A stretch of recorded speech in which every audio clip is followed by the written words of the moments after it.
And we're here. Hello. Oh shit. Oh, fog. Hello.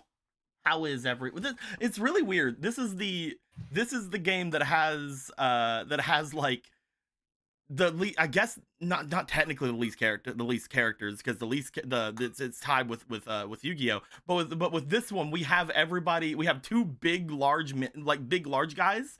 And so whenever I put them in the Hangout chat, it just takes up so much more space. This is the fullest Hangout chat we have. And I love it.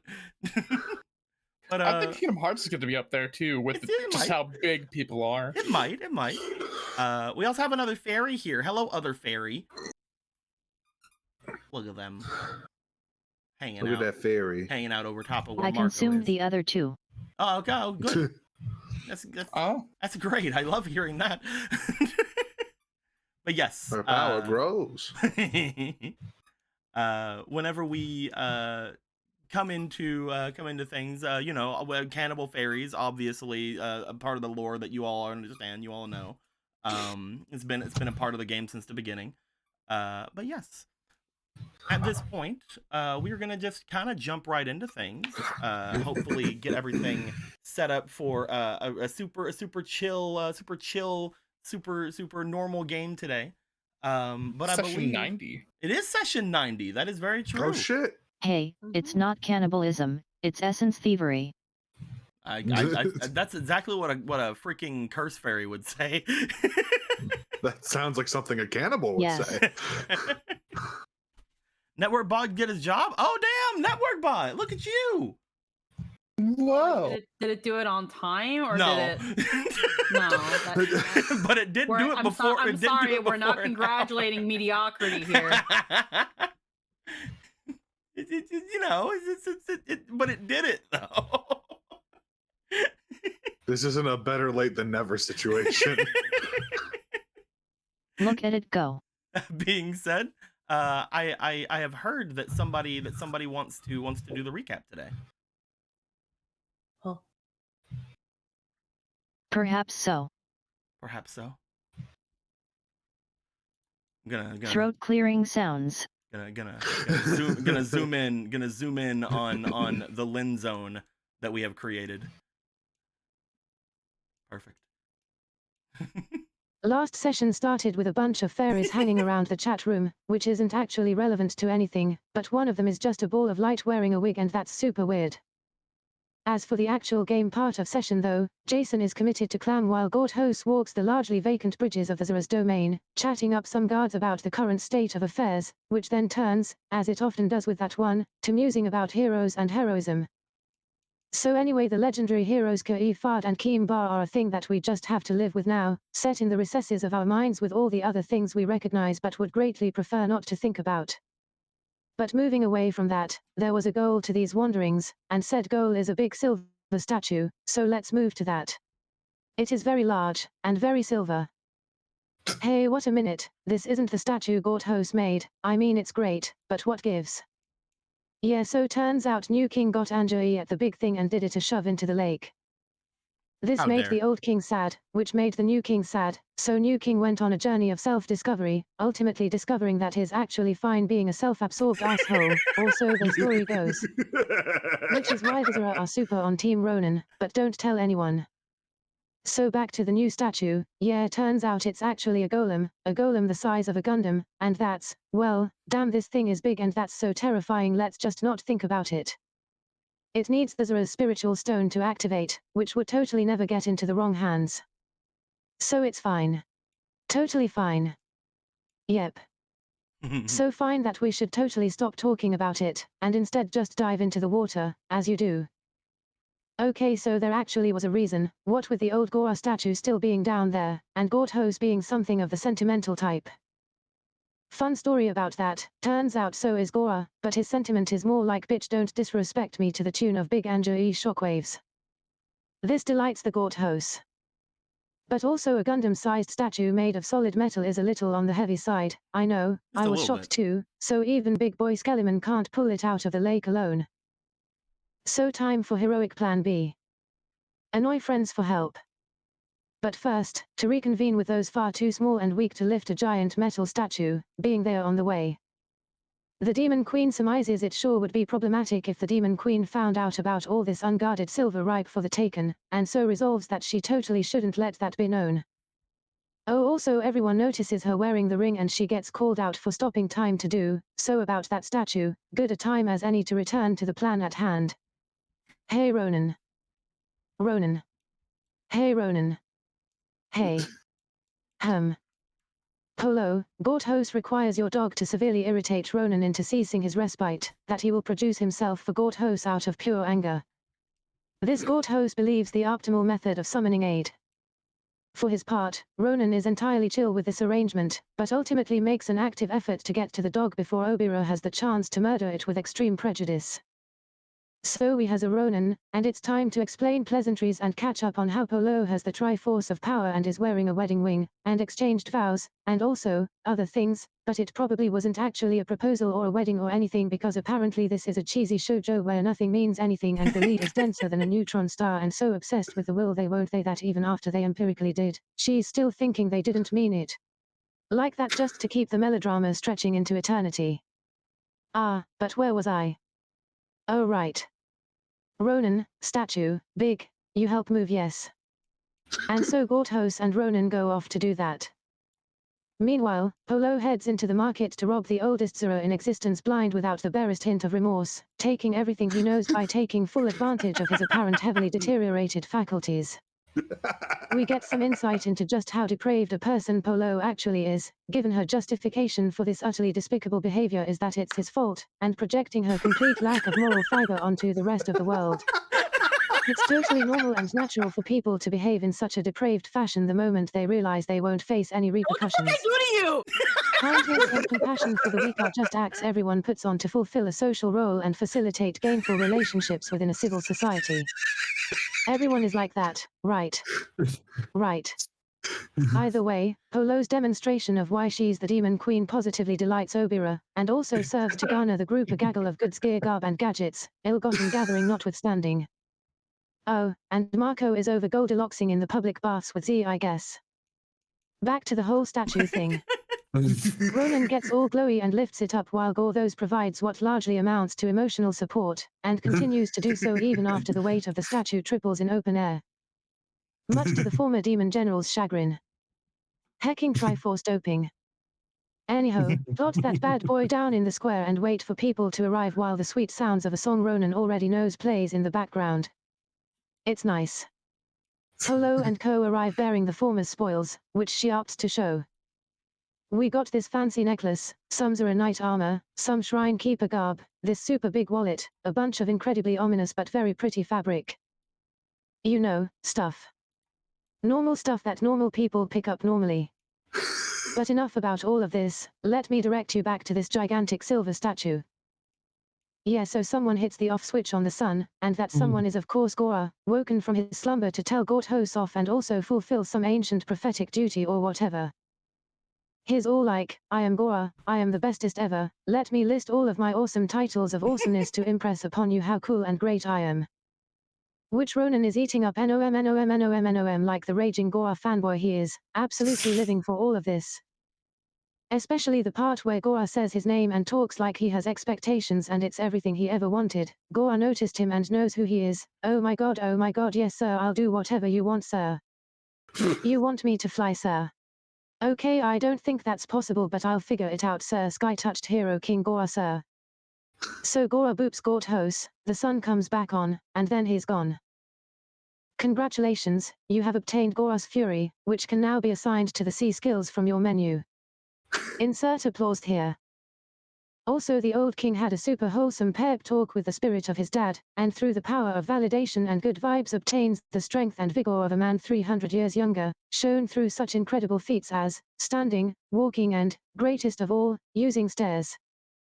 Upon this newfound sense of youth in a body no longer failing under its own immense weight, a grand speech is delivered, power is vested in the 5,000-year-old shopkeep Polo recently absolved of all his worldly possessions, there is much rejoicing, and the crew returns to their place of rest. Oh, and Jason finally comes out of the clam. The end.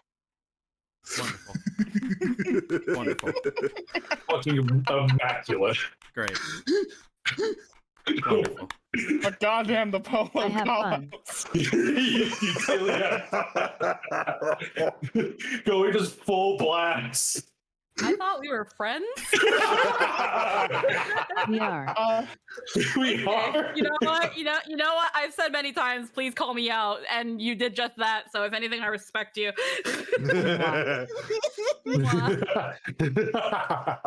Y'all wish y'all could get cursed out by Lynn. It's true. Yes, thank you very much for the recap. Just as always, of course, that does mean that I have to hand over some spalations. So here, hey, have a polo spalation, but also you can have this this here. And that was finished 2 minutes before Blue called game 3 weeks ago. Oh yeah. Feel my pain. You eventually got to use it. It's fine. Hehehe. And here you can also have a Marco spallation and a Zorka spallation and a Gorthos spallation. There was a Gorthos Don't spend it spiration. all in one There you place. go. There you go. There's I never you know have what? those. You know what? You can have you know what? Hold on. Hold the phone. Hold on a second. Hold everybody calm the fuck down. Holding. I refuse. Everybody calm the F down, guys. I'm still going on this gentleman from Destiny, actually, I'm going to be honest. There you go. You can have 3 of each. Finally grasping my tits. They're great. Yes. Put them in your stats. Yes.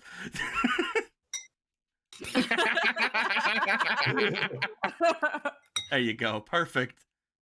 Wonderful. Like a glove.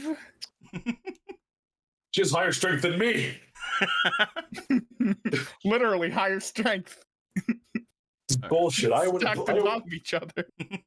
I want a dice tower stat. I want to I want my stack my I want stats my with stat block to dice. be a fucking Jenga tower. Do the recap, dude. Yeah. That was the big thing for today. Like if you did the recap, you could Sorry, it goes exchange against my your principles. you could exchange your little tokens for dice. Yeah. That was definitely it. That was definitely it. That being said, Ooh. thank you for the recap. Sure it was. Much appreciated. We are going to come back You're into welcome. things.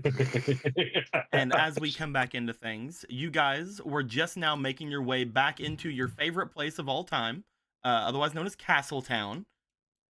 Because you guys just love making your way in there because, whatever. Being aside, I actually thought we went straight back to the river domain. Oh, you're I also going thought to. that. You're going to. It's just you have to step into your house and then step back through. I see. Oh, okay, it's one of those scenarios. I just wanted to hear We you. have to- I we just have wanted to to hear unlock your them. guys' disdain from going into Castletown again.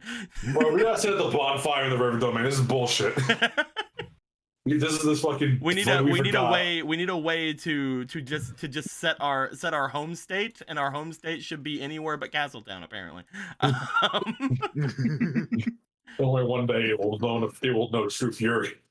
But yes, as you guys would have made your way back through the river domain, or not the river domain, back through the Seafoot domain, up until you get right outside of Ronan's room, you step outside into the little archway.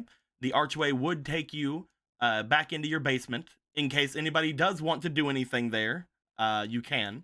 But I doubt anybody wants to. I'm just wanting to give the option there because the option is always there. After you guys deliberate on that for about half a second, you guys step back through. You know what? I think I do want to make the new Zora weapon just right go here, ahead. right now. Yeah, go ahead. All right, I'm gonna roll. I rolled like 3 ones. It's gonna take us a couple months here, so I just need to sit. All right.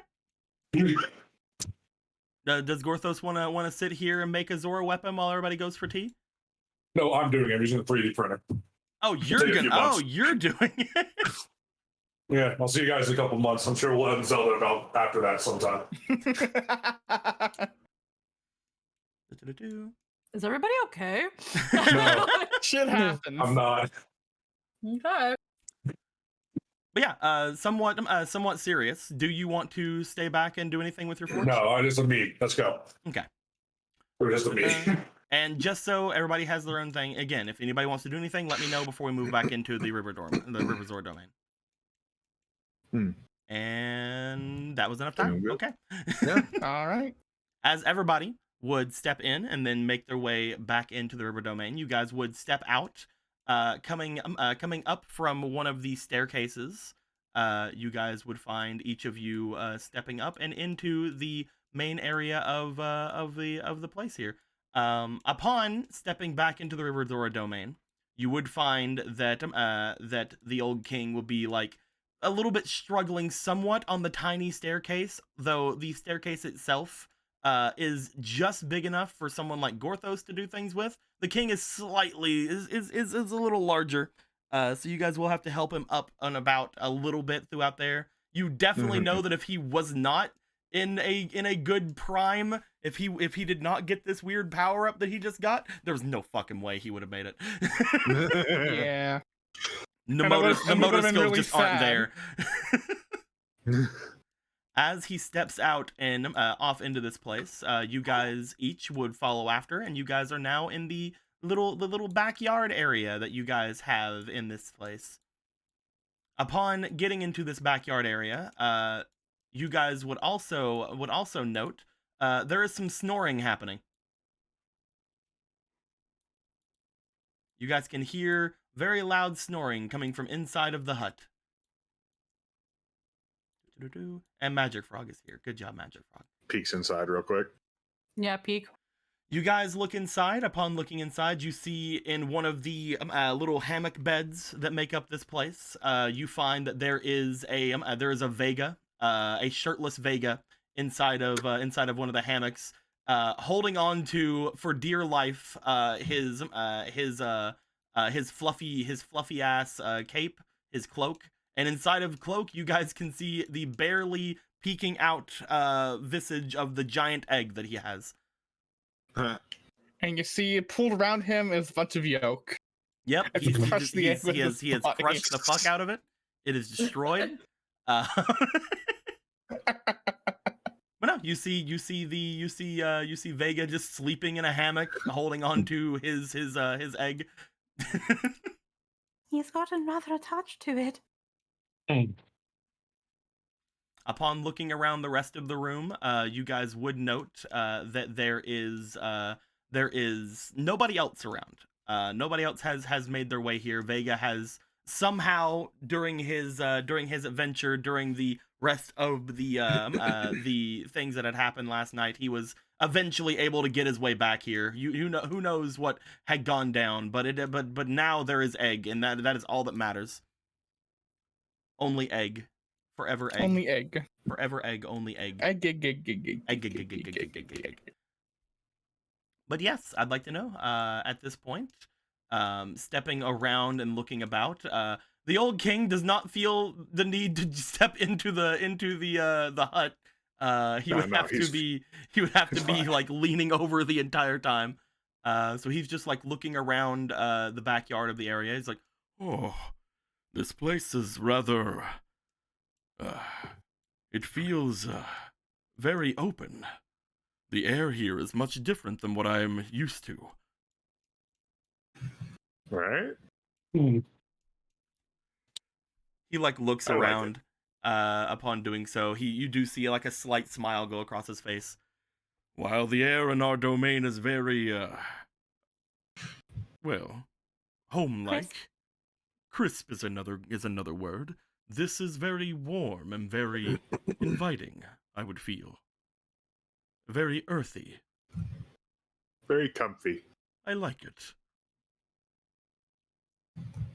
You see him stepping out and about, again, taking his time as he walks, but he would be stepping out and looking everywhere that he can up and around this place. Upon stepping out into the actual section of the place around where everything is, you guys would notice that there are several people peeking out from water, and as well as walking by, as you guys hear murmuring and talking as the old king steps out into the actual domain of this place. They're all over here at the fish fry. They need to get back over here. Blah! Look at them all. Wow. But yes, Cool. you would find that there is quite a commotion as soon as he would peek his way over. We'll follow him.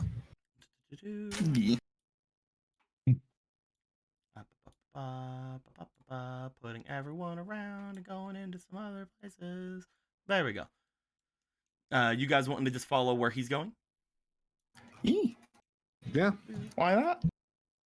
Ronan, Marco, Magic Frog, you guys would step out with him. The others, are you guys going into the hut, or are you guys going around where the old king is?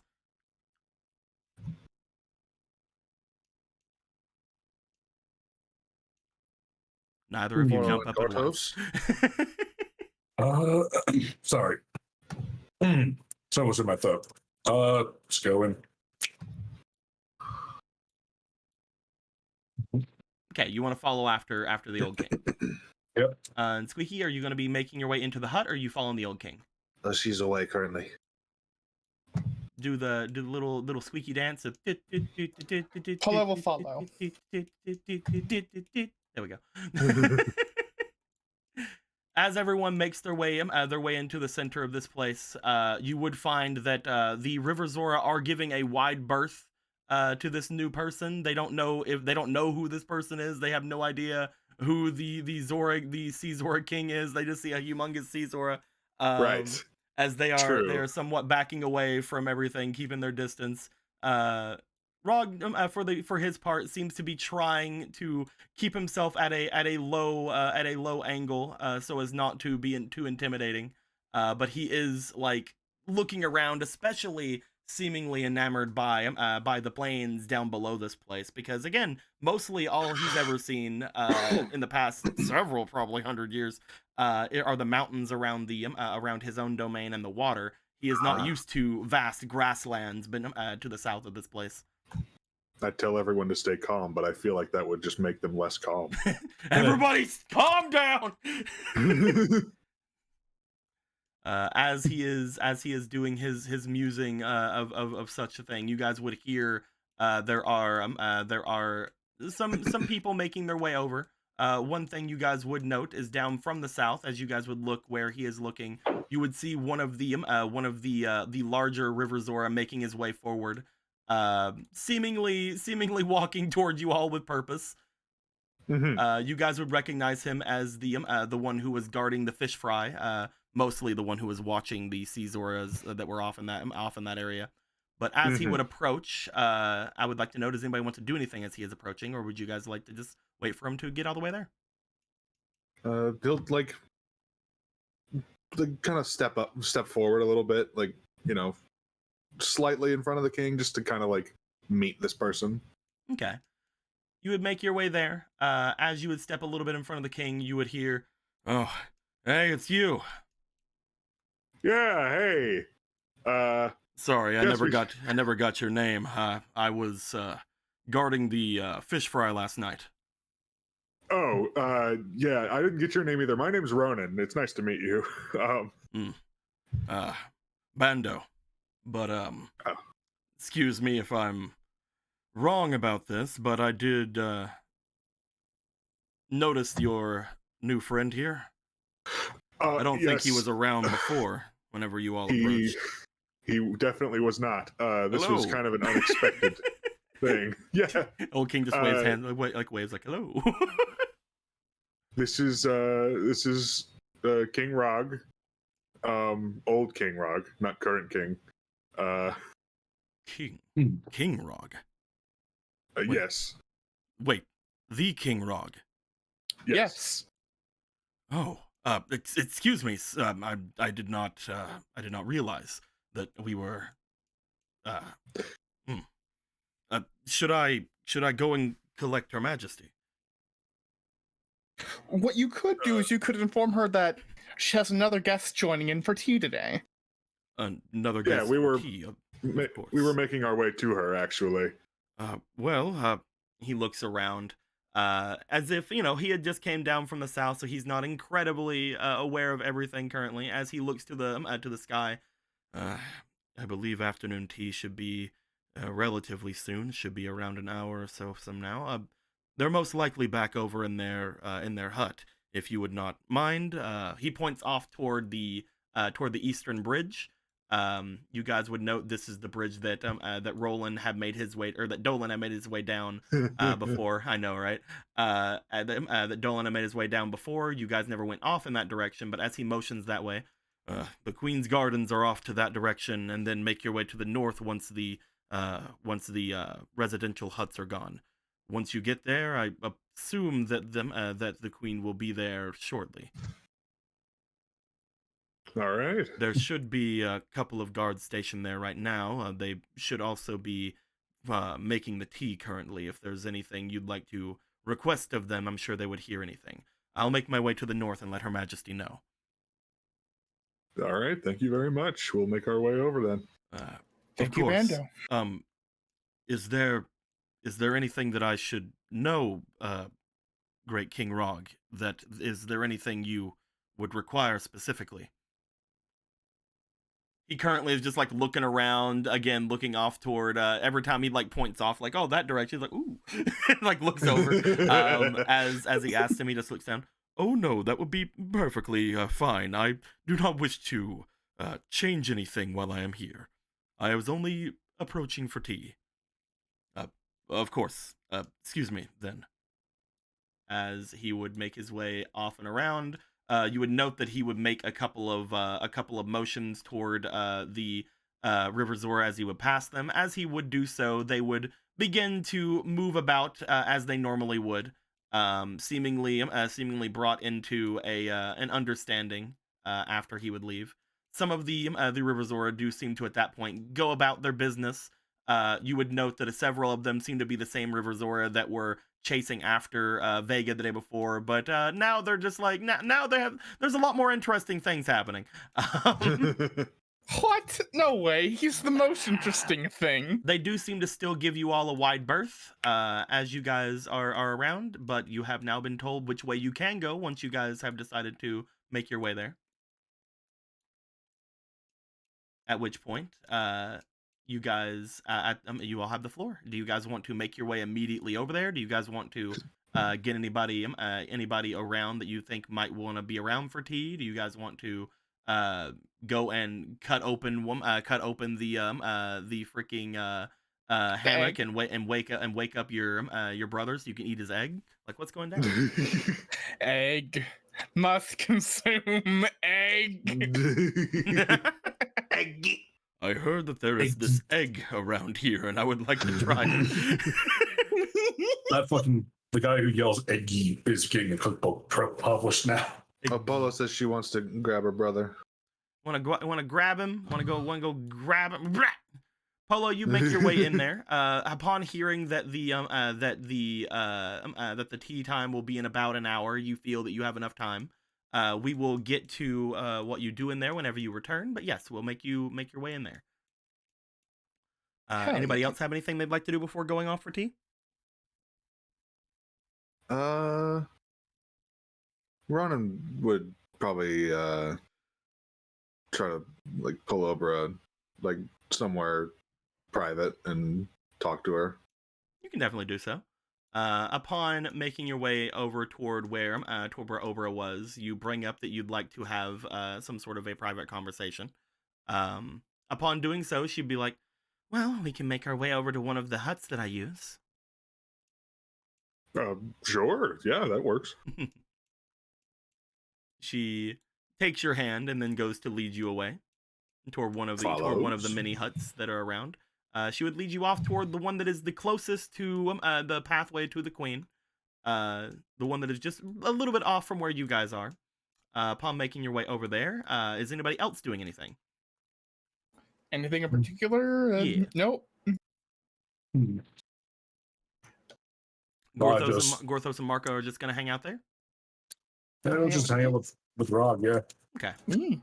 As we'll stick with you guys for just a moment then, before we move off to the other two. As Marco, you and Gorthos kind of survey the area, keeping things under somewhat of a watch. Again, the River Zora seem to somewhat make their way back into their regular routine of things. At the point where you guys would be watching them, you would hear King Rog behind. So I had heard that there was a convoy of my people here. Ah, yes. Were They're those just the a ones that ways have down there. Were those the ones that have made their way with Adam, as we're calling him now? Yes. Where exactly are they supposed to be? He's like looking off toward the huts and different things. Adam is currently in the Queen's abode. Yes, I believe Well- that was something that was mentioned before. She is holding him because of his unfortunate circumstances, correct? Mhm. And Well, what of the he's others? there.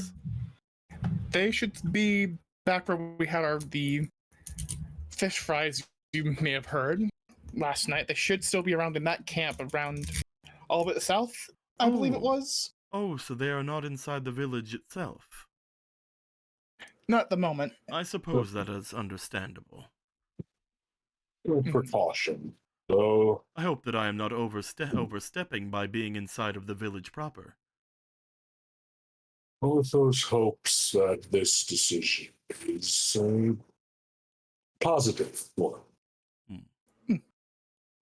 Well, if there is anything that I can do to quell anyone's fears, please let me know. I do not wish to seem too intimidating to anyone.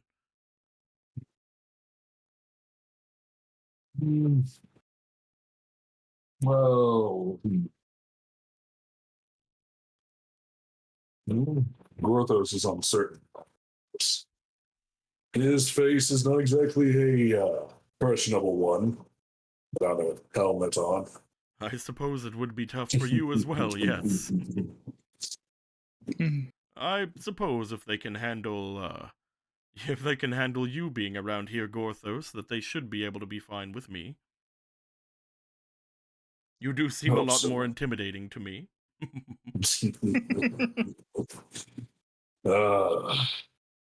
Some things haven't changed, it seems. Says the man who's as tall as you when he's sitting down. Yeah. Well, there is something Gorthos did want to bring up with you. Of course.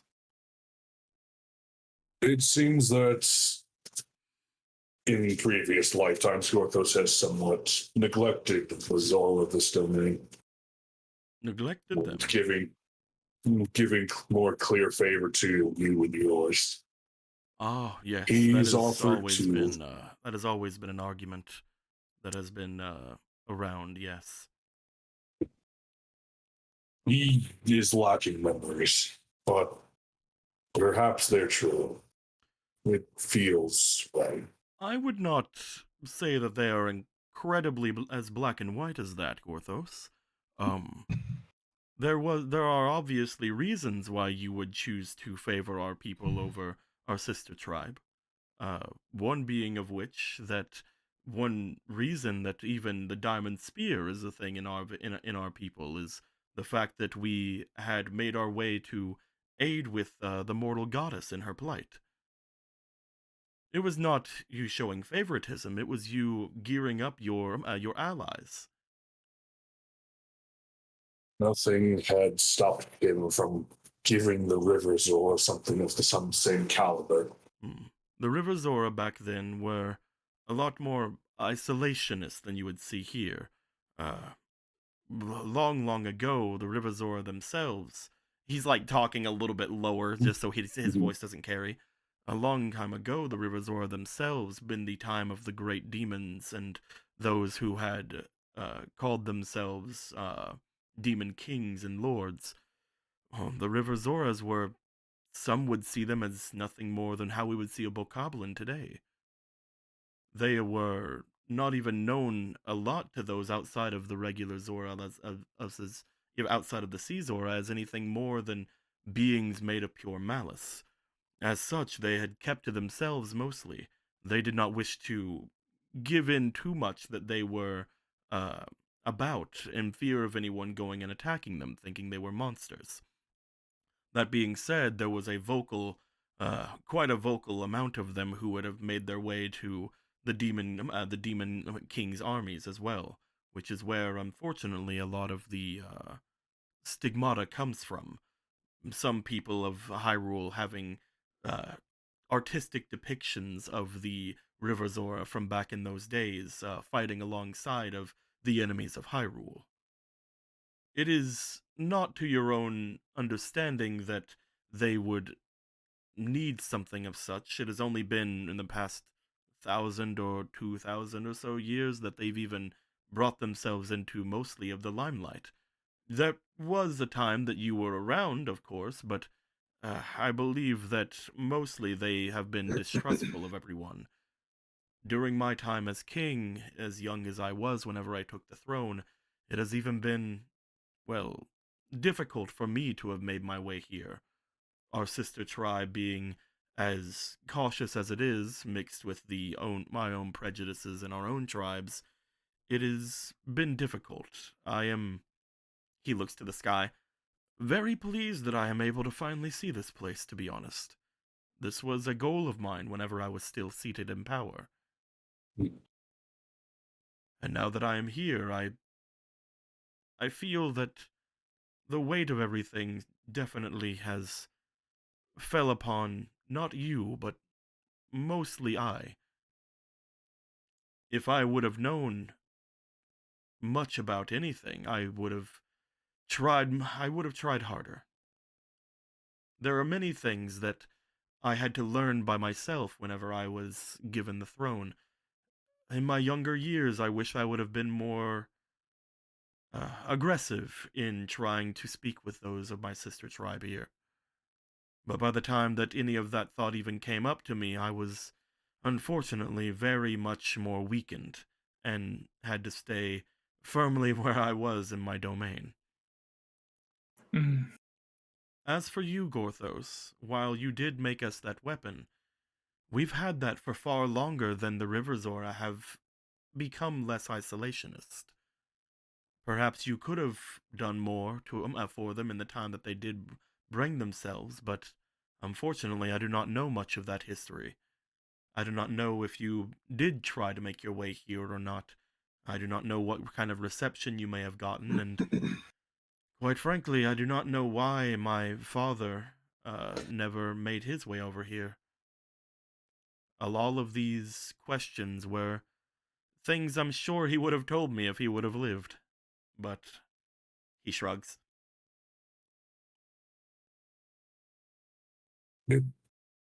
Perhaps it is no good to ruminate on the past after so long, but he still feels responsibility. That is something that has always been passed down about you, Gorthos. One thing that my father would always say, some of the only memories I truly have of him, was not wanting to leave you alone with your thoughts.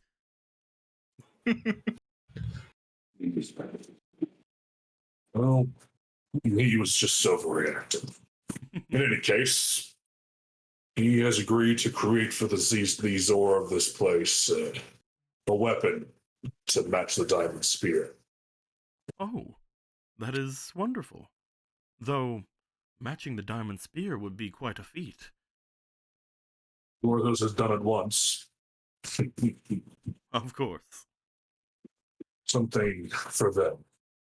If nothing else, a token of remorse. And hopefully, that kind of thing will perhaps realign some perspectives from both tribes. Is there anything that I can contribute to this? Gorthos. Action. You have an idea on that, Gorthos? He is going to need quite a lot of gold. Gold? He knows the mountains of of your domain are rich in silver, but are there many gold veins? The mountains are very much used to be rich in silver, that is true.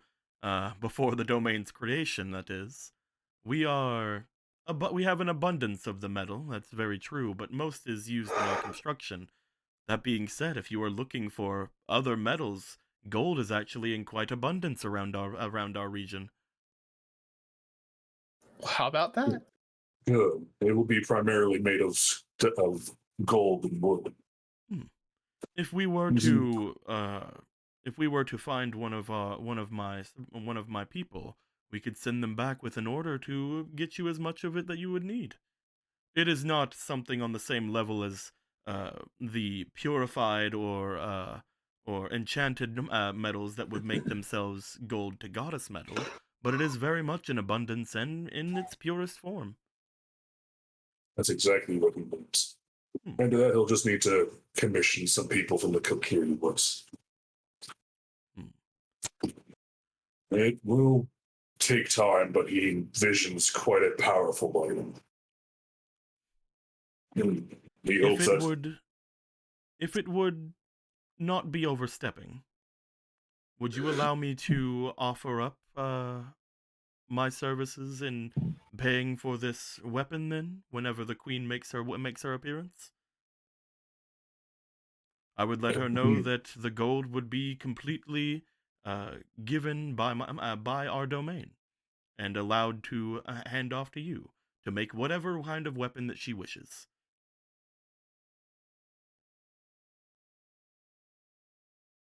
if Gorthos might be honest with you, and you, Marco, of course, he's noticed many divisions amongst the people of this land. He hopes to reconnect many of them. The Zora tribes being one of them, somewhat of a selfish desire, he knows, to see you both with one people again. That's a long way off even for Gorthos's lifetimes, but it's a start, and hopefully perhaps opening a route through to the Lost Woods would give the more spiritual rivers over here a connection, as the Kokiri are quite adapted to the spiritual nature, to spirits and nature itself like that. I will say that my offer was definitely a selfish one. I wanted to let the queen know that we would be fully behind whatever it is you would make, as hopefully a gesture of good faith. A gift given freely in such a manner may work out for the best. This should hopefully put everyone on the right foot forward. One of those admits he's not good with these kinds of matters. He's always had Ivory by his side for it. And one time the boulder, but that was kind of a stroke of dumb luck, honestly. That could have turned very sour very quickly. There is one other question I would like to ask about this weapon. Well, the diamond spear was made by you for our people, and obviously it was made with the purest of silvers for most of its creation, but it does gain its name thanks to the diamond that was used to more forge the blade and everything of it. Is there anything you would like to use as its core for this new weapon? If you would like, I do still have a piece of that original diamond. You do? A diamond spear and its twin diamond weapon in the sister tribe would be quite thematic.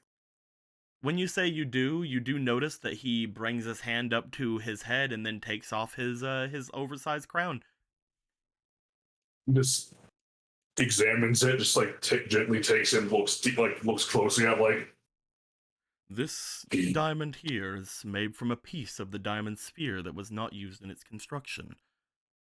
One that has been ornamental and kept with our people for most of our people's existence as part of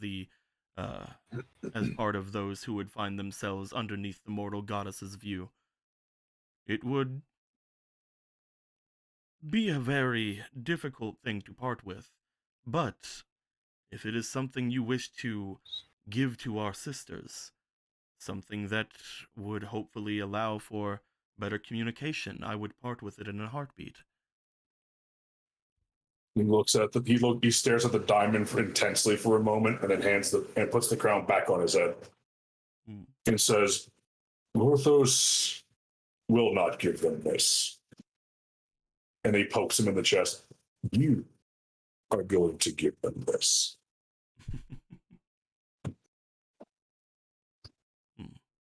And of course, Orthos just have to pick it up as a third party, of course, using construction. I do not think that this diamond is large enough for much things. Marco, you look up to it and you notice that it's about half the size of your head. Anyway. That's about the size of a rupee.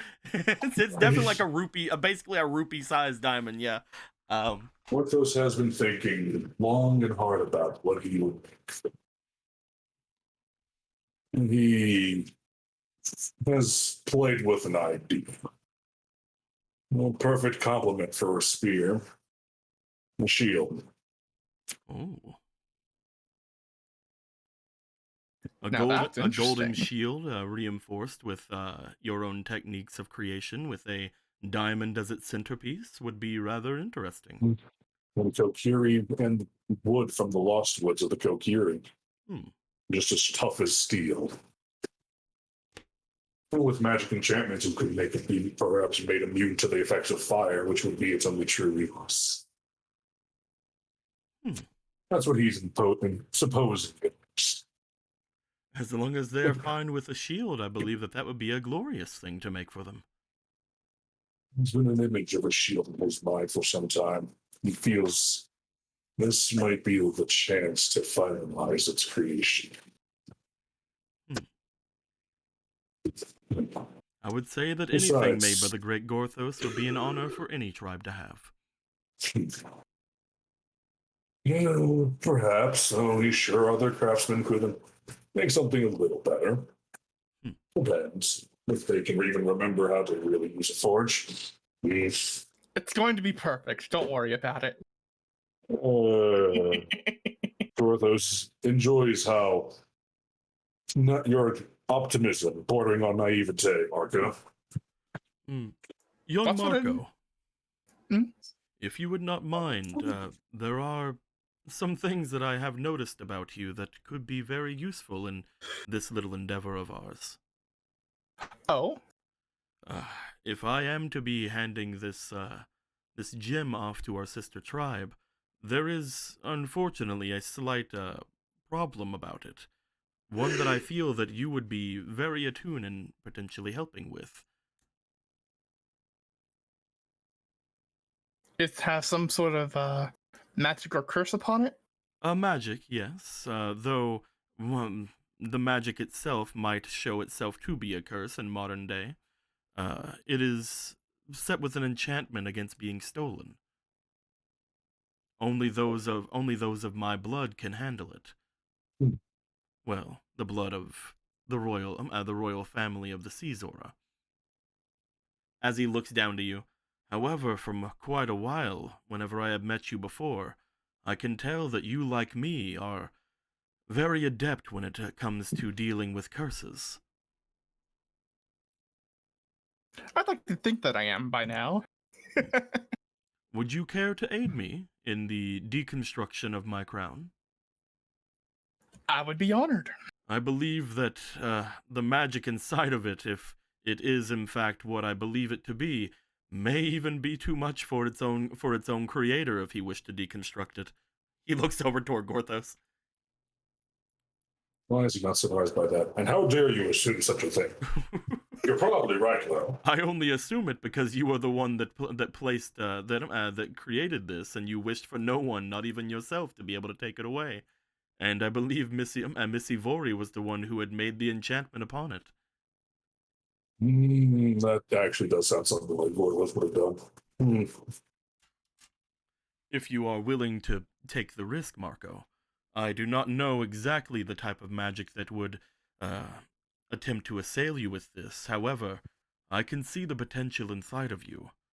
one that has quite an unusual feel to it, but not a different feel. As I said, I believe that you are similar to myself. Whenever I I would be had, whenever I had grown away from Gorthos and my father, there were quite a lot of things I did in my youth that were mostly in the search of obtaining power. One of those things being the ability to take on dark magics and those around me that would do me harm. And while it was very reckless of me to do so in my youth, could have easily ended my bloodline there and then, it was necessary, I believe. Though, yourself, you seem far more at home around that kind of magic. I've had a lot of run-ins with curses during this fun adventure that we've had so far, and I've had some help with fixing one of the various curses that has given me more power than I was expecting it to. You need only have mentioned a risk, and Marco would have already said yes. That is very true.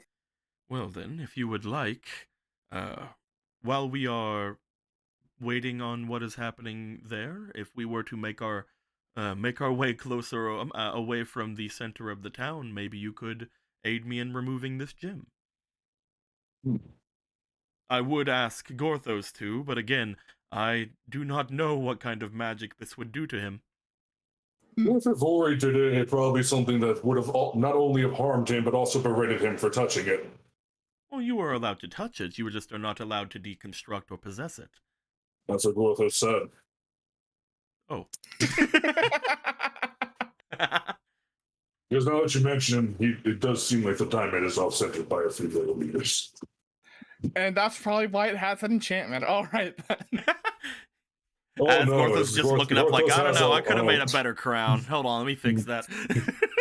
Gorthos just like looks down at his feet like, oh, he really has always been like this. And so now you realize why Ivori put the enchantment on it to where you couldn't take it back. Because you would try to fix it more. I'll give it, like, you probably tried like 10 times minimum at this point. I just imagine there's like an old dusty corner somewhere underground where it's just a fucking mountain of silver crowns. Just like, this would be so much like easier if they would let me just take the other one back. You see, the original diamond was fucking gigantic, but he kept messing up in his own eyes, and he kept throwing away all the pieces and making it unusable. Kept trying to make different items that he thought would work, and just fucking diamond and all kinds of shit just hiding somewhere. Oh, the original diamond was very massive. Again, this is a piece of it that was also used in the construction of the diamond spear, so. Wait, is the fucking throne covered in diamond? That unfortunately isn't here, so he can't offer those diamonds. Oh no. It's all coming together. Did I actually build Zora's domain at this rate? You probably helped build it. You definitely. Why did I make it a giant fit? I feel like that might be more offensive now in these current times. They might have asked for it, who knows? Mm-hmm. Damn it. Why do I work with things that will harm me? Because you're dumb and stubborn. Literally, you were saying. I channel the holy light through my body. Isn't that destroying your entire being? I don't care. It's cool. I want to do it. I don't care. I want it. All right. Just a cache of utterly immaculate diamonds that have a cut 1,000th of a degree off angle. Every single one of these diamonds are about the size of a fucking rupee, and you guys are just like, oh no, man, we could use some of that money. But no. Don't tell the demons in the north; they'll fucking raid Zora's domain. Do you guys want to make your way off into the away from the city a little bit, or away from the town a little bit? Really dangerous activities. Sign me up. Dangerous activity with an important political figure. Yeah. Yeah. He has one heart. You guys begin to make your way away from town. It takes you guys a little bit of time to get out there. We will come to you guys in a bit to see how well you guys do over your hour of working. Question. What's up? Real fast. I'm sorry. Can we go to where the other Zora are? Just to, You want to make your way down toward the more crowded area. No, just within eyesight, just in case. Then They are a little bit out of the way. Mhm. Going down there and coming back would be it wouldn't be difficult. You wouldn't miss tea time, but you would be cutting it very close. Okay, I just wanted to. You could still do it, definitely. You could still make your way down there, but you would be cutting it close for tea time. Because Rog and his people are here. They've been away from Zora's Domain forever, and the whole thing. Yeah. You want to go? You want to go down? I don't want to accidentally nuke them all. Let's not accidentally nuke everyone. Let's just nuke Marco. It's fine. Yeah. That's his role in the group. Okay. I do the stupid thing. That's my role in the group. If you want to, you could send somebody down to see if they can get them. You could send Jason down, Jason or Z. I think Jason would probably want to see the stupid shit happening, right? Instead, you want to have Jason come? You want to ask Jason to come with you? They were gonna stick around the hut until it was time to go and do tea. That's why I was asking if you wanted to ask them if they wanted to go and collect the river, the Caesar or not. Sure, why not just have her get them back home, I guess? Have them bring in the wagons up here or something? I don't know. That would be probably tough. I want to bring Jason along to see this fiasco unfold. All right. You asked Jason to come with you guys instead. Jason, you want to see? Hey, Jason, come. We're going to do something incredibly reckless, dangerous, and stupid. You guys are going to explode. It's going to be a great time for everyone involved. We will go to the other groups now at this point. And by groups, I mean just the two people. First, we'll go to Ronan. Ronan, you would make your way off toward a smaller hut than what you had, than what you guys have been given. The other one, of course, being the guest hut, basically, which is now basically your guys's because you magicked it into your house. But whatever, who cares? It's totally theirs. It's totally theirs. You would find that the smaller hut, Obro would go to it, would move the separator out of the way from the front of it, and then step inside. You stepping inside, you would find that there is quite a squeeze for you. You take up about a fifth of the space of this room. But as you step in and look around, you would expect again somebody of Obera's station to potentially have a larger hut, but they seemingly just have a small bookcase that has some books on it that definitely were not created here in the River Domain. You find that there is the small little hammock-like bed that is over on the side that you would definitely not be able to use. And you find that like the other huts, there is several different openings and different things that would lead off into the water if anybody would need to. One thing that's different with this hut in particular is near the center of it, there's actually a hole in the wood beneath the hut to allow for anybody to make their way into the water from this place alone. Oh. Other than that, there doesn't appear to be a lot of personal effects in this place. She makes her way over and goes over toward a small little storage nook over in the side, and she's like, "Do you want anything? Do you want anything to drink or anything?" Just I guess water is fine. Well, if you want water, it's everywhere.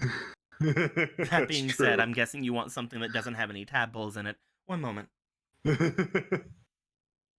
They make their way over and go and grab some of the a large pot that is beside of some of the storage area that seems to be full of a nice clear liquid, seemingly a storage for any sort of drinking water. As they get you some inside of this nice little earthen mug that they seem to have and bring it over to you. Oh, thank you very much. This is barely a gulp for you, but here you go. I might as well hand over the pot itself. You're good. It's fine. So this is your place, huh? You could call it that. This is the place that I had originally went to. I hardly ever spend any time here anymore. I believe that they use this for any other sort of visitors that may happen upon it. I see. I don't normally stay around the domain very often.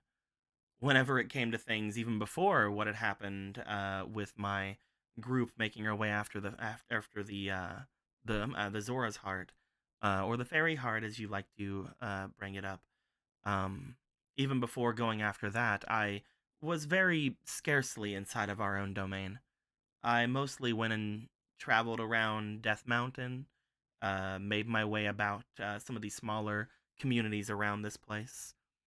There is actually a nice little human settlement off to the east a little bit, just out of Hyrule's borders. Huh. That being Hey. said, I do make my way here whenever I need to, just in case Mother needs me. She usually made sure to let me know whenever a good a time to come back was, since, apparently she knows everything. I will say I'm actually very, uh, there's a part of me that's actually very happy that her precognition is somewhat failing her at the moment. But you wanted to talk. Yeah. It was actually about your mother that I wanted to talk. Oh, wonderful. My favorite subject. I know. I'm sorry. No, it's fine. It's fine. I don't mind I- talking about my mother at all. There's a lot of things that you all need to know about her, so if there's anything that I can uncover any light on, I'd be more than happy to. Well, it's not so much information about her that I was looking for. I was more curious about you, and this is going to sound like a strange question, but is there ever anything that you've wanted to say to her or still want to say to her that you have never have for any reason? Ah, well, that is somewhat of a loaded question. Um, There's a lot that I'd wish to say to my mother. Though, to be honest, most of that I've grown out of as of late. The only thing I really wish to know about her at the moment is why she sent me after that item and why she felt it was necessary to wipe my memory of it. So, unfortunately, at the moment, nothing else really seems as important. What were you having in mind, though? Nothing in particular. It's just, I didn't want you to have any, like, regrets or anything. So I thought maybe this meeting we would have with her, that maybe we could request like a private meeting and you could, I don't know, Ronan. chew her out or something. Ronan, my mother and I's relationship is very complicated, and I do understand that. But you do not have to worry about fixing it for me. I I love my mother. I truly do on some level, and there's nothing I can do to stop that. I've tried, but it's even though she treats me the way she does, and even though sometimes I feel that our people are more important to her than I am, in fact, I'm decently sure that that's the case, it doesn't mean that I guess I want it any differently. Mm-hmm. The big thing that I wish from her more than anything, more than fixing any problems, more than doing anything, is I wish that she respected me more. But that isn't something you can just force onto someone. Yeah. I've also noticed that we haven't been listening to any kind of music the entire time. Oh, look, I have to open the window. Anyway.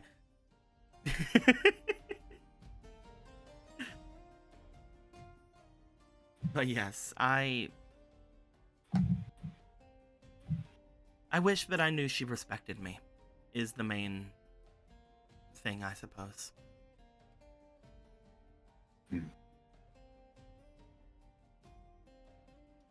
That being said, that might come with time. If she doesn't get her precognition back, then she's going to need me to do a lot more around here.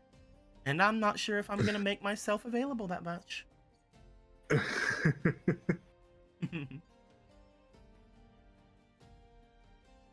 I'm sorry if that was a No. weird subject to bring up. Not at all. I know. Ronan, we have talked about and done a lot more intimate things than talking about my mother.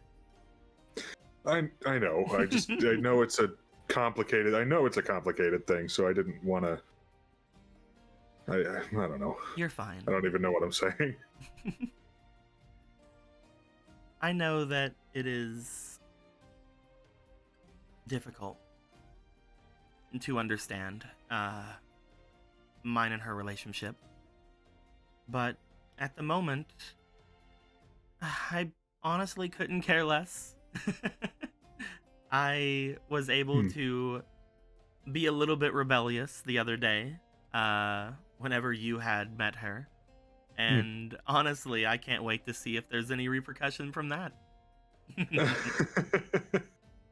That should be interesting. Though I might be kidding myself if I think she even cares. Well, she didn't look too happy about it. Oh, I was hoping I didn't imagine that part. Well. I may do things like that, but I do still love her. Okay. Then I'll just follow your lead on all those things, I suppose. I'm not sure she's gonna want to hear much about me, so following my lead may be a little bit rough whenever she starts asking you questions. Though being fair, she might be more preoccupied with our new guest now. Yeah, that wasn't... I'm interested to see how that goes. Hopefully it can help ease up the atmosphere a little more. We'll have to see. That being said, we have about an hour. Is there anything you'd like to do before making our way there? Well, I guess I haven't really gotten to see a ton of the place. So, taking a look around might be fun. Where would be a good place to show you? There's a nice little cove off to the northwest that is sort of the basin for the river that would flow down from the mountain, if you'd like to go and see it. Yeah, that sounds great. It is not the best view of everything in our domain. However, it is quite a interesting little spot. I had heard that from far beyond it was carved out by monsters trying to escape from the horrors of the mountain. And I've always liked that explanation because it seemed silly. But who knows, maybe it has some truth to it. Maybe. Come on. All She right. looks to you as she does. She seems to take the mug out of your hands and put it down before leading you back over toward the hole that's in the bottom of her hut. As she does, just follow me. All right. Yeet. As you yeet yourself in, get out of here! Ah!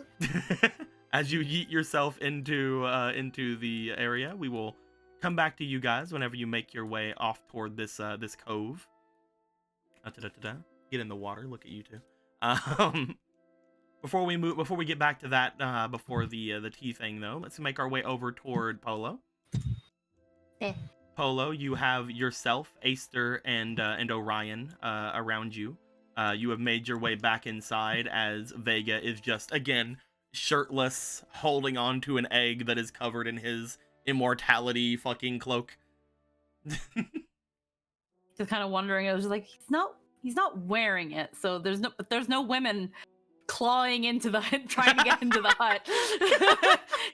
I thought it only worked when he wore it, but he's not wearing anything. So we're just not going to worry about this obvious loophole now.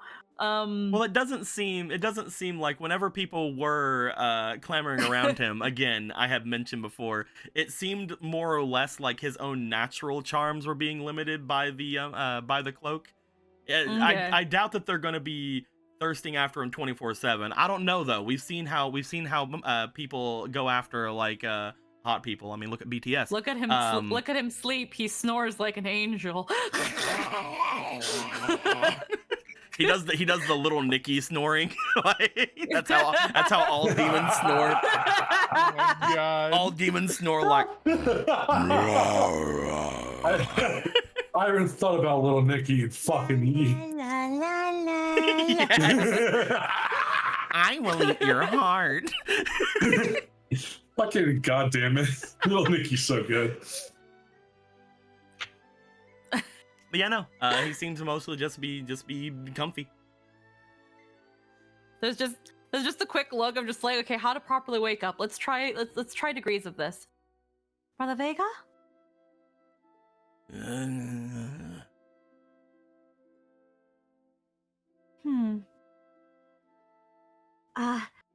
Gentle nudge. Brother Vega? Mm-hmm.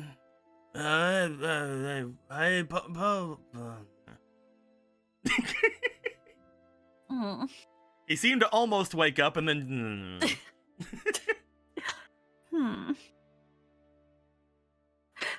There's just like not wanting to shake him too much because he's holding the egg. So there's just a slight like swing to the hammock. Brother Vega! Hey, what's going on, Polo? What are you doing? Where'd you go? Where you at? What are you doing? We're still in the we're still in the Riverzora domain. Oh, did you see the fireworks? Oh, they're really nice. Fireworks? Yeah. No, I did not see the fireworks. I had a bit of an arrangement. Oh, cool. Some Riverzoras showed me the fireworks last night. Oh? Yeah, it was really nice. Though whenever I came back, you weren't there. I didn't know where you went.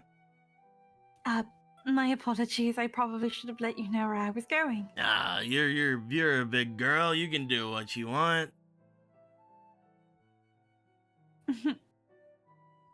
How long have you... Yeah. How long have you been asleep? Yeah. How long have you been asleep? I made my way back here. It was I don't know, it was still dark, but then they were all like, "Oh, it's always dark 'cause the mountain." And I'm like, "What?" Always dark. You know that because of the position of the Riverzora domain, that whenever it should still be light outside, at least by certain standards, it is dark because the sun would have to rise all over Death Mountain and then set behind Death Mountain. The only thing giving this thing it's somewhat light is apparently the Temple of the Sun off to the south. But even that doesn't make it light. It makes it almost like a constant twilight kind of thing. Oh. I guess So that makes if sense. he's saying that he came back when it was still dark, that probably still means he came back whenever a normal time the sun would have been up. I see. I guess that makes sense for this sort of place. Mm. Is there anything you're planning on doing? We're going to be meeting the The queen once more. Oh, right. There's the drink, the tea thing, right? Yeah. Hmm. Um, uh, I should. You should. I probably should, huh? I mean, we will also be accompanied by the king of the seas, Aura. Oh, yeah? Hmm. Oh, that's cool. This would be a good time to maybe establish good relations. Yeah, yeah. Uh, he actually seems to blink and kind of get up a little bit. He looks down to the egg that he's holding. He's like, "Oh, hey, yeah, you're still here. Hey, little guy." Pets egg. You seem to have been taking very good care of it. It's I don't know. It's nothing. It's just an egg, right? There's no reason He like looks around, tries to find like a place to put it, looks back to the hammock, just puts it back in the hammock. I'm sure I it'll think be that's just. fine. I'm sure it'll be just fine. I've been going around in circles on names. Like we had 3 names for it last night, and then I came up with like 3 more. And I keep thinking like, man, it'd be like it's so hard to name something when you don't know what it looks like. Well, it's most likely going to look like a bird. Yeah, probably. I mean, what else could it possibly look like and come from an egg? It could be like a lizard.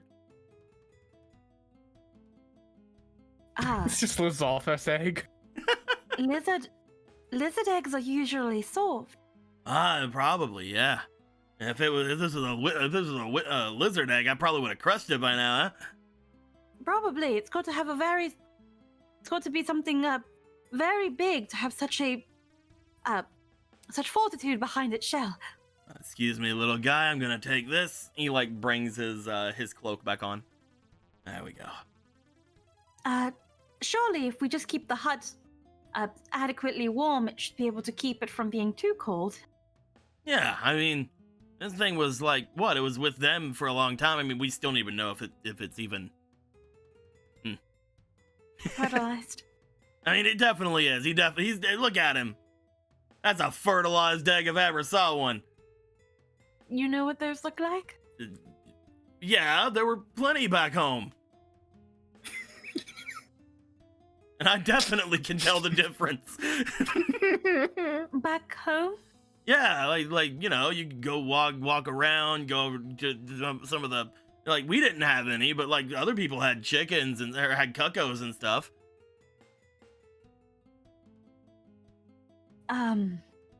It's probably the same. I mean, there might be some way to validate if it's not a complete waste of time. Like looks back to the egg, looks back to you. How do you think we do that? Well, the way farmers do it is that they shine a light through it. Oh And you're yeah. able to see whatever's in there. Oh, I got it. Need to find. Grabs Aster. Hello. Hey. I don't know if a fairy light is bright enough to see through the egg, and I don't even know what you'd be looking for. As he just like puts it over like over the egg, just like looking it over. Oh yep, there's definitely there's definitely a little guy in there. Oh, yep. No, the light has to go through the shell. Oh, hold on a second. He like puts it below that where the hammock is holding it. Like, There's a cracking sound. as you look down at it as he's putting it through, you note that Aster's light does not seem to penetrate very far at all. If it does, it's like, oh yep, definitely something in there. Brother Vega, no. I don't. Look, I just got a sixth sense about these things, Polo. You're gonna have to trust me. It's not that I don't trust you, it's that I would like further confirmation and not believe you forthright. Well, I mean, we gotta have some better light than this, then, eh? Hey, can you get brighter? I mean, I could try. Can you? I will do my best. I'm gonna roll this d20 over here. They're gonna roll the rolling d20 because I want to. That's a 7. They get a little bit brighter. Oh, yep, definitely something in there. Maybe if we had some sort of light magic or something very, very bright. I mean, we have we more are fairies. We do have Z. All right, I'll go get Z. We're going to be In time seeing together. We're going to be seeing the Zora Queen, and she is apparently very adept at magic. Oh yeah, Maybe but don't they like eggs? I mean, if there's nothing in it, we could give it to her for a favor. Mm. And if there is something, it's ours. I think I see where you're trying to come from. You don't want to owe her a thing. I don't want her to take my egg. Mm. Our egg. He says our egg, then under his breath, my egg. They're just like the crossed arms. Okay, let us see. What about Shefos? Shefos does. He keeps No giving you all sunlight, those lighty things and stuff, right? Yes. There we go. I'll just take it to Shefos. Let's go. Vaster picks up egg. Yeah, we could. If anything, Shefos is very nice and warm. He could probably incubate Yeah, he it. can We hold on to it for us while we're doing the tea thing. Maybe we could have Chockle fashion some sort of little egg pouch for him. You think they could do that? Well, Chockle is a crafter. Whoa. All right, cool. Yeah, I gotta ask them to do something like that. Think I could have it over my front and I can hold it on to me? That'd be cool. Kind of like a baby swaddle. But baby, why not? It's kind of like those little It's kind of like what mothers use to swaddle the infants close to them. Oh yeah, that'd be good. Things. Something like that, yeah. I'm sure Chockle could try to craft one. I thought we were going to keep it with Shefos. Oh. You want one Right. for yourself? Well, I don't want anything to happen to him. If you know that we're potentially going into some sort of danger after this tea party and you're going to be wearing an egg. Nobody will mess with the egg while I'm around. Yeah, you're right. Maybe my vision was just King Gidon taking the egg from us and leaving. Maybe that's what he's truly after. Oh, whoever the fuck that is, better not. Never mind. I'm not gonna hold the egg. Take it to Shefos. It'll be safe there. Yes, let us do that. Shefos has only recently been able to go outside. We will know just where he is at all We'll tell times. him not to. We'll tell him to stay in. I Till mean, this whole thing is blown over.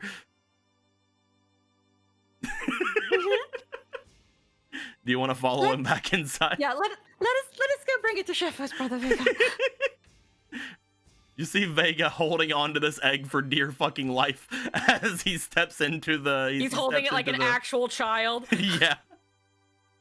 As you guys would go down the stairs, you guys would definitely be able to yourself at the top or bottom of whatever staircase you want to go down. As you guys do, you guys would definitely smell the telltale signs of Shefos doing things. As you do remember, Shefos had told you before, he now potentially might have the ability to make even the food inside of the area here somewhat nutritious. So it seems to be he's cooking up some kind of a storm over there.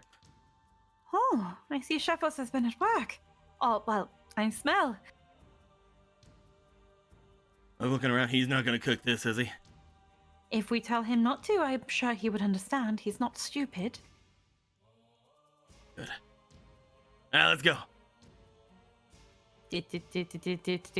As you guys would make your way off into the Shefos domain, you would find that Shefos is there. You would see that several different parts of the counters here seem to have different kinds of small looking pastries and things like that. Things that would take a lot more finesse than you would ever think Shefos capable of. There is a small little tray of just like little scones, or the small little tray of like little like pastries with like little strawberries and things on top of them. It looks like something you would see in like an actual bakery or something, as Chefos just seems to just be ignoring everyone behind him and continuing to make things in front of you. Yes, there we go. Yeah. Oh, that makes that. You Right, seem to almost, be. almost. Oh. Hey. It seems you've been right at work, Chefos. All these look absolutely delectable. Oh, hold on. He like makes his way over toward one of the trays and like picks them up. You see that on top of them there is apparently a set of cookies on top of them. He brings them over towards you. Oh. Bloop. Oh yeah, thanks. Vega reaches out and grabs one. Chefos gives a slight growl, but then lets him. She'll grab one. Oh, these are good. Mm. You taste them. Again, you never really noticed it before because, you know, obviously you were just having whatever food was here. But even the taste of the food seem to be a lot stronger than you would remember food in this place being used. As you take a bite out of it, before you could kind of tell that the food here wasn't real food. After taking a bite of this, it's very much like, no, this is legit. This is something I can actually get something out of. Chefos, I think you've done it. I've been working on these for a couple of hours. Yes, I can quite so taste them. I feel a little bit satiated. Hey. Genuinely. Hey. Don't cook my egg. What? Chefos, we have a bit of a favor. Don't do it. I mean, do the favor, but yeah, I'll be quiet. We seem to have come across. You see Aster just on the cookie trying to lift it. Polo just takes the cookie Ace just trying to get and like breaks it in half and then just like gives it to Acer. Gives the other half to Orion. Orion will happily eat that. Yeah. Hopefully it's not chocolate chip. Yeah, he's fine. He's dead already. Yeah, he's already dead. Who cares? He's already dead. I'm the only doggo that can actually have chocolate. What a thrill. He's like, oh, fuck. Oh, this is great. I would definitely die for this taste. So, Chefos, it seems we've come across a bit of an oddity. First off, we found this very giant egg. Don't cook it. Yes, it is absolutely not for eating. We were curious if there was a way that you might know of how to check if it is fertilized. First and foremost. I believe I could figure something out about it, but how fresh is the egg? Blah. Not at all. They found it. They had it in a box. They were gonna eat it. Nobody knows. They don't even know what it is. They seem to have kept it relatively safe and in an adequate temperature just in case it was fertilized, but no one was able to really confirm because no one knew how. Or no one specialized in that. I see. I could try to figure something out with it. If you believe it to be fertilized, I could bring it down to my room, and I could make a small spot for it and try a couple of magic spells I know. Yes, possibly. We were curious. I had heard that there was a method by shining light through it to see if you can see anything, but that is why you brought it to me. I see. I could try to do something like that. It would be no problem at all, actually. He brings his hands over toward the egg. Vega looks at him, narrows eyes, Shefos looks at him, picks up a cookie off the plate and hands it to him. Vega takes cookie, eyes still narrowed, hands over egg, takes cookie tray. Goodness. Let's see. As Shefos takes the egg, he seems to hold it in his hands, and upon doing so, again, now that you mentioned the shining light through it thing, you note that Shefos's hands begin to glow. Upon them glowing, you and Vega will be able to look at the top of the egg and look down into it. You could find that even though you don't know exactly what you're looking for, you do look through the egg and see that there appears to be some kind of a shadow inside. Is that it? Is that the thing, or is that just a yolk? Well, normally when farmers shine a light through it, the light goes through the yolk. So if there's a shadow, it might be something. Oh yeah, I told you, a little. Well, what are we naming him again? Well, I'd suggested Hermes. Little Hermes is doing great. I will say I do not know what exactly this means. It could mean that it is fertilized. It could not. I could look things up, but if it is, moving it around would not be a great idea. Oh yeah, we need to find like a place for it or something, right?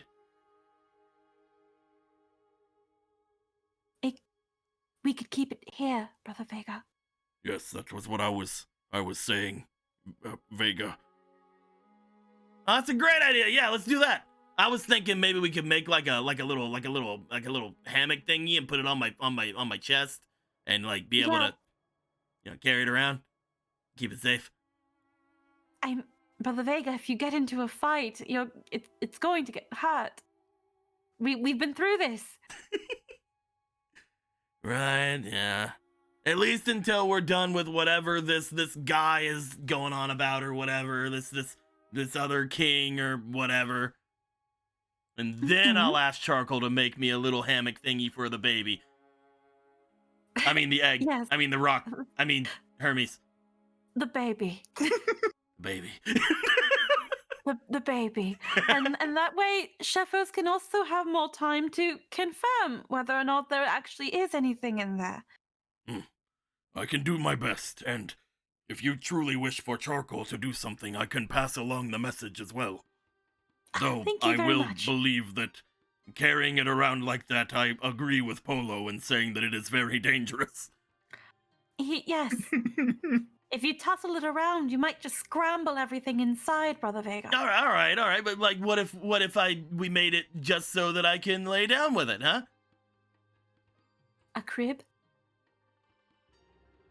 No, like it'd be like on me, but like like I'm laying with it, like I'm not moving, but it's I can keep it warm, A nest? Your brother is very strange. Brother Vega, just a bed is good enough.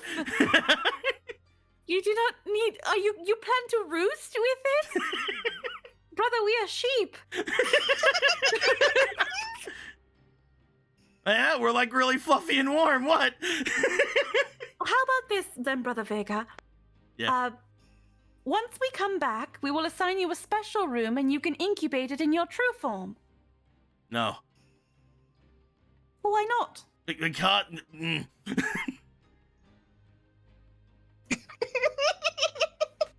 We'll talk about it later. Well, then I'm just saying we're all warm and fluffy, and I certainly can't do it. Only you can do it. Or I guess I can try to ask Brother Harder, and he can maybe do me the favor.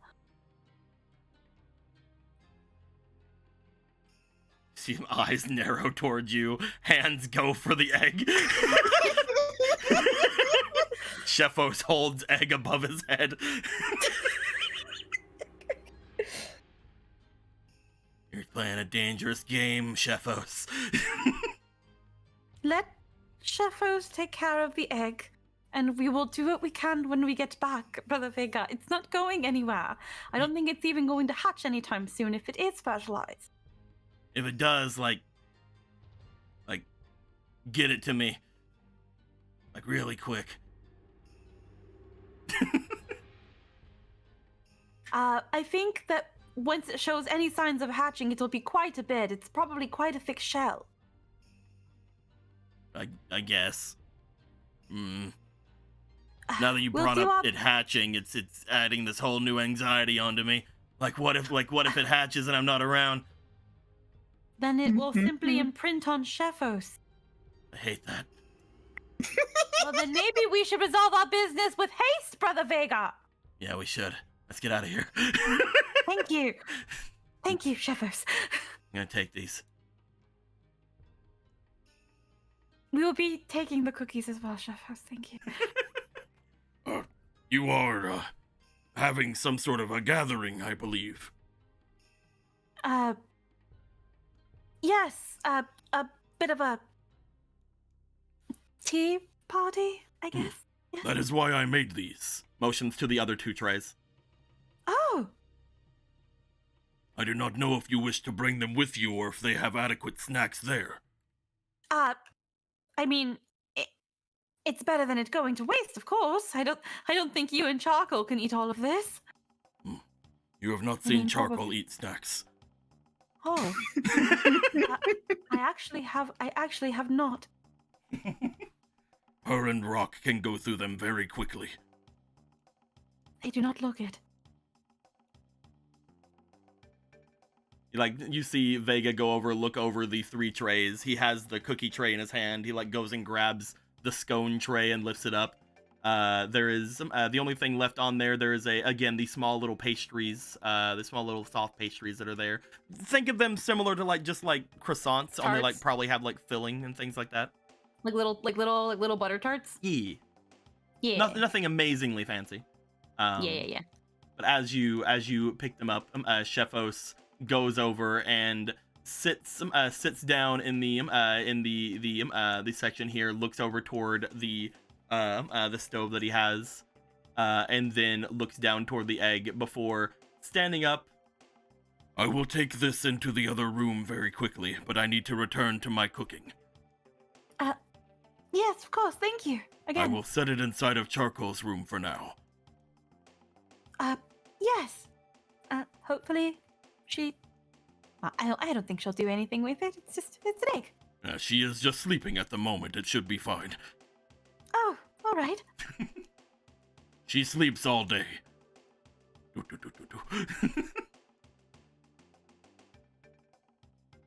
As Shefos will go about and doing that, you see Vega just holding the 2 plates, looks back to you. Should we head back now or what? I think we are good to head back now. We have put Hermes into safe care. Yeah, I guess. We can check on him when everything is said and done. I guess I guess I'm fine with him holding on to it, and if anyone else is gonna hold on to it, I guess I'm fine with Charcoal holding on to it, and as long as none of them meet him. I don't think they will. Good. I don't think Charcoal even has the strength to break into an egg that big. Thinks about it. Yeah, probably not. I mean, you'd think that eggs that big would have some kind of, like, natural protection or whatever on it. It's probably a pretty thick shell. He's probably a lot stronger than we think. You know, he's my little egg. He's probably a lot stronger than anyone thinks. He's probably the strongest egg there is. Let me tell you about this egg. Yes, tell me all about your son as we make our way back to the domain. Look, you hold on a moment. Let me tell you exactly about him as you guys start making your way back. We will get into the other 2's things very quickly before making our way potentially to the tea party. Currently, we will go to Gorthos and Marco, as you guys are going to have to make some rolls, depending on if Gorthos is helping or not. What rolls? That's Yes. not what I signed up for. I want to just do the thing. I just want to do the things. I want to play. I didn't come. I don't want to roll for my success. I just want to have my cake and eat it too. As you guys make your way a little bit away from where the huts are, you guys are pointed off at one point by one of the other guards toward the north. After you guys make your way east a little while, you guys see what appears to be a little alcove built into the mountain a little bit off to the north from where you are. It seems to be a slight overhang from where it is, but it does seem to take in, because of the shape of the alcove, quite a bit of sunlight from the rising sun. But as you look off to it and see like the slight little bits of decoration and things over toward the tea area, you guys decide to take a little bit more off to the east, as the four of you plus Z look over this crown that the king then takes off and looks over toward Marco with. As you guys look to it, he moves it a little bit off center, a little bit over toward where you are, Marco. Looking at this crown is something where if you stood it on its side, it almost comes up to your chin. Oh. If you stood this thing on its side and just held onto it with your hand, it comes up to about your head level. One could in fact use it like a boomerang if they so wish. You want a giant crown boomerang? You probably could. It's basically Songo's boomerang. Yes. It's basically Songo's boomerang. Yes. Only that one I think is much bigger. Anyway. Yeah, it's like bigger than her body. Yeah. So. That being said, as you look it over and you see it, one thing you will note is you do, just like normal, you do feel the magic that is within.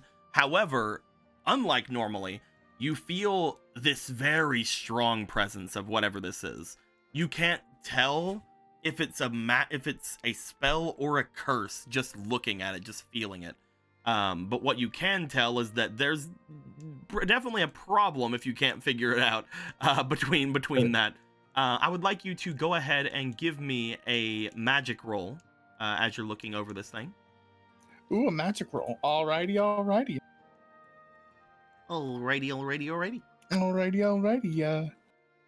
Do I grab one? With this cat as being stupid and dangerous for the purposes of the swords. Yeah, I'd say. you guys are wanting to agitate a potentially explosive spell put into it by a psycho bird. I would say yeah. Alrighty, I will put one in. You know that mainly just doubles your roll.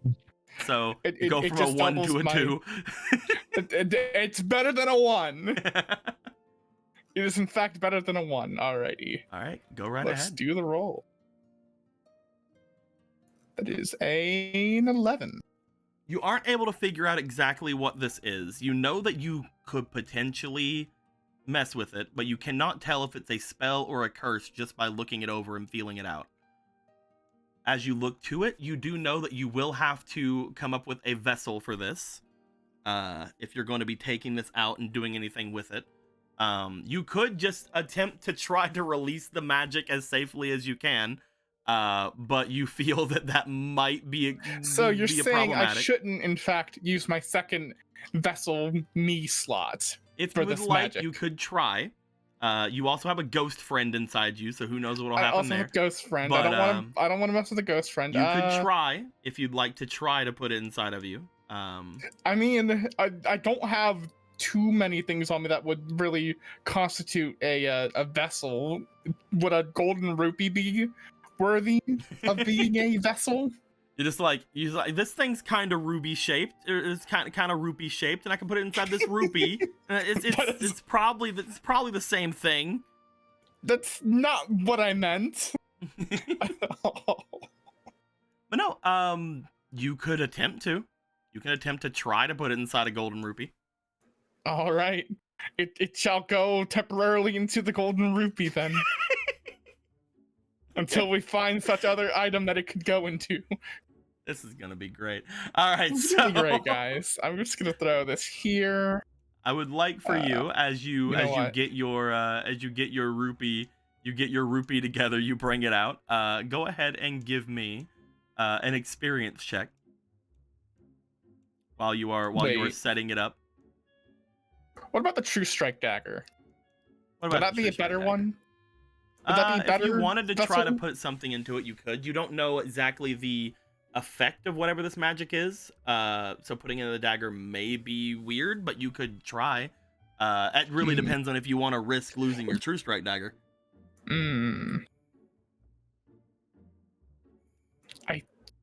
I guess for now I'll just try we'll just try the fucking ruby. Fuck it. The too much second guessing on here. I need to get Gorthos. You need to make me some vessels.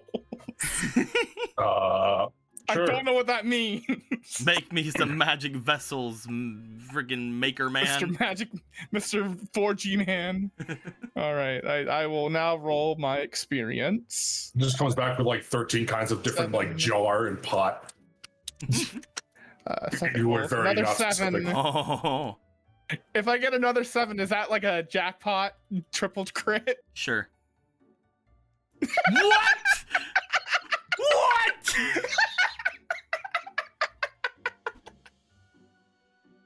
Lucky 7s. So what are the odds on that? A man of my Reese. word. All right, you pass. Anyway, let no one tell me I'm not a man of my fucking word. All right, so Wow, you hit the jackpot, baby. so with your 777 check you just made, you look over the rupee. You feel as if you can choose to put it in here. However, you do know that once you put magic inside this rupee, it will lose all value.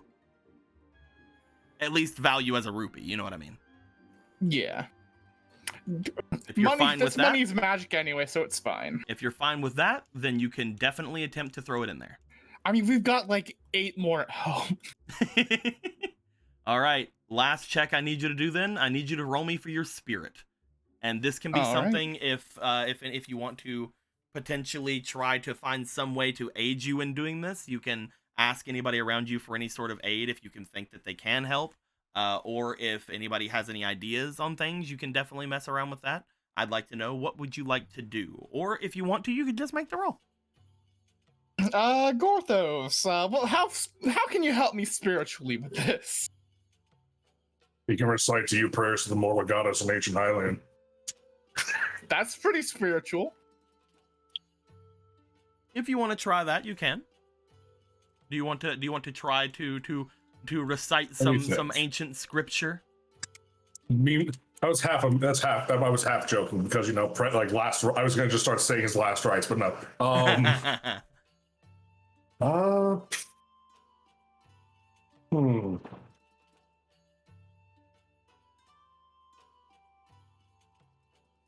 Did we get a chance to recuperate our Doritos yet? I forget. Yeah, you should have all your Doritos. I like to use gifted strength. Hey. So I can roll spirits with a +7 instead of a +3. And what are you doing with that? Because right now we're seeing if Gorthos has any way he can aid Marco in doing what Marco's doing. So how are you going to aid him is the main action, the main thing. Well, by channeling gifted strength, I'm channeling the power of the mortal goddess. So I'm hoping that with perhaps a more literal than figurative guiding hand of holy light, I can help force whatever's in this crown into whatever Marco wants it to be in now. It is unfortunately forcing anything like that. It is not one of your skills you can potentially do. Marco is the one that is able to actually mess around with moving things and spirity junk like that. So attempting to force it with a guiding hand, unfortunately, is not something that you can do. It's not something you have the ability for.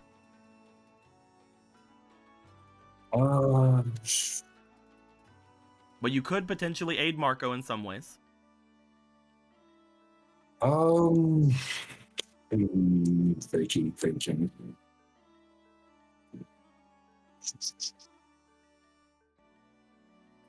Because you have your cool gauntlet, and perhaps no way that'd just be inscribing.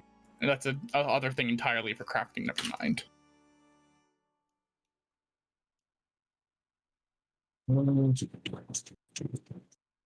How can I help spiritually?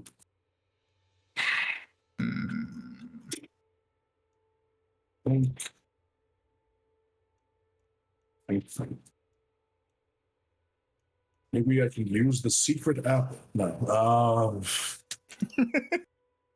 I will bring up to you, because this is something you would, actually just roll me. We're gonna roll for experience. Let me see how much of a hint I can give you. Oh, geez, such a low number. 16. You do know, even though you're not very trained in it, you do know that you are an enchanter.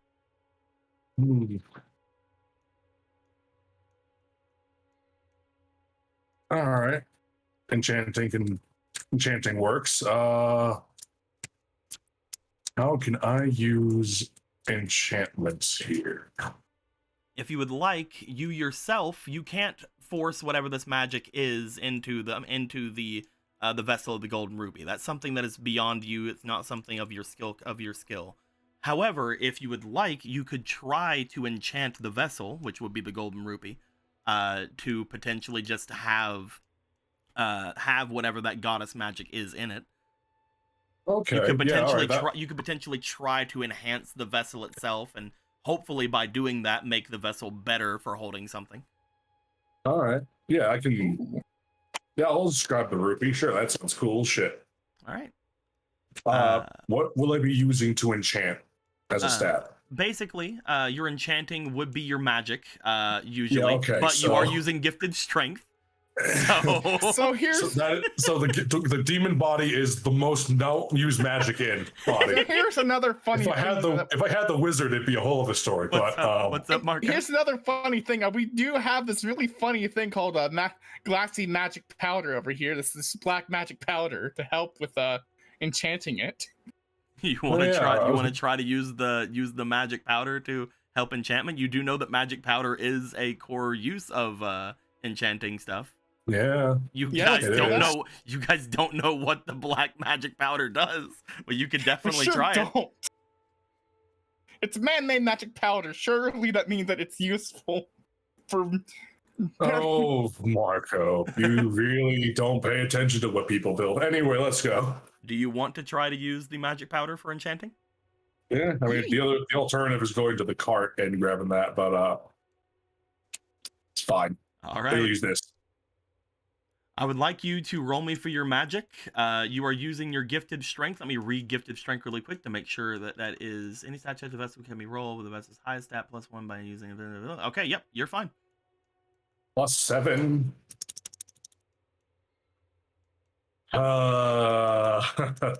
Would you like a goddess point or? Yeah, sure. Now, or I guess not. It's up to 27. Don't you ever tell my crafting power again. So even with the -7 from using the black powder. I'm sorry, what? Is this anti-magic powder? What the fuck does that mean? So even with the -7 from using the black powder. Why is it minus? Don't worry about it. It's synthetic magic power. Black magic powers. Man-made. It's black magic powder. God damn it. So. Is this anti-magic? So, as you guys grab the golden rupee, you think to yourself, Gorthos, as you hear Marco calling out for oh man, make me a vessel sometime. You're like, oh, I can fucking do that. I can do that right the fuck now. State picks up rupee, just sharpens claw. You take the rupee in hand, you begin to start reciting and start thinking about the different things you've learned, the small bit of enchanting that you learned whenever you were with Smith, as well as just the general knowledge you would have stored somewhere in your brain hole about it. Upon doing so, you take some of the black powder that you guys had attained from down in the dungeons of Hyrule. And upon sprinkling it over the rupee in front of you, you do find that the rupee itself seems to turn entirely black As the rupee seems to turn entirely black, it seems to give off a very bright magic shine from it. One thing you would note is that the whatever type of magic this ruby is giving off, you have zero fucking idea what it is, which is really weird because there's only like 3 things it could be, but it doesn't feel like any of them. So after he's doing this whole sky, he finishes the enchantment. It just pops black and it just falls to the ground. It just like steps back from like, what is that? What was that powder again? It's the man-made magic powder from under Hyrule and under Castletown in the dungeon. Whatever that, we must needs investigate that again. That doesn't feel natural. That feels weird and wrong. I've held that for so long. I didn't feel anything weird about the powder. Well, the powder. He just kind of like he just reaches out and like pokes it. You poke it. You feel as you poke it that the rupee itself appears very sturdy. Normally, whenever you find rupees through lawn care or however most people find them, people do find that they are rather fragile, which is one reason why they're used as somewhat of a monetary source, because it is rather scarce of a resource if treated improperly. But as you poke onto the black rupee itself, it appears, as someone like you, Gorthos, who would be touching this, you touch it and it almost appears to have the same durability as steel currently. It no longer feels fragile in your hands. Like he actually just like picks it up at that point. It's like it looks like he tries to stress test it a little. Yeah, careful with it, Gorthos. It's still a rupee. This feels like steel. It what now? He like taps it on the back of his hand, like, This can be a real weapon. Black powder. This is what I was missing whenever I made the money mace. This is why Ivori said I couldn't do it, but I can now. What a horrible thing have people done with powers. Why did it take them so long for Gorthos to figure it out? One thing you do know is that one thing you do know, again, most of the dungeons that have been showing themselves around the area, ones that have been showing themselves within the past 100 or so years, cropping up all around Hyrule, they are apparently of some kind of an ancient variety, some of which from back in the Age of Demons, which is why, one of the dungeons is kind of just your fucking place over there. When it comes to this, however, this kind of an ancient fucking thing, you do know that it came from where the Sage of Creation had made their home. So maybe the Sage of Creation has something to do with it. At the same time, it could also be something far more ancient than you realize. Maybe even from the time before you had even joined the Demon King's army. Such a time never existed before then. He's just like mulling over. He's so enamored with this, he's completely forgotten why he's here. You just see him looking it over and thinking.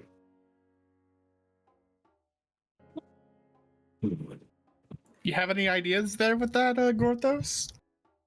Sorry to the end of a stick. That would be great, but I do want to throw the other magic into it. Oh, the what crown? The diamond, the reason why we're out here? He looks at the crown. Oh, yes, right. Oh, right, yes, of course, yes. Apologies. Gorthos has now discovered something revolutionary. I think we should have some more of that black powder somewhere. I think. Black steel. You know that as long as nothing else is put in the grinder, it basically always creates whatever this black steel, this black powder is. Last time you guys had seen it, unfortunately, the Gomez had put in the bones of those heroes to grind up. Yeah. But normally, nothing usually is in there. It just sort of makes the black powder as it goes along. I could have sworn that we put in like a black rock that was just strewn about the room into it. Oh, No. you know what I mean. The rock, the Yeah. area itself seems to make these black stones. Yeah. Is what I'm meaning. Okay. Gotcha. Well, I know what's on my list of shit to do on a fucking small break in between these fiascos. Then Would you like to try to put I would magic like- inside of this thing? I would in fact like to try to put the crown magic into the black rupee. You succeed. I'm not even rolling for it. You succeed. Not You're even. welcome. You're fucking welcome. But don't I still have to pull the magic out of You the succeed. crown? Okay. You see what happens when I'm at my prime? You just get to do shit. I was not expecting this. Get fucked. Crafter isn't a bad class. So Marco, So what am I feeling from this you DM song? you grab the rupee again, just like with Gorthos. As you feel the magic or whatever it is permeating through this thing, it should be one of three things. It should be magic, curse, or maybe goddess shit. It doesn't feel like any of that. Doesn't feel like anything's going down like that, but you can definitely feel something is there. As soon as you bring it over toward the crown, as the Zora King wields it and holds it up to you, you start trying to put any sort of influence over it. You try your best to start putting any sort of influence. You're like, okay, I'm ready to move it. This is gonna be tough, but oh, it's done. You feel that whatever you just did, this rupee now basically just was almost made for that. You had to hardly do anything. And as you're holding on to the rupee now, you know that whatever that spell was that you put into it was very grand, was very great. While the vessel currently is being taken up, you feel like that wasn't even the max of what you could have put into this. You should let the curse out and put demise in it. Oh, well, it seems that it was a great success. That's wonderful. After that, I didn't have to do barely anything. This thing can still have more magic put into it. You guys at this point be looking at it as you just hear a what the. You guys look over toward Jason as Jason draws out the Master Sword. Upon doing so, you guys note that the Master Sword is glowing. Porthos knows it doesn't like him, but rude. It doesn't normally do this to you. Does it get brighter as I slightly come closer with the black rupee? You bring it closer to the Master Sword, and you almost start hearing like a tone, as if somebody struck like a tuning fork. I'm just gonna go ahead and pull this over here. Or should I even be still holding it? Gorthos has no idea why that's happening. Jason, get closer. I don't remember the Master Sword, doing anything funny when we were in the dungeon. And we've had that powder for quite a long while, have you not? I've Perhaps had it it's- for weeks, months now. Maybe it's inert when it's a powder and only works when something's been infused. He holds his hand out for the fucking rupee. He will pass it over. So that does the thing to evil things, right? This is, from what they have mentioned before, it has always been known as the Sword of Evil's Bane, but it's more likely, if you really take into how things are in the modern world, it's something against demonic energies and different kinds of malice such as that. It's not really against evil as much as it's, because even whenever it comes to someone like Polo, it could be rather useful against them. And I wouldn't consider Polo being evil. No one in the right mind would ever think of Polo as evil. Indeed. I say, juxtaposed to her stealing from the old man blind. I was not evil. It It's does fine. remind It's me of. neutral. It does remind me of something, but I Mm. don't really know what.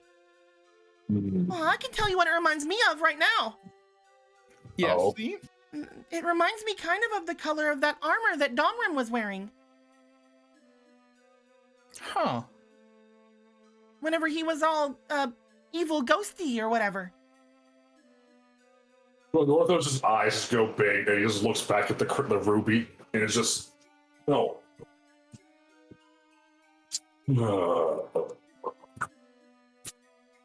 Whatever it is, it's perhaps very malicious indeed. I wouldn't be so hasty as to consider it that. To be fair, it does feel as if it is rather powerful from what I can tell with my own limited expertise, but at the same time it doesn't feel as if it is volatile. No. Anything can be powerful, it's just how you choose to wield it, correct? Mm. You just need to put it in the right hands. So many ideas and experiments flood Vorthos' mind, yet he worries he'll make something hard. Well, then you can make sure that you or Marco are around for whatever this has to end up being a purpose for. Perhaps you could even create something grand for Marco.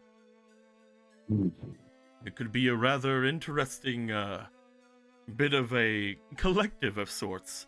The magic of the great Ivori stuck inside of a creation of magic beyond even your own understanding. I believe for someone such as a craftsman of your caliber, it would be quite a challenge.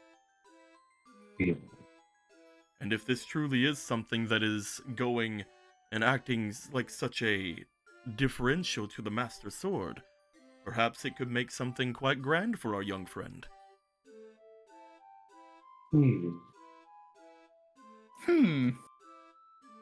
A Master's Sword. He's like just tapping on the ruby with one foot, like his index finger, just thinking.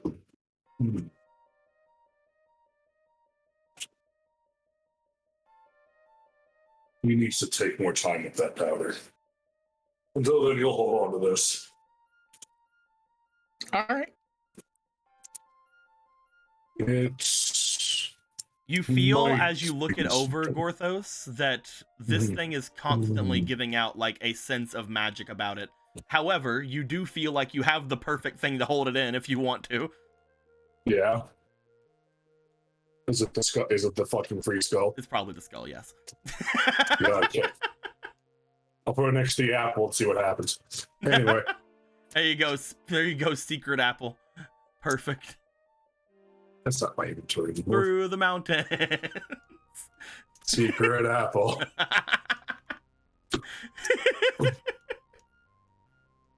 No, he just puts it away. This demands a lot of time and expertise. We found it underneath. It always spews it out. As soon as you put it inside of the skull, by the way, you would note Jason would show that the sword begins to fade, and that kind of tone, that ding, that tuning fork tone, seems to completely go away. He may require your services in the future, Jason, if that's acceptable. Of course, I'd be happy to help in whatever way that I can. I'm not sure exactly what I could do, but Neither does Gorthos, though he feels it'll be beneficial for all parties. The more we learn about this new magic powder, though he will admit it felt very raw to use. Other. It felt as if the magic properties of Gorthos's skills were being suppressed, drained, made irrelevant. Despite all that, he seems to have managed something. We'll take the time to figure it out quietly. Surely this won't have any negative consequences in the future. At this point, the only thing I can think of to learn more about it is to either go down and check it out, or maybe see if Shefos knows anything. Indeed. In hindsight, perhaps Gortho should have asked for the folders to be put down in that black powder crusher. I think it'd just be too much of a walk. Well, perhaps if you had small, normal Hylian legs. Of course, it'd be much of a walk for your tiny Hylian legs. I mean, you'll probably have to squeeze through the tunnels more, but... We'll fix that. Don't worry. Anyway. At this point, you guys would note that several people would start to show themselves, making their way up toward the tea area. You guys hastily put away your things. At the moment, you guys, now that the curse has gone, or whatever it was has gone, you guys pop out the diamond from the crown. And at this point, you see that the Zora King looks to his crown, sort of stows it away in a small bag that he is carrying, and goes to make his way over toward where the festivities will be. All right, then. Hopefully everyone else won't be late. As each of you make your way off in that direction, we will make our way over to Ronan. Hello. Ronan. Hi. There was a little bit of time before you guys had to worry about going and drinking any tea or anything of that nature. As you make your way throughout the water and up toward the western area of the domain, you follow behind over as closely as you can. Now, luckily, being able to keep up with any sort of Zora because of the gem that you carry. Mm-hmm. As you would find your way going off, about 5 or so minutes of quick travel, you would find Obra making their way up and out from the water, coming out into what you can assume to be almost like the mouth of a cave opening. Upon coming out into it, you find the cove that she had called it is very open, at least for what you had originally had thought from what it would be. There is a large waterfall that seems to be coming from deeper inside of the cove. There doesn't appear to be any light being able to come into here because, way that the light is even in this place at all is very weird. Even the light that should reach all the way toward Death Mountain from the Tower of the Sun seems to somewhat be lesser here, as it appears that you have been brought to, from what you can tell, is most likely the darkest area in the entirety of the river domain. Oh. Upon coming out from the water and upon looking about, you find that the cove itself seems to be a lot more of a unique thing than the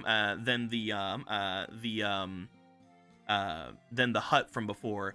You look around as your eyes begin to kind of adjust to the area, as you find that not only are there more personal effects in here, you find that there are several boxes as well as several what appears to be bookcases with draped fabrics and things in front of them to potentially protect them from the water. But you also find that there is a full bed in here, as well as what seems to be a large area for practicing. You find that deeper in off to the side of the cove, there appears to be a area that is unusually warped about. You find that there is a lot of magic sigils and things seemingly depicted all about the area, but only in that section over there. As she pulls herself out from there, she then looks back to you.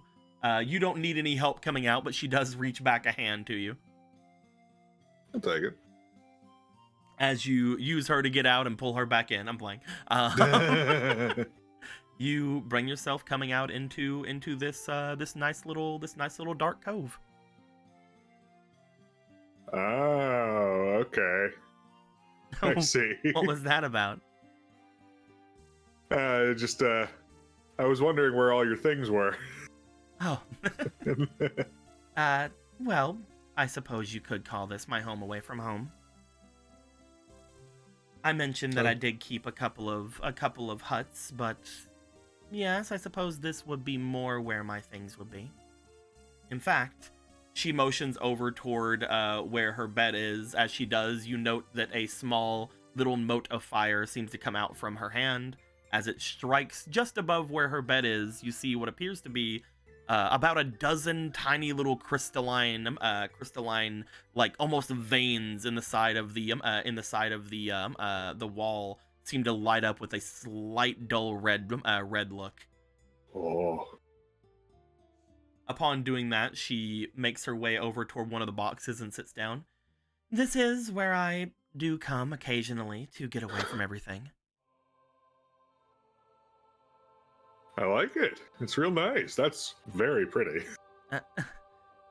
Don't worry about it, trying to bring things like that up. I know that it is very simple, but I mean, it's got more going on than my place. your place is very nice, though. I quite enjoy your tank that you have, as well as your clam. And again, now that Nimbus gave you that rock, it seems to tie everything together. Oh, thank you. Well, the fact that it glows against the glass of that tank really helps out, I think. Gives it a bit more of an ambiance. She looks back toward the crystalline structure that is there, like the almost like just random bits of red poking out from the wall. This is apparently a vein of some sort of a precious stone of some sort. I don't know much about it, to be fair. I feel that if I were to understand its true value, I would see it as less of a little nightlight and more of something I should go and sell.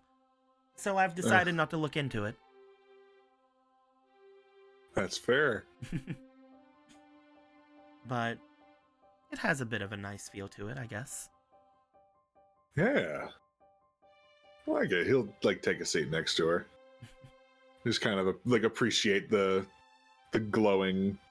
You said it's like kind of illuminating the space, right? A little bit. It's not giving the entirety of the cove anything, but from what it isn't illuminating, a little bit of light is coming from the mouth of the cove.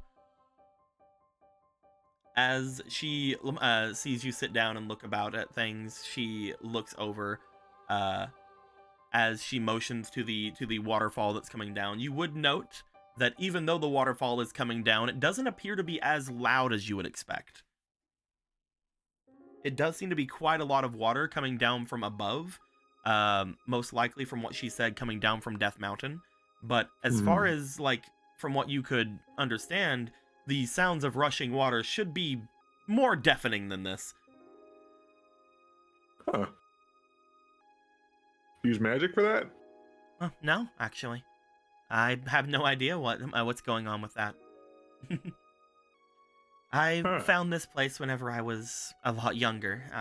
Barely able to swim to this place, let alone be too far away from the village itself.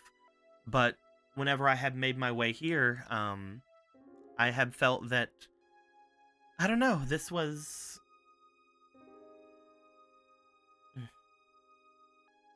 She stops for a second as she was starting to get into explaining everything as she looks to you. Sorry, I can get a little excitable about certain things. I don't know if you know this yet, but I love listening to you talk. So go for it. I will try to spare you as much as I can. The main point I was getting at was I believe that what you see in front of you, the waters that come down from above, was originally what actually got me to enjoy the idea of magic. Whenever I was younger, my mother, as well as some of the more respected witches throughout the area had basically given orders that those who do not wish to make their way to go up the mountain for the ritual would need to eventually figure out their magical talents. We were to all be ready in case anything were to happen, and I never really enjoyed that whenever I was younger. I felt that it was too much. I didn't feel the need to want to go through anything. The idea that she again brings her hand out and a small little mote of fire appears. The idea that we were just meant to essentially be soldiers never really felt right on me whenever I was younger.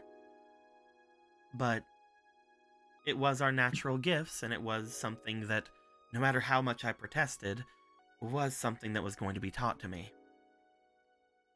Eventually, I found this place, though, and I felt differently.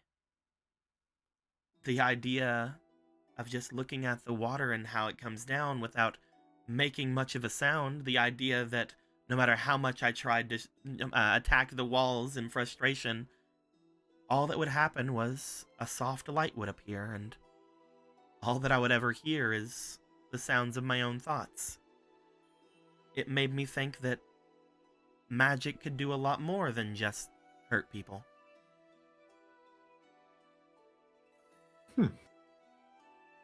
No matter how frustrated I ever got, she would, again, just throw the mote of fire to a separate part of the wall.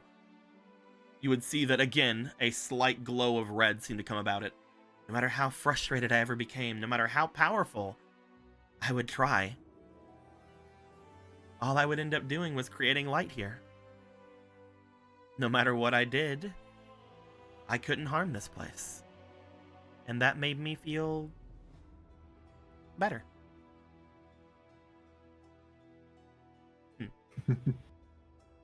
Again, I don't even want to fathom what I would do if I were to tell anybody else about this place.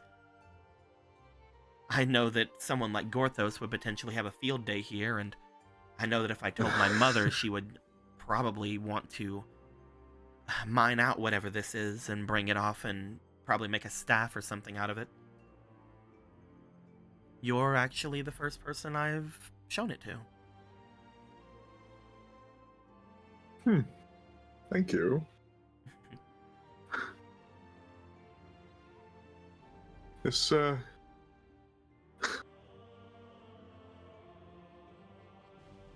that makes sense for you.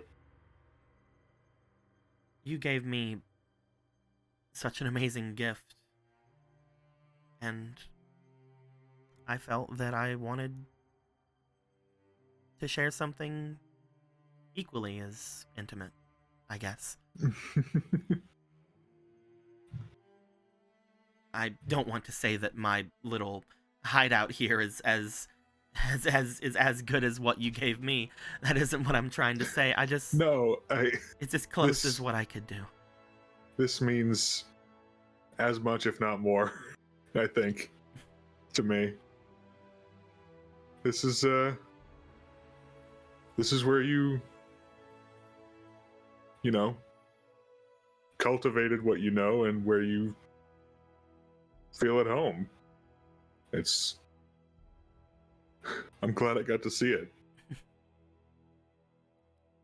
If you want, you could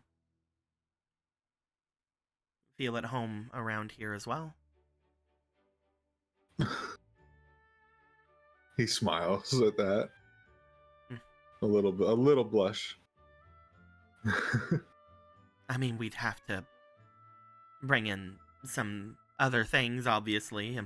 My bed isn't nearly big enough, and obviously it's a little bit less than what I think you would want to have here. I love that idea, actually.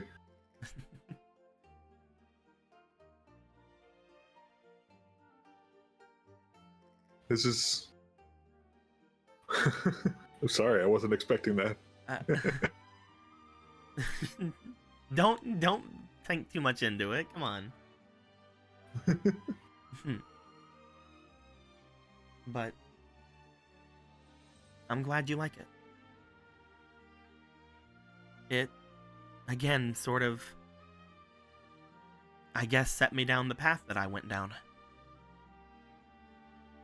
It gave me more of a purpose to want to learn, and I guess it was my first little strike against doing everything my mother wanted me to.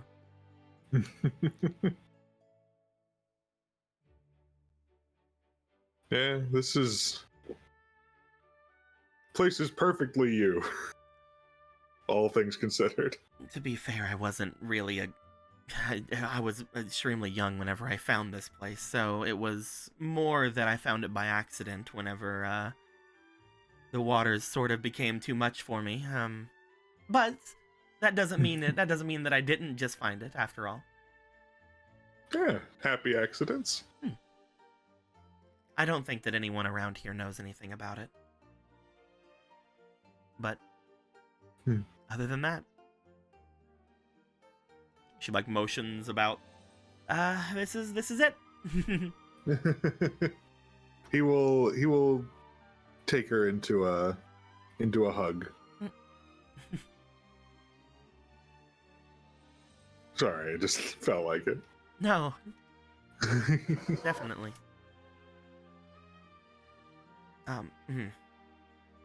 We should probably get ready for tea then.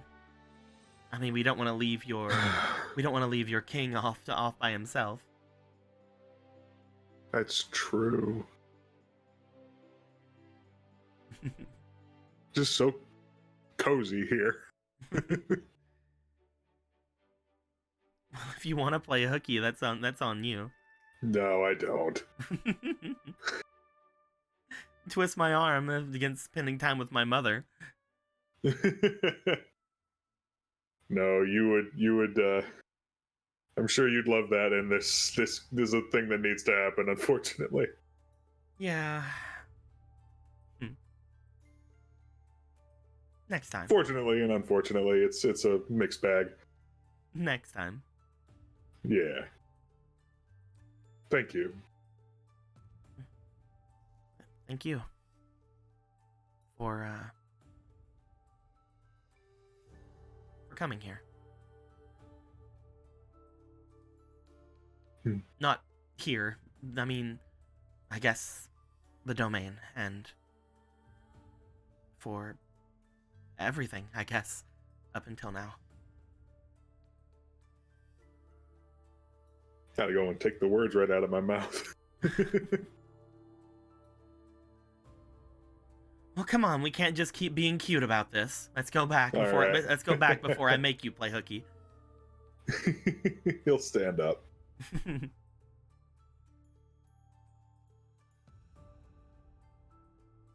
As you stand up, she makes her way over toward where the water is. Upon sitting down into it, she motions toward the water.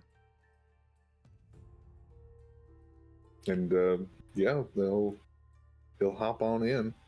As you get into the water, she sort of still sits on the edge of things. She motions over to you for a moment. Upon doing so, she leans down and gives you a kiss on your head. Oh. Before getting into the water fully herself. And then he'll heckin' give her a kiss on the lips. Oh. Before going down through the water. As you guys make your way away from the cove. It takes you guys a little bit of time to get back because you guys are fighting against a current on your way back, but it doesn't take you crazy long. You guys are Zora. You eventually find your way into the little hut. Upon leaving, you find magic frogs just still sitting off to the side. There are a couple of others, River Zora, like bringing him things. as the wise old frog just seems to have some like little fruits and things in front of him. Your new god has arrived. Upon you bringing yourself over. God, I keep pulling things out from behind. Upon you guys making your way over, you guys start to head over toward the tea area. Bloop. Yep. Da-da-da-da. And Polo. There. As you and Vega would return without any of the egginess with you, however, now with new snacks in tow, at this point you would find that you have still plenty of time to get over to the tea area. You have your snacks. You have things of that nature. Is there anything you'd like to do before making your way to the tea area? There's nothing in mind that she wanted to do in the domain, so it'd probably just head right over. Okay. As you and Vega make your way here, you are able to set your sights outward. You guys get yourselves ready and then immediately start making your way out to it. Upon going out, once again, Marco and Gorthos, you would see that some people were making their way there, and you guys start making your way off toward the area. Upon getting yourselves a little bit away from it, you do find that that Polo and Vega will be the first ones you guys would see approaching you guys. So most of their entire thing was cookies. Anyway, and a little bit after, as they make their way there to you, Polo, you would find going up and around Marco and Gorthos. Both you and Vega have a physical shudder as something seems to overpower your nose for a slight second. Just like half a second, something seems to almost be like extremely overpowering. As both you and Vega seem to visibly seem to shake for a second and almost drop your things. Like, what is that? Oh. Oh, that was odd. Gorthos and Marco, you guys would see this because they would have done that as soon as they got to you guys. Oh. You felt that as well, did you not, Brother Vega? Oh, what the hell? Y'all good? Something we in should the... ask the same of you. You see him just lifting his head up. Something in the air. Sniff, sniff, sniff, sniff. Gorthos reaches into it, just starts rummaging through his bag, takes the rupee out of the skull, just puts it in the normal large bag, and sees what happens. As you take the rupee out of the skull, both again Polo and Vega will very briefly, not constantly, but very briefly, there will be another set of almost like an overpowering feeling come across you. You don't shudder as much this time because you're not caught completely off guard. But it is another very similar feeling as soon as that black rupee seems to come out from the head. Ooh, what is that? Gorthos glances over to Marco. About that used to be a rupee. He hasn't taken it out of the bag yet, by the way. He just took it out of the skull. Oh, I thought you said you took it out of out of it. My bad. My bad. Either way, the smell would have still happened, or the whatever would have still happened. The shudder. Because it's the only thing I can think of that magically happened recently. A rupee? Yeah. You know the glassy black powder that we got a while back from underneath Castletown? He just pulls it out and shows it to everyone. I have vague recollection. I wanted to turn a rupee into a vessel for some magic that was in the king's crown. And I've had the brilliant idea of, hey, this is magic powder. Gorthos, and can we do something with this? And he was like, yeah, we can enchant the rupee. And so we enchanted the rupee, and weird things happened with it, I guess. Look. Your currency is weird and cursed. It might be this one cursed. is now, I guess. As he's holding the black rupee, well, it defines categorization. It is not cursed. The more you tell me about these rupee things, the more I'm glad we don't have them. Well, this is sure he could have done the same thing with coinage. I'm mostly just confused. Why It would was- you do that for your money? I didn't really have much else on me, and I figured it would just be a temporary thing. Gorthos can't undo this. Well, maybe it. Hopefully, it wasn't a rupee of great value. Yeah, Gorthos it's only a can't gold undo. one. It also seems to cause an effect with my master sword as well. Yes, watch. He just gently hovers it near Jason. As you hover it near Jason, Jason doesn't have the sword drawn, but you guys see a slight light coming from the blade sheath, and you also hear the vibration as if someone struck a tuning fork again. What is that? Like he F? pulls it away, then puts it back, pulls away, puts it back, pulls away. What is that? F? C Every minor? now and then, as you do it, you just see fucking Jason vibrating on the spot. Well, doesn't know why it happens, but it's amusing. I mean, Also, it's desperately curious. I mean, you are a minstrel, Brother Vega. What note is that? That's definitely hold on. Bring it over again. Brings it up. That's A sharp. A sharp. Fascinating. Get it because it's a sword. He's like, Gorthos, like, as he looks like he's about to mentally put that note away, and then just like drops it, like he's happy as he just looks fucking irritated now. As that goes down, you guys would note that Obra and Ronan would make their way there with Magic Frog. Ronan, you see the others seemingly just like for a moment before Gorthos puts it away, you would see like a pale, like a pure black looking rupee, and the others just sort of all clamored around it and the River King or the Caesar King. Oh, I've never seen one of those. How much is that one worth? Nothing. Oh. It used to be gold. Gorthos doesn't know its actual value yet. It's harder than steel. Now. Oh. So the rupee mace is feasible. The glassy black powder that we got from the dungeon? Is a gold rupee not worth 300? Yes. Okay. Gorthos doesn't believe in currencies, but that's beside the point. You could just hold 3 goldies. Mm-hmm.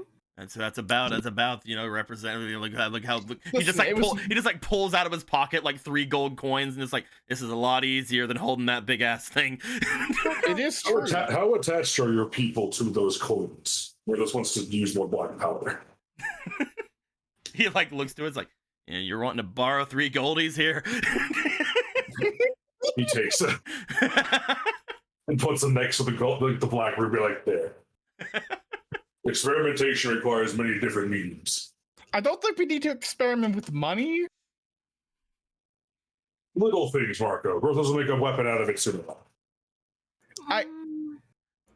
Z would go over toward Ronan and Obra and give a bit of a blah as to what just happened. Because they would just be sitting there like, why is everybody fucking freaking out? What's going on? Fascinating things. Well, whatever it is you did with it, I'm not entirely sure what you might have created, but you did feel a strange sense of how does one would anti-magic actually be an effective term for that? Because you just told me 7 magic minus. Like, would that be a fair description, or is that not really inaccurate? It's very inaccurate. There are usually, to your knowledge and to everyone's knowledge, there is the magic that anyone can basically do, like the witches and things do. Like arcane, divine, there is demonic. The divine magics, and then there's the demonic magics, and this doesn't feel like it's any of them. It defies the categorizations of magic as we understand. This may be as old as Gorthos, probably. He has bad memory, so he can't say. But so we discovered a new type of magic. It is made synthetically, yes? This was made by people, not some natural thing, so it's not divine, or demonic, or even arcane magics. It's something new, different, new, strange. Gorthos is fascinated by it, which means it's going to eat up much of his time now. Well, don't show it to my mother. She might want to take it from you. That's cute. If she wants to help, she can help. At any rate, Gorthos in the mood for tea and brainstorm. As Gorthos starts to make his way forward, Obra will kind of slightly elbow Ronan a bit and just say, "See what I tell you." Calling back to the whole, if I showed Gorthos anything, he'd become completely enamored with it. Yeah. It's true. I can't. It's just how it is, man. I don't disagree with you. As that is been said, you guys make your way up a little bit toward where the thing would go, and this is where I will say I'm very sorry, because just like before, I cannot find the things for these maps. But I did make something for it before anything, so there is still. I thought you were about to say, "I'm sorry, we have to end game now." Oh no. That's not it. Okay, that's why I was saying, don't you do it. No, we're only at 3 hours. We're good. Fucking do it. We're only at 3 hours. We still have like another hour. Who cares? Maybe more, depending on what happens. Anyway, so. But oh, Queen, you see this cool rock I made? Just like before, unfortunately, most of my river domain stuff is just gone, and I don't know why. Like, I couldn't find the hut for Obera's mom. I couldn't find the original thing for like the actual domain itself. But for some reason I just couldn't find any of the maps that I did for it, and I've looked everywhere. But I did make something for it last week before we ended up canceling room.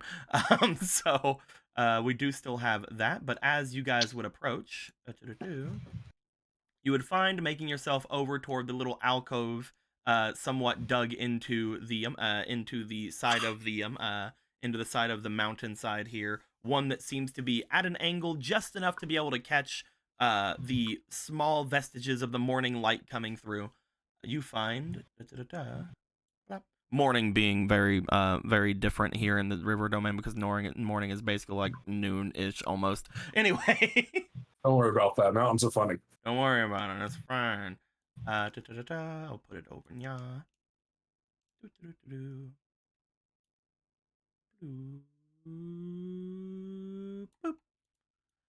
You find, as you make your way over, there is a humongous table, seemingly set out for anything. You know that this is where the queen usually just has tea, assumingly by herself. So why the fuck does she need a big ass table like this? But hey, whatever.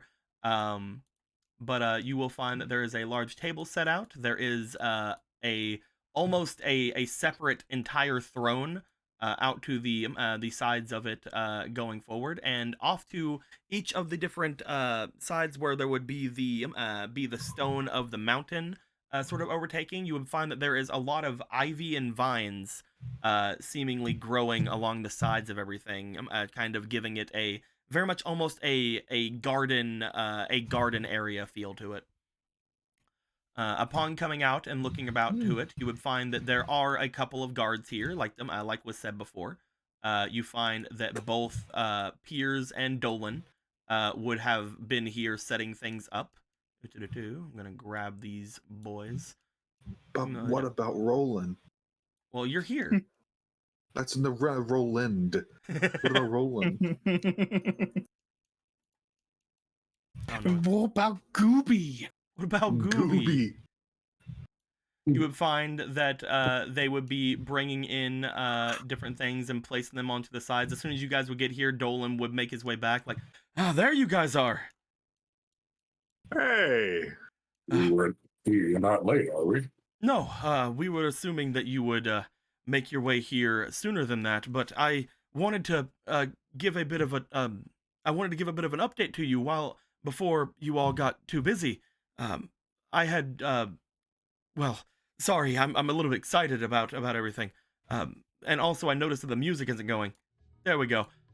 Now I get my fucking tension up too. I wanted to bring up to you all that I'm very grateful that you were able to bring me back down, and thanks to everything you have done, as well as the weapon that you have made for me, I've been promoted to one of the Queen's Guard. Oh. Congratulations. Yeah. And I wanted to make sure to thank all of you as much as I could. You don't need to thank both of us or pay us for any of it. would have helped you all the same, no matter what. He likes to believe. It is a great honor to be a part of the Queen's Guard, and I hope that I will be able to perform my duties admirably, especially with, again, the ideas that have been, unfortunately gone through. I've given whatever debriefing I could to the Queen about everything that had happened and everything that, unfortunately, you all have brought up about, at least as far as the one who had taken our sacred ritual. But they seem to think that I was not to blame for it all, which is a large weight off of me. And again, all of this is because of you. So thank you all very much. I just wanted to say all that before everything went down today. Mm-hmm. It was no problem. You're very welcome. Magic Frog, at this point, is looking around, hopping, doing their thing. They then see that there is a bunch of things being laid down in front, on this large table in front of them. You hear Piers, hey now, buddy, hey! As he is attempting to make sure Magic Frog does not start just taking things from the table. Oh, we gotta wait for everyone to be seated there, bud. Magic Frog looks back to you. Magic Frog looks over to Piers. Magic Frog sits. Nobody's looking. Pierce goes inside his mouth. And just one Pierce just goes, animation. There's a tiny yelp, and then Piers is no more.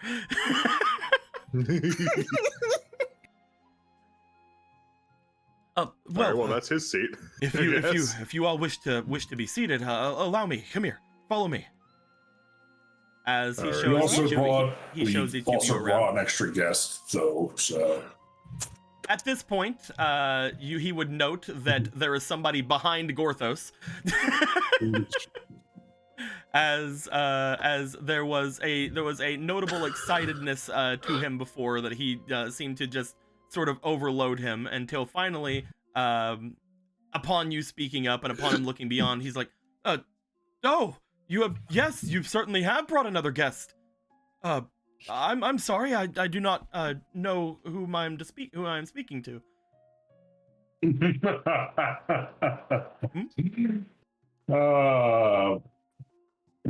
Sorry, Rock. I am a friend. If you would not mind, I believe that I might take up a bit of room. If do you have a chair large enough for me? Oh, that would be difficult. I could go and try to find something. It might take me a little bit of time. Well, you might want to try to do the best you can at finding something with some haste. The King of the Sea Zora, well, the old King of the Sea Zora, would like to have a place to be able to speak, don't you think?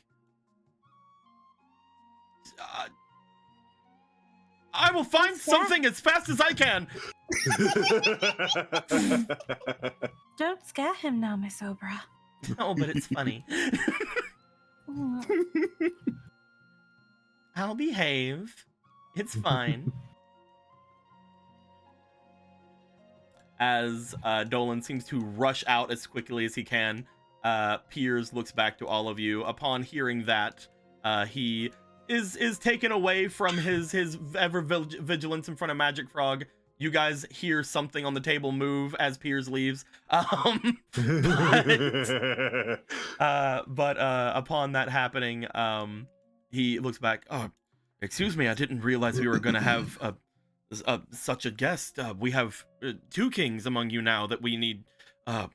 If you would not mind, you could pick whatever place you wish to be upon. The only place of which that you would not most likely wish to take is the throne at the end there. But if the 2 of you would like to choose where you wish to seat, and of course you as well, Lord Gorthos.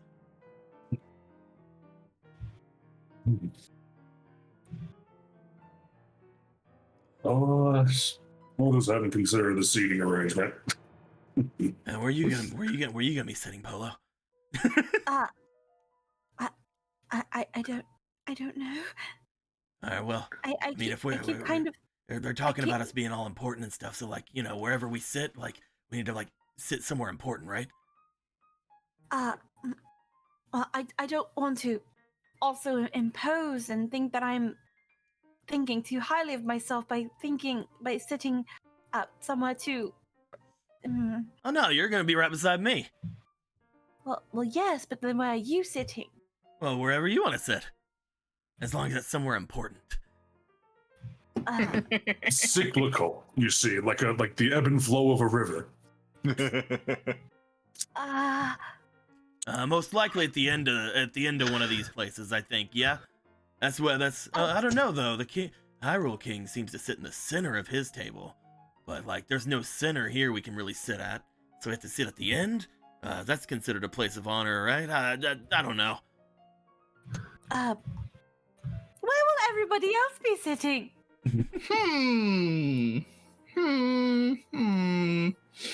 Marco just sits like right here at like the place of honor, basically. No, he wouldn't do that.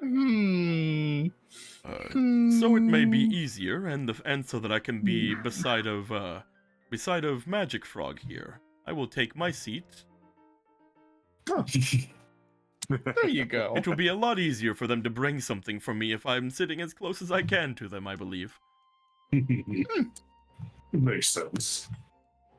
They already took a good spot, Polo. I know all the good spots are gonna be taken. It's so what alright. What is this? It is another like a part of the cross-shaped table? Yes, it is another part to the table. Ah. Then I will sit here. Okay. Another important looking spot at the table there. As you sit down in that part of the table, you do find that there are quite a number of areas where you can be seated here. As you sit down there, you will find that when it comes to seating arrangements, Obra makes her way going forward, stops, looks over to where Magic Frog is, looks closer toward where the throne is, and then just smiles. It's right here. Figured as much. Ronan will take a seat next to her. Sit. Gorthos got that seat. Oh man, all the important seats are going. Marco even got that one. Oh, what are we gonna do? There's another side over here, Brother Vic, if you really want to feel important. Oh, Also, right. are you two like carrying cookies this whole time? Oh yes, Yeah. they are. Besides, if we bring the treats closer to the queen, she might like us more. That's true. That's true. We have so much on us. We have to make a good impression, you see. Jason, why don't you come sit over here?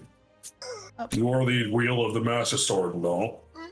That seems a little bit close for my liking, actually, huh? You could be over here. I could. She like looks everything over for a moment before looking and seeing. I believe I'll take that empty spot there. That seems right. He nods sagely. As she sits over to where that is. You guys will note that Wherever upon we are sitting most down. comfortable. You guys will note that upon sitting down, a couple more minutes will pass where some more people do begin to show themselves. You find that eventually, some of the others would start to arrive. You would find that a couple of River Zora would show themselves as people bringing food and other such things there. Upon sitting down where you sat, Ronan, you would have noticed that Magic Frog would have basically scarfed down an entire hydromelon. You find that there are more things being brought in by the other River Zora. Okay. You'd also find that as people are coming in, a couple of more guests seem to arrive. As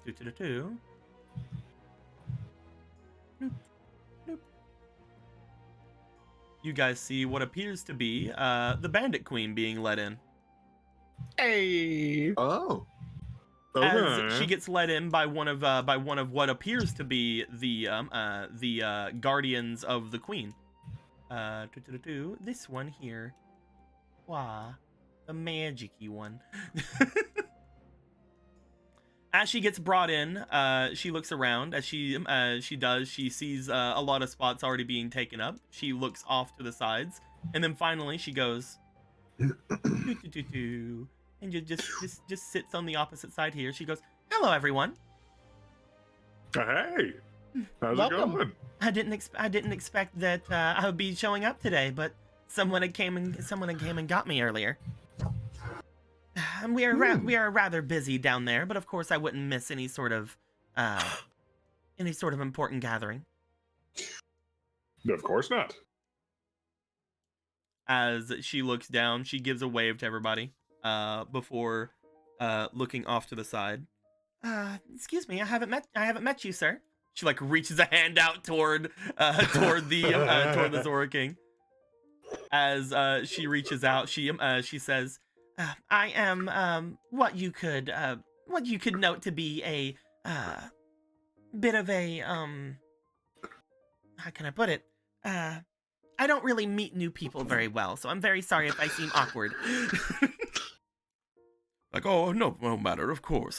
He like lifts like his hand down and like goes to shake her hands very, very, very carefully. So what should I call you? As she just looks down, it's like, "I am Sierra. Though people would note that I would refer to well, since there is another queen here, you don't have to refer to me anything as such. Sierra is fine." Oh, a queen. Welcome. We have quite a lot of royalty here today, I believe. She seems to like puff herself up she seems to like puff herself up, seemingly very happy at that interaction. Ronan's just like for a second just got that look on his face, like, you know, the face someone makes when they're doing like the like it's very much like, is she, I guess. Like, she considers herself to be. And all the people around her consider her to be. You know, if they can see it, make it. I mean, I guess if everyone around her acknowledges her as such, then she would be. Let's be honest. If somebody were to call her to Castletown, she'd probably be in trouble. But She would probably be in trouble. I mean, she is technically far enough away that it might not matter, but it's also like just there. 'Cause it's like what Hateno is just right there, and it's you'd also think that if she was ever called to Castletown anyway, more than her pretending to be a queen, she'd probably be more in trouble for being a bandit. Anyway. Yeah, bandit, well, quote unquote. they really just call themselves bandits. I mean, are they really robbing people in the streets? They're very confident individuals. You guys had seen the only time you guys had seen the Harem Bandits really do much of anything, it was in the beginning of the campaign when they were making their way down from the trade city off to the north, where they had all of their things, and they did refer that a lot of them they had gotten very, very good bargains from the things they had gotten.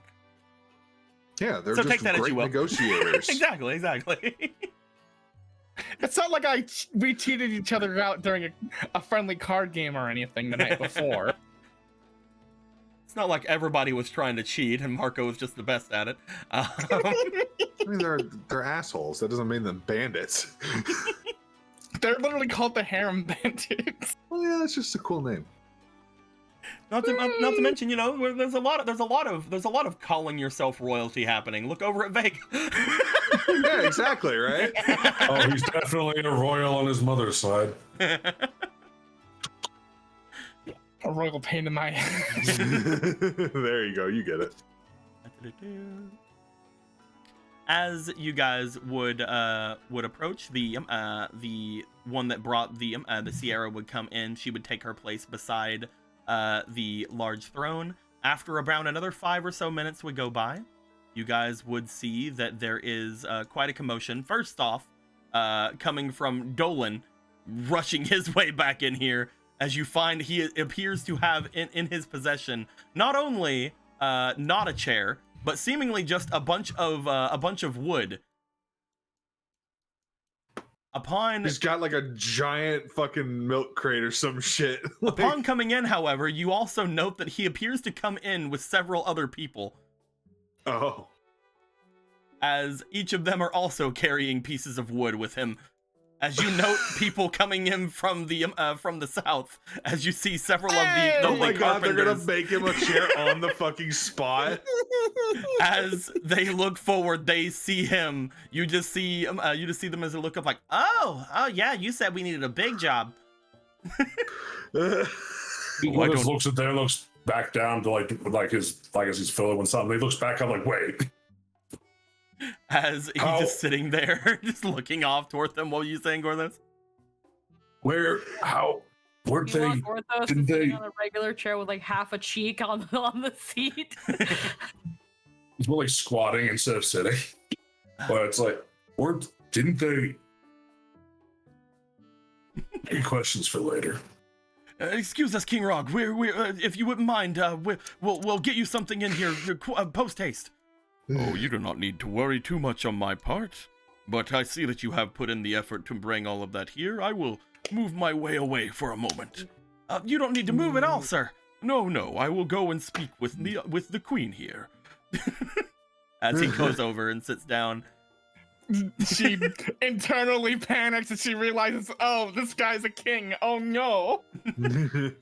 The three carpenters from the area below, the ones that came in with the harem bandits, would then bring themselves about to start maneuvering the pieces of wood together as they start building the grandest looking probably stool of all time, because there's no way they're making an actual seat.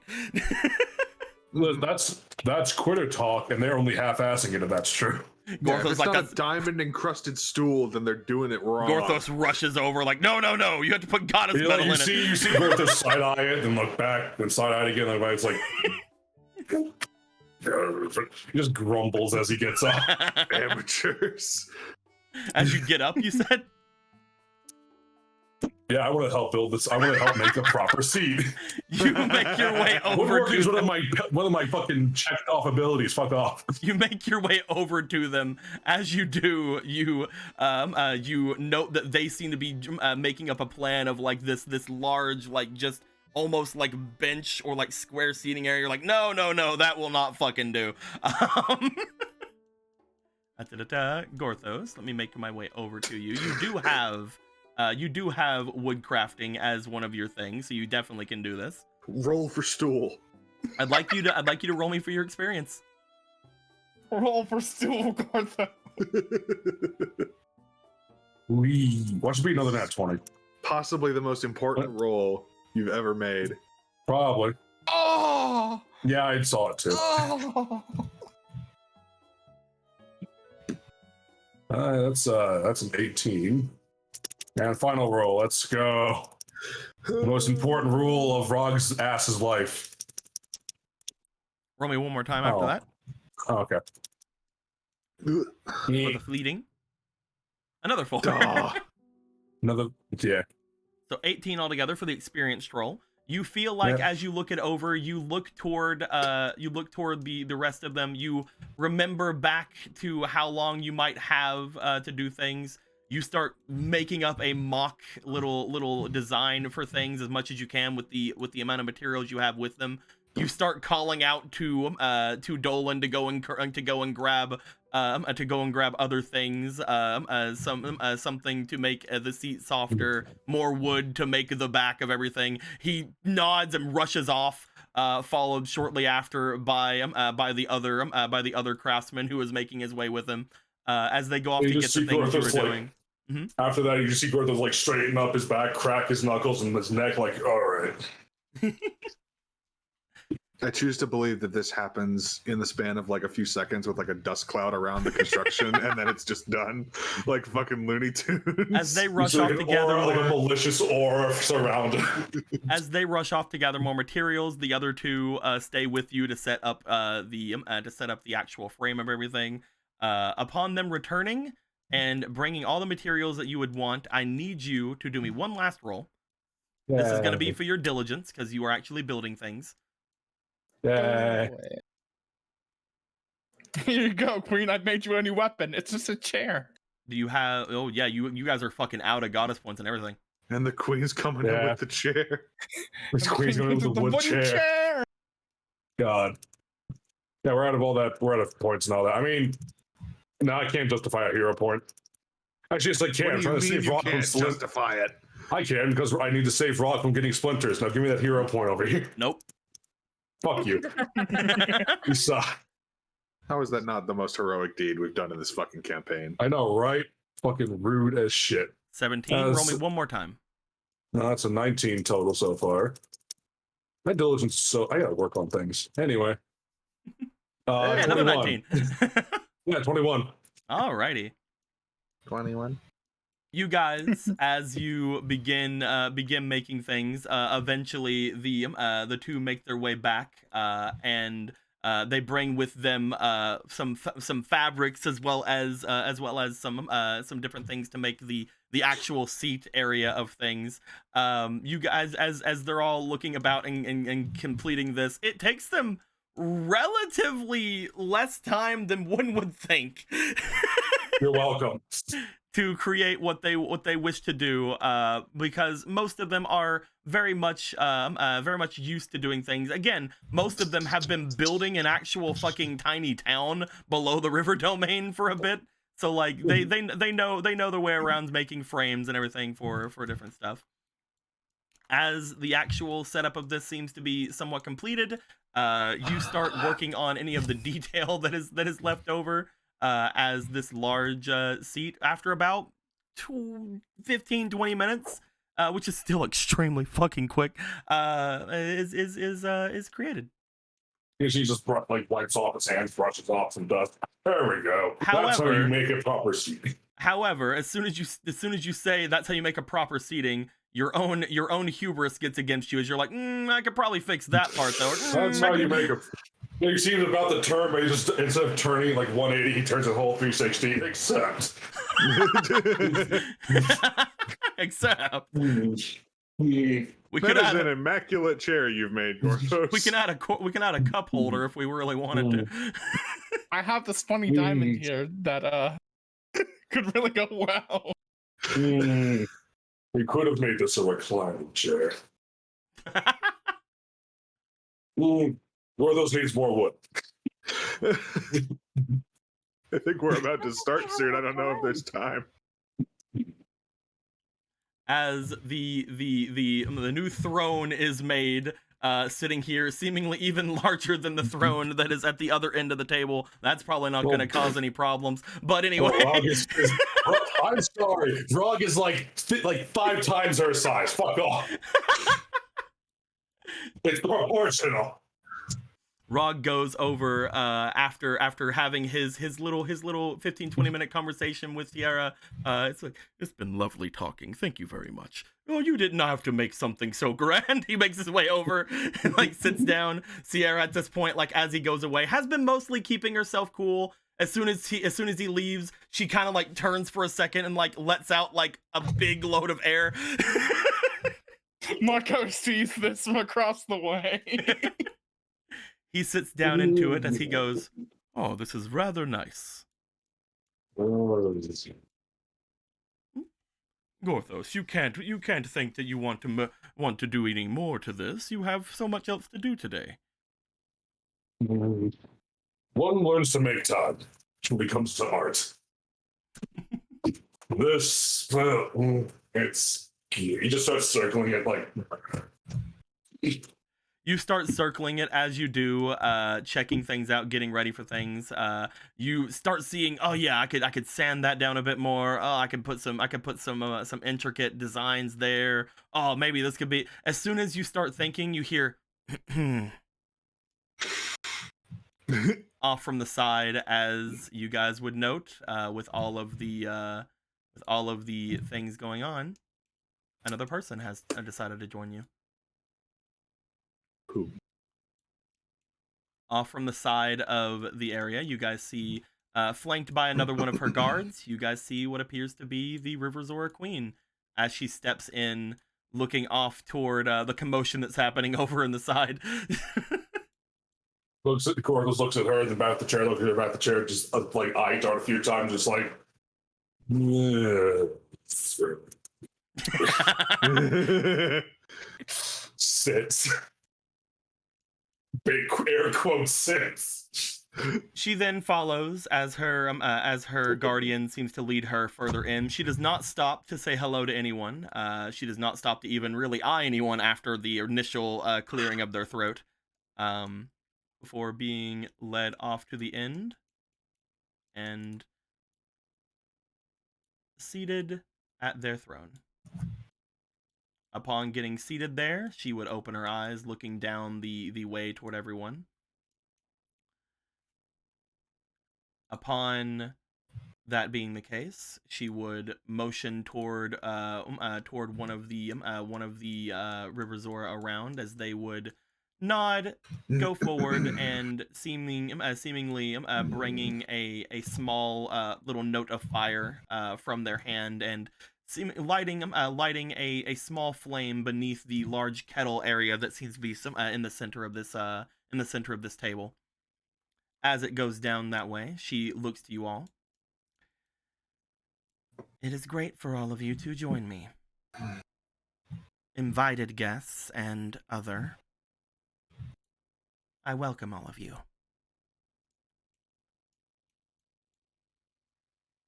She sits back and begins to once again look forward toward the platters and things in front of her. She would note at that point, nobody seemingly making much noise around her. She would note that there are different dishes on the side in front of where Vega and Polo are. Upon seeing them, I see that you have brought your own concessions. Just a good tiding and offering from our own abode.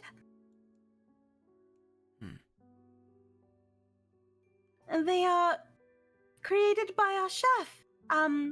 Purely made of magic. If there was something not to your taste here, you could have let us know. Oh, no, they are simply an offering for you, out of kindness. You might find them quite interesting. They are made solely of magic, yet have the nourishment of actual food. She would motion over toward one of the two who are flanking her as one of them steps forward, makes their way to the table, which you would note she is sitting almost a very uncomfortable, like 10 foot away from the end of the actual table. As I think they'd like scooch the table closer or something. As this person goes over, grabs a small pastry from the top of one of the things and brings them over toward her. She would take it into her hands and she would look it over for a moment before taking a bite of it. I doubt that you would want to cause any sort of a scene here by poisoning me. Takes a bite. Rather paranoid, aren't you, Your Majesty? She looks you over as she's already taken a bite, and it would be rude to respond to you immediately. Rather paranoid, aren't you? She takes the small bite that she had taken in. She chews it. She takes her time to swallow before looking up to respond. One can never be too careful.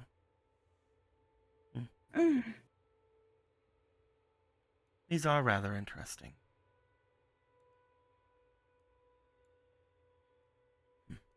You will give my words to your chef that it is rather well. He will very much appreciate it. Thank you. Yeah, our chef is the best. And he doesn't use eggs. He just looks at Vega confused. Like, yes, well, all to say, I was muted. I was saying things, and I'm just kind of going. I didn't realize I was muted. I was said, we are all honored to have been invited here, and He apologizes profusely, but he saw that there was an opportunity to, well, extend another branch of peace. He kind of motions to Rog, in a sense. He gives a small nod to that acknowledgement, waiting patiently for them to respond to you before him saying anything, as she looks to you.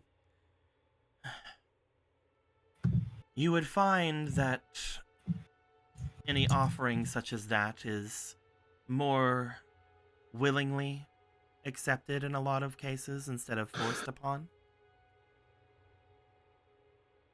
He recognizes this, and this was a spur of the moment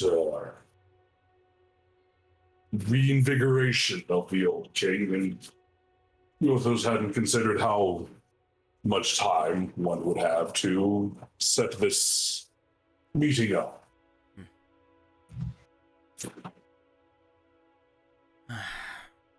He hopes that this risk will not end up being, what's the word? Compromise. Looked down upon. Scorned. Thank you. Scorned. Well, luckily for you, you brought the right person over.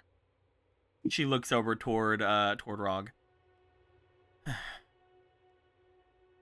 It has been many years since I've seen any hide or fin of you, King Rog. At the very least, I can assume that no other surprises are going to show. Your son isn't going to start making his way to our tea party, is he?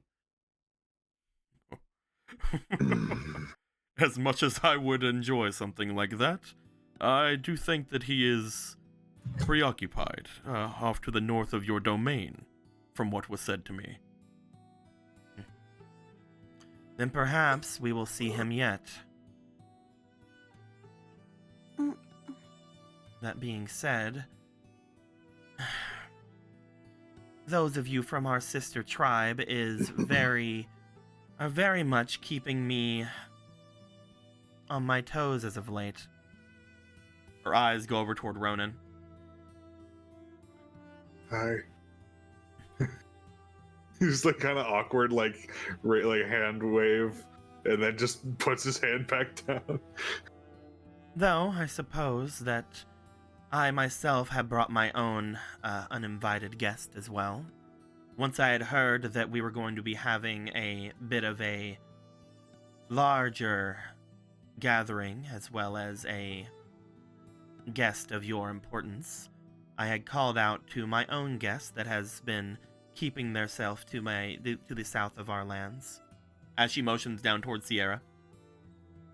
We will gladly drink our tea, and if there is anything to discuss, perhaps we could wait until after we have at least given ourselves the right amount of time to enjoy it. Motions toward each of you.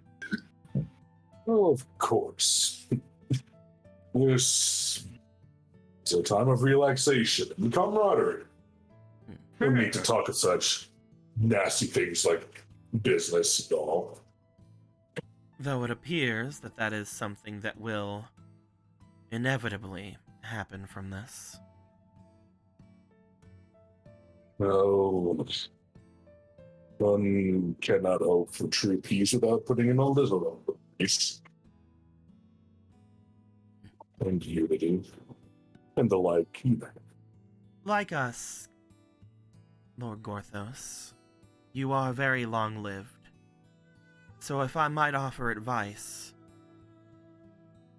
those of us who have been here as long as we have, perhaps given a day of warning next time, at the very least.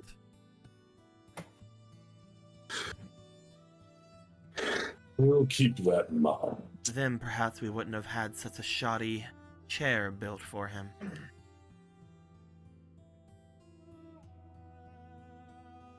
It takes him a second. He just like double takes, like.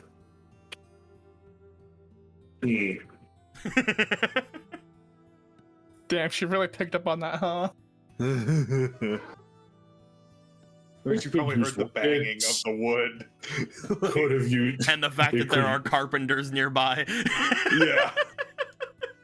Who at this point are like, do we sit down? what do we do?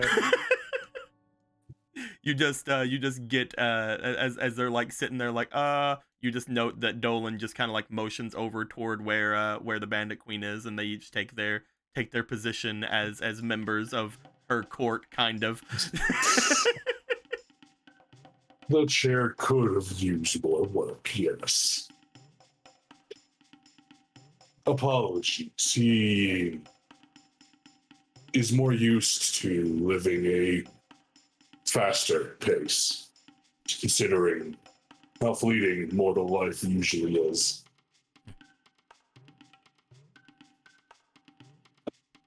Well, he'll most certainly remember that for the future. She looks to you. Mortal life is very fleeting.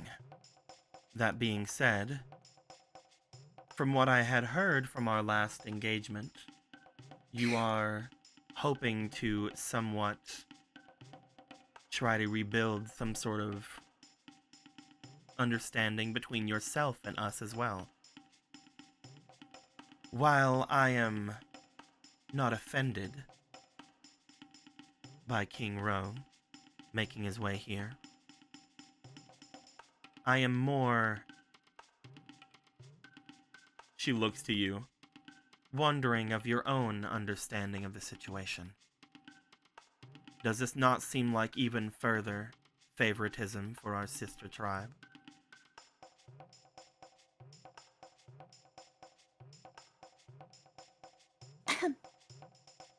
Perhaps things will become clearer after tea.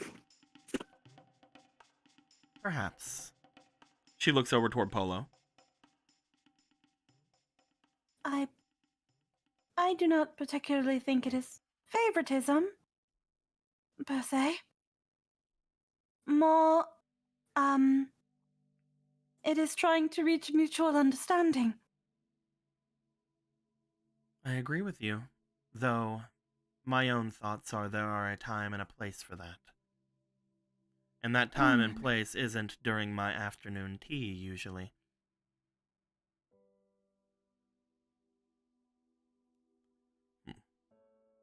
If it is in any understanding, I was invited to be here by our friends here, but it was also my decision to come without letting you know. If you wish to be angry at anyone, please be angry at me, and I will take whatever punishment it is you see necessary. All right, bring out the guillotine.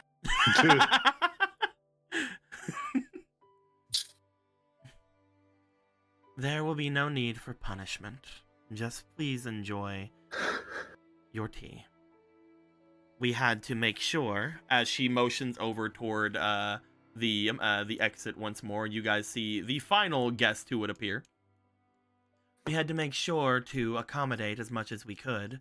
We had already decided to do so for Gorthos. However, another one had to hastily be made. As you see, bloop, our other boy stepping in, upon which he is holding a rather large set of two large earthen-looking mugs that he brings over that seem to be perfect sizes for both Gorthos and for the old king. As he places them down and backs away from them once more. I doubt that our small dishware would be anywhere near enough to satiate any one of the two of your height. And I doubt you want me to perform my magic on you again, though the option is always there. The offer is appreciated. But It would be rather funny to see that old king there and such a large throne that wouldn't fit him any longer. that would be fun. Now, please, as she motions once more to the River Zora around, everyone partake in the tea. It is my favorite. It is from a herb that is not native to our lands, but have been very welcome additions to us. As she motions over toward where the harem bandits are, I am very much appreciative of our ongoing agreements. As you guys see that the tea that was lit before seemingly is getting removed from the water. You note that there is only one teapot in this entire place, and the teapot itself seems to be relatively small. However, there's gonna be some fucking hoodoo, isn't it? However, Well, we've as seen this about the River teapot Zora, before. as this River Zora seems to make their way around, she makes their way over toward the large mug of the Sea Zora King, and as she pours this tiny little teapot into it, it seems to very much, before even too long is said, she seems to stop and motion toward the more muscular of the others to lift it up and bring it over to the Sea Zora King, basically looking as if it is full to the brim, even after such a small amount of water of liquid was added to it. As the same seems to be said for most of the other teapots, as they are all filled with the same same tea that is from that one small teapot. Each of you are given a amount of tea in front of you, as well as there are several other fruits and whatnot adorning the rest of the table. Over by where Ronan and the others are, there is an absence of hydromelons, but maybe they'll show back up at some point. Northwoods will take a sip from his giant stone mug. I was about to ask that before doing anything further. How many of you are drinking the tea? I'm drinking the tea. Drinking the... I don't see why I would not. How many of you are drinking the tea? This is another fucking cursed cake situation, you son of a bitch. I will fucking come down there to wherever the fuck you live. I'll show you a cursed cake. No, it's just Well, tea. You fuck. Polo will drink tea. Yeah, it's just tea. No, you see, it's just a magic teapot. It's like the one that we had before that could just pour holy water. It just continuously pours out tea. It's of a similar enchantment, most likely. Mm-hmm. You would find That's that funny drink. as you guys are given said teas, eventually the other River Zora around would pass out the small amounts of fruits and other sort of things that were around, and you would find that after a little bit of time would pass, the River Zora Queen would look to the pastries that were brought by Polo and Vega, briefly ask if the others would like to have any of them, or if they were meant for everyone. And upon getting the okay from the two of you, she would have them all passed out as well to everyone. Confections. You would find that for the first little bit of this little gathering here, the tea gathering would go through. Everything seems to be mostly going rather well. Everyone gets their tea, gets their fruit, gets their pastry, sits around while there is, from what you can tell, looking back toward the front of this place, there is a slight bit of ambiotic music seemingly coming from the red River Zora back here, who seems to be strumming their bow almost as if it is similar to a violin. Oh. Just looks at that and then thinks and then looks to Paul and looks like he's thinking more. What were you saying, Ronan? No, he's just like mute. This is like talking to himself. Like, how do you do that with one string? What kind of music would a gullet take? Quick, Oh my God. hand them the other bow. Hurry. Of course. How dare you? Never. We'll do it ourselves. No. It seems as if, again, like what you have brought up, Ronan, it seems as if they are making noise that should not be possible with a single string. I mean, I mean, if you had fish bones in it, then I would get it. But it's just... You fucking beauty. It is that even though it does look as if it's made of wooden thing, there are fish bones inside, obviously. Oh, okay, that makes sense. It makes obviously perfect sense. Yeah. Everyone in Cat 17 What? but me. What? I fucking can't. Don't you Anyway, want to drink your tea, Gorthos? Drink it all down. yes. What is this anyway? Like, what does it taste like? It seems to be a very earthy tea, as you can tell whenever you drink it down. It seems to be made of a very particular kind of leaf. What is you laughing at? Squeaky's dumb joke.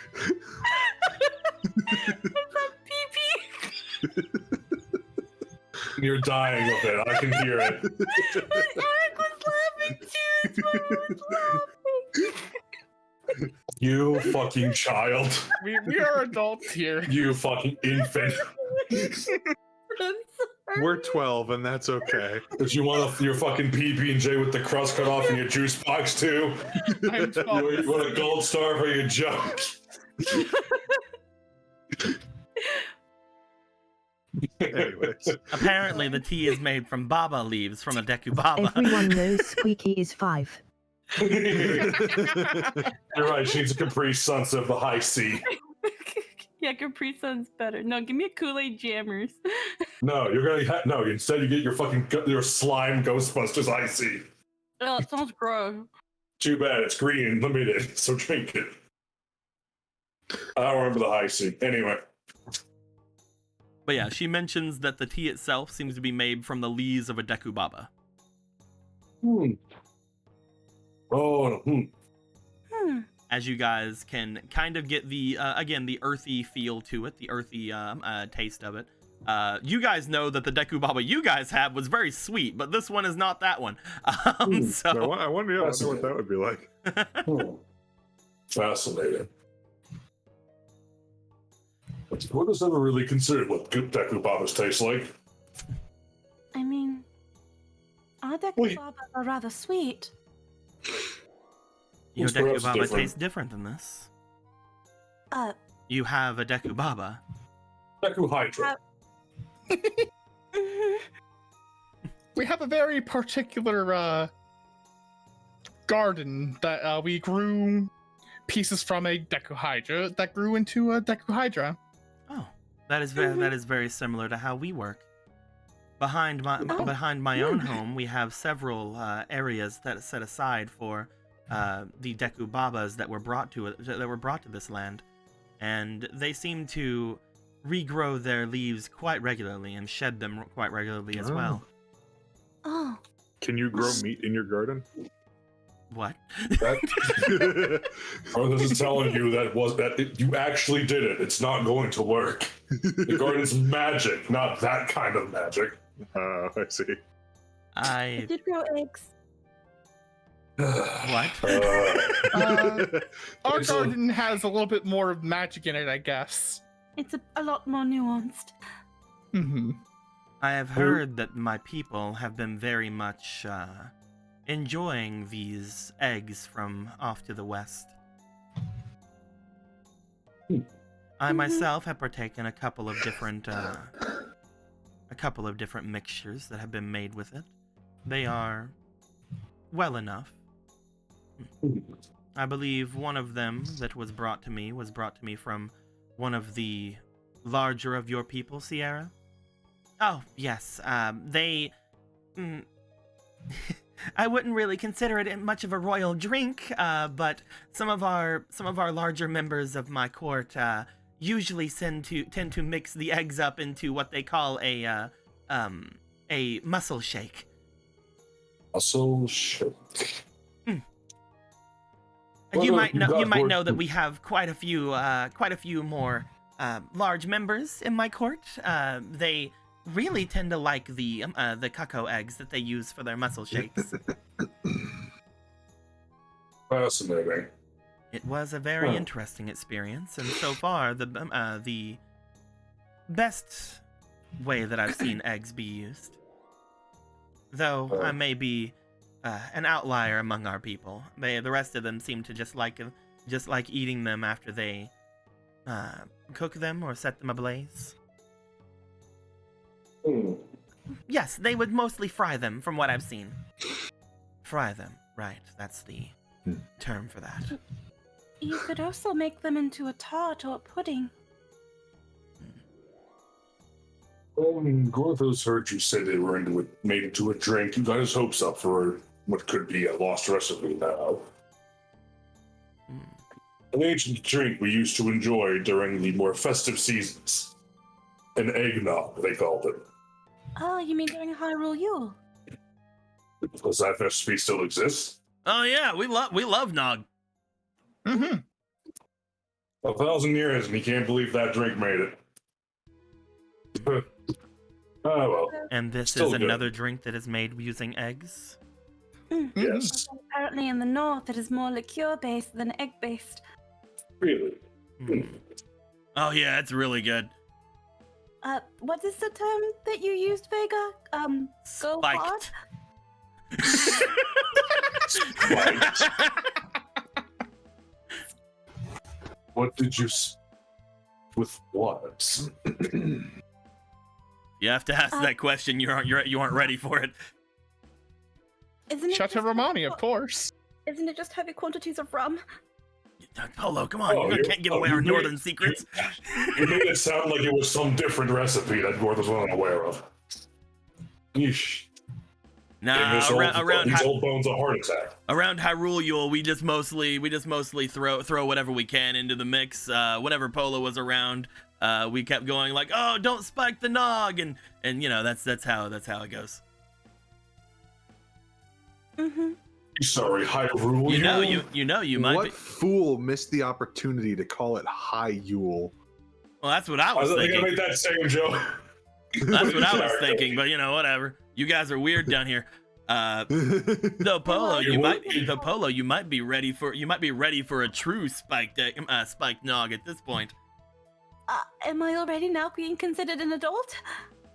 You're right. Give it a couple more decades.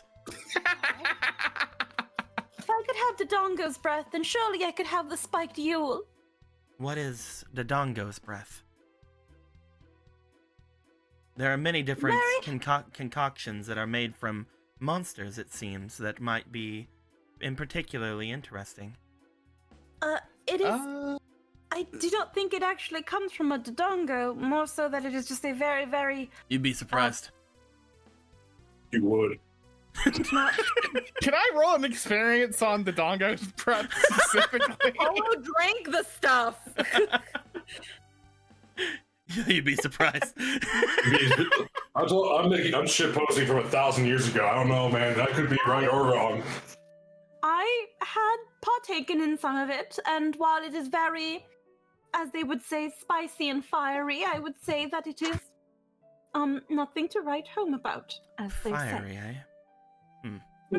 It feels that we should be trying to use that then. If there's anyone in all of Hyrule that is closer to the element of flame, it is those of us who keep ourselves to the base of Death Mountain. It is just liquor, ma'am. Oh. It Oh, gives you off mean the sensation of you fire. mean spicy then? Yes, as in like cinnamon and peppers. My bad. I had assumed it might have been something that the Gorons had concocted up at the top of the mountain. I mean, it might be of Goron make, but I just know that it is apparently very strong. If it was of true Goron make, there would be fire. Then it is merely Goron inspired. Most certainly. Speaking of which, she looks to Gorthos. I've actually been made aware of something quite recently. Several weeks ago, apparently, there was not weeks ago. Several days ago, there was apparently a person coming in from from Heteno, a Goron that was also a mailman. Whenever he had approached, he had left a I want to call it a letter as much as I can, but it is more like a tablet of sorts, apparently addressed to me from the chieftain of the Gorons. Really? I had not thought much of it, since my premonitions had been taking most of my thoughts as of late, but me and Adam went over it a bit last night, whenever we were keeping track of everything, and while I was trying to interrogate him as much as I could. The chieftain says that he wishes to see me, though I think it is to do with some sort of preparation he has been doing. He wants a face-to-face meeting where? That's the problem. I hadn't read through it much beforehand. However, he sent me a letter wishing for me to go off into Central Hyrule. Somewhere that he knows we River Zora seem to keep ourselves away from. Huh. I'm not entirely sure what exactly his angle is, but we have always been on decent terms with the Gorons of the mountain. He mentioned something about some sort of excursion he's needing me for, and I'm not sure exactly what he needs. Gerudo Valley. Gerudo Valley? You mean the desert? He's still getting used to the new names of things, but yes. Why exactly would he need me to go off into the desert?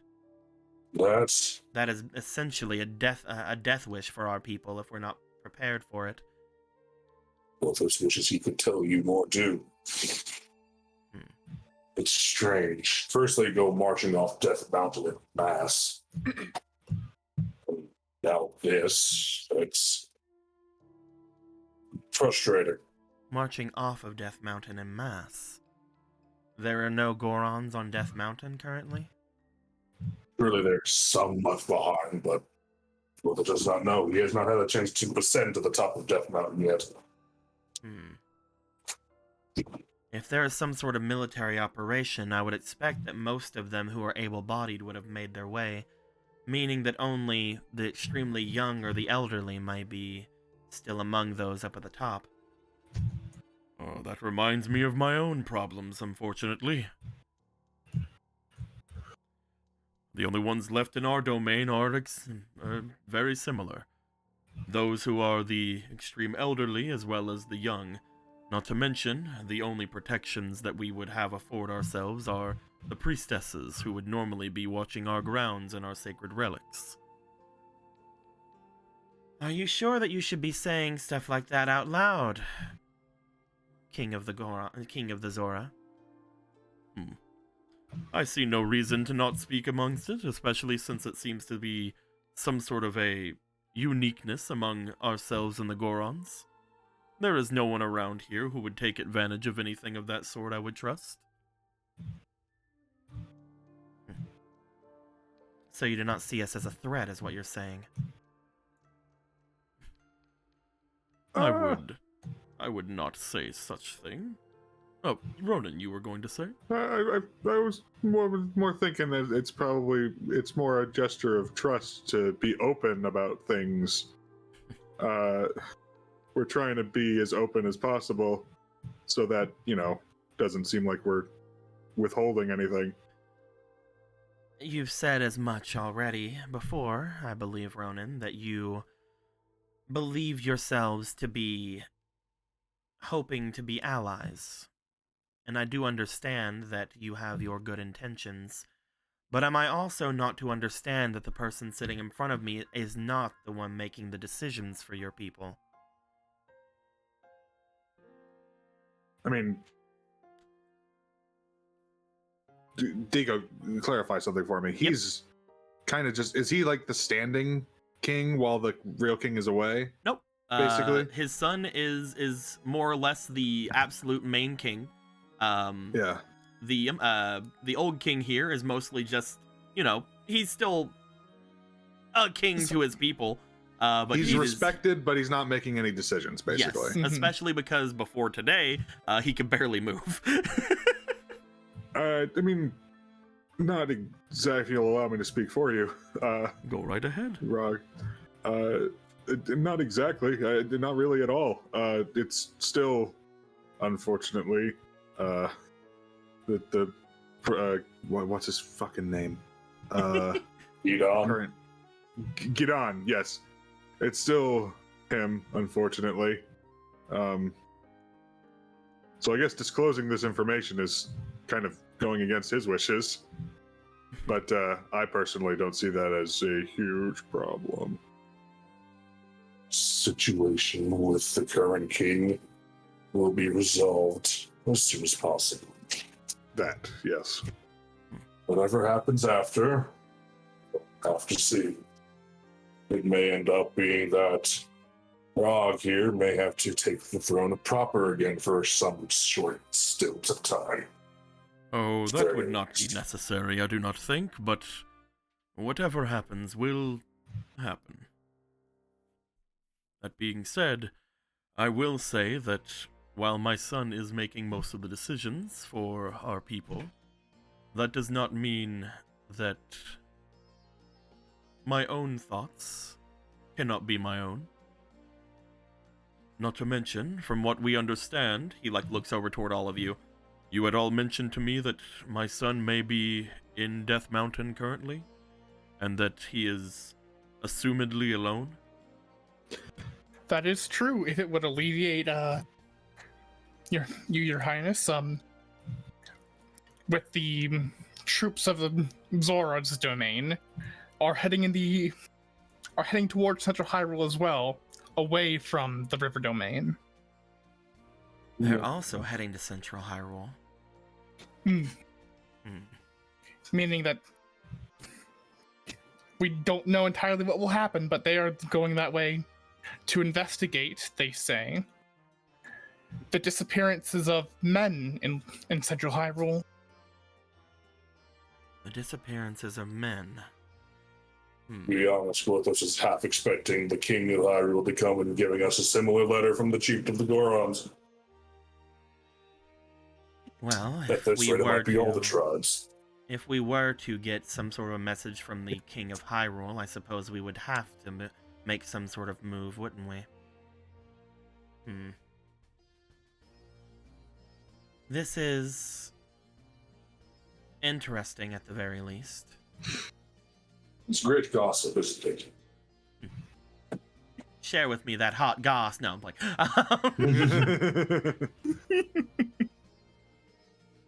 As they sit forward and look toward each of you after that. Well, the only thing that I would note is, once again, I will do my absolute best to keep an open mind about all of that.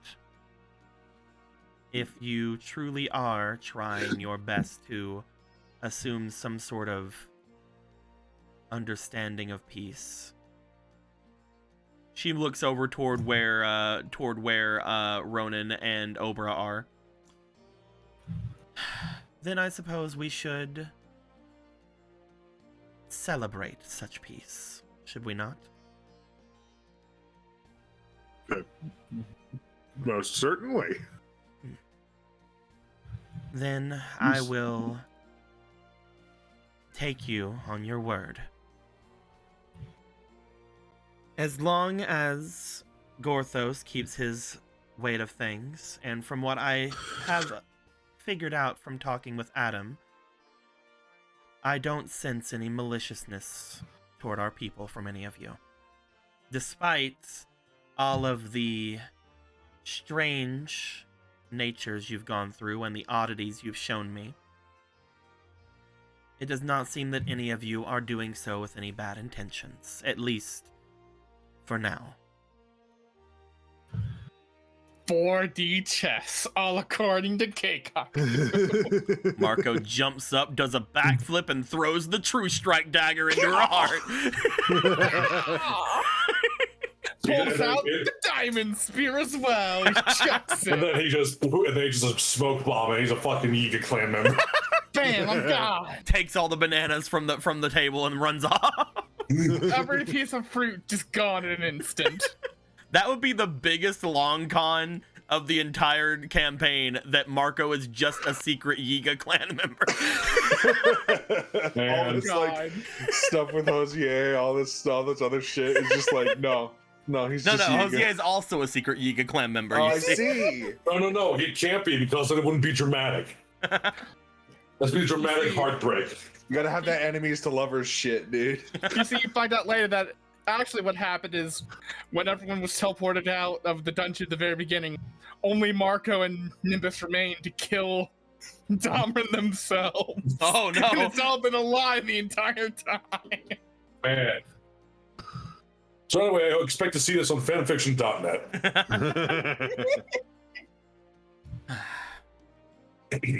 That being said, perhaps we can talk about business a little bit after. Let's speak of happier things while the tea is still warm. Yes. So, Would you like a vine from our Deku Hydra? a vine from your Deku Hydra? I would not mind. I very much enjoy the tea that is made from the Deku Baba leaves, so I would not mind trying another piece of them. Though you mentioned that yours was rather sweet. Is there that much of a difference between a Baba and a Hydra? Not in appearance. It is, did look different. It is a bit of a complicated endeavor. It's something that you must try for yourself. Then I will look forward to it. Let's see, what else? Oh, I would also look forward to any other information, looks over toward Gorthos, about what we can hope to expect from the weapon you are wishing to make for us. Though I understand that you are still not making it quite yet. It is still apparently a source of excitement among our people. We had tried to keep it as silent as possible, but apparently everybody knows now. She eyes the guard with the staff with a bit of like a narrowed eye as they slightly turn away for a moment. It's kind of like look off to the side like, He has been contemplating many different shapes and sizes of item. He thinks he's come up with it, but I will look forward to seeing it finished then. If you've already figured out what you're going to make, I can only assume that it would not take very long at all to create it. you would be surprised with the materials he requires to make this a reality. Funny enough, creatures for one of the main components will be coming from the Lost Woods. Oh. I am rather fascinated by the Lost Woods and the people that reside in there. I look forward to seeing what this ingredient would be. Of course, if there's any other ingredient you might need, you can ask us and we can see if we can obtain something of it. Though, when it comes to the actual anything made through carpentry around here, you could only assume that wood would be the best option we can give to you. Most of the stones and such that would be precious metals or materials inside the mountain would belong to the Gorons as per our pact. That being said, if anything else was found, it would be at any point up for grabs, I would say, if you would like to make something with it. The only thing he would require from you and yours would be your mastery of magics. But that is for the end of it. Until it is formed as a perfect vessel, it is unnecessary to go into too much detail. Would you need magics of anyone in particular, or... She motions over toward Obra. Would my daughter suffice? He supposes he could divulge some bit of the surprise. He intends to make an item with which could, in theory, you'll have to start etching, protect the wearer from quite a menagerie of magical hearts. Especially of the fiery lightning variety. Amongst the others, of course. I see. Again, it will take quite a lot of magic and a little more dust, but both are easily procurable if you know where to look. From the sounds of it, it might need more than just one, perhaps both. He says, eyeing both Obera and the Queen. You see, as soon as you mention what you are planning for it, they do seem to slightly deflate a bit, looking back to you. When it comes to said magics, Lord Gorthos, perhaps you might need a refresher course on our people's specialty? So, is something changed amongst your people Edward is unaware of? When it comes to the magical arts, our people are very well protected against such things. While lightning is still somewhat of a problem for us, it is not nearly as much of a problem for us as it is for our sister tribe. As for fire, well, most of us have the power of flame within us. We are particularly guarded against such magic attacks. Take into account both of those, you would also be known that most other magical effects we are more than happy to take on to ourselves. The main issue that we seem to always fight against is the fact that we are... Looks over toward where King Rog is and then kind of gives a bit of a sigh. Since we are all sharing, we are mostly vulnerable to those of manufactured metals and weapons of that such. Not to mention things such as magical items that siphon away magic. I have seen quite a lot in my day. I have even seen one of our people being bottled up in one of those Hyrulean glass bottles that they seem to like so much. Mortifying. It is very difficult for me to say that any weapon that would protect us against magic itself most likely would be little more than a trinket for even our grandest warriors. Though, I suppose, it would essentially make one of them immune to such magical effects. It would be better suited, looks over toward where Rog is, most likely for one of their people. Think so?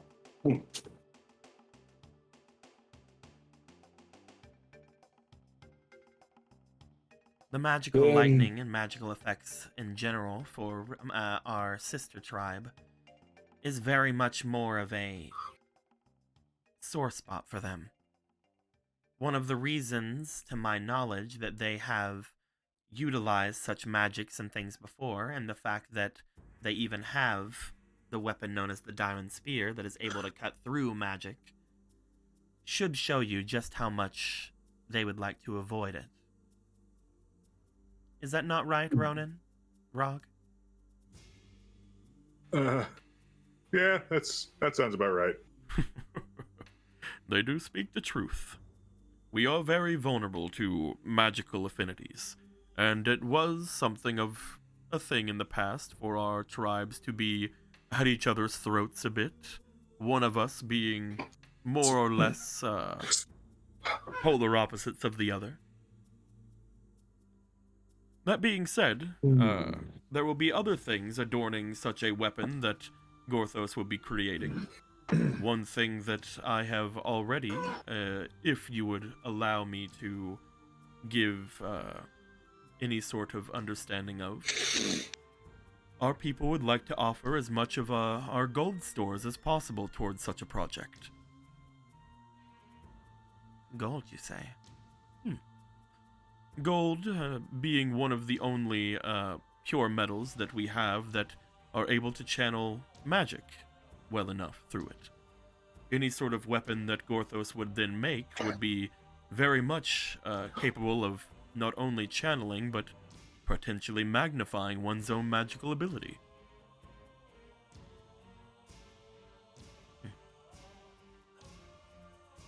She stops and ponders for a moment before looking over toward Gorthos.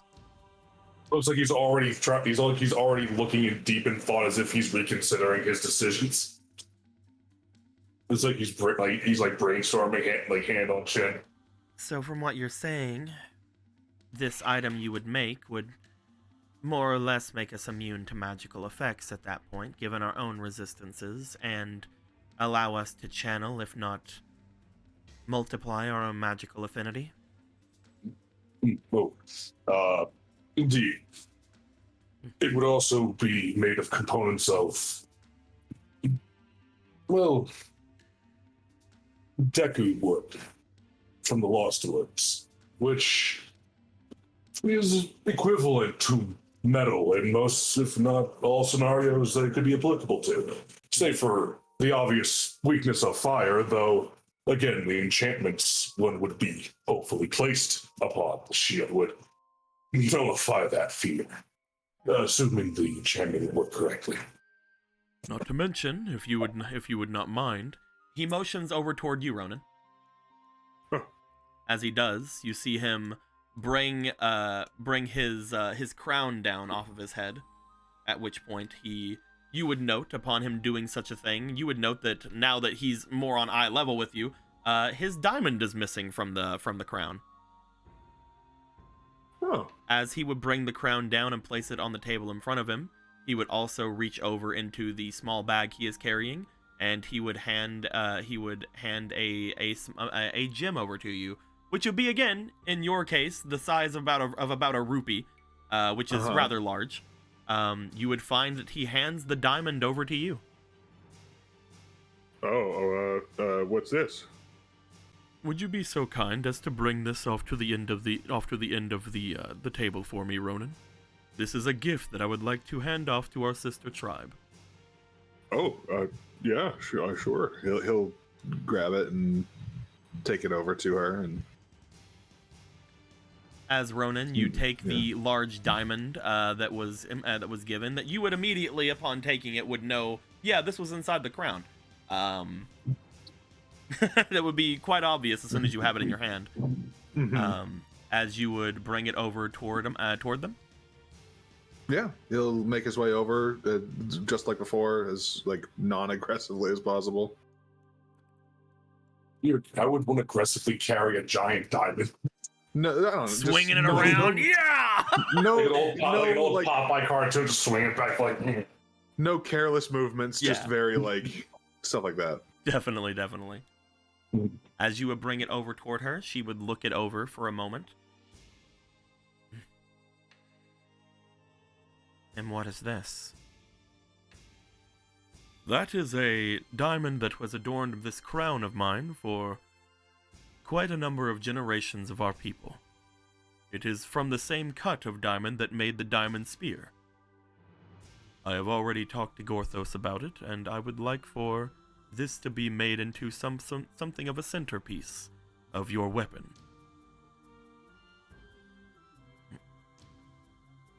Gorthos considered what the best kind of item would benefit was Vigor'Zor, and he thought what better weapon to pair with a spear than a shield. Something to help protect one's people. To defend against anything that would threaten them. A shield, huh? A diamond shield for the diamond spear. And a great relic for both sister tribes. Perhaps one day a champion of both your people may adorn these items. But Gorthos is not going to get too hopeful. Small steps. A golden shield and a silver spear, each adorned with a diamond. I will say I was hoping for more of a weapon from you, but if this truly has the properties you say it would be more than well enough for one of our magical warriors. Shield, Dorthos believes, is infinitely more potent an item than any weapon could be. You could also sharpen the edge. He just starts smiling.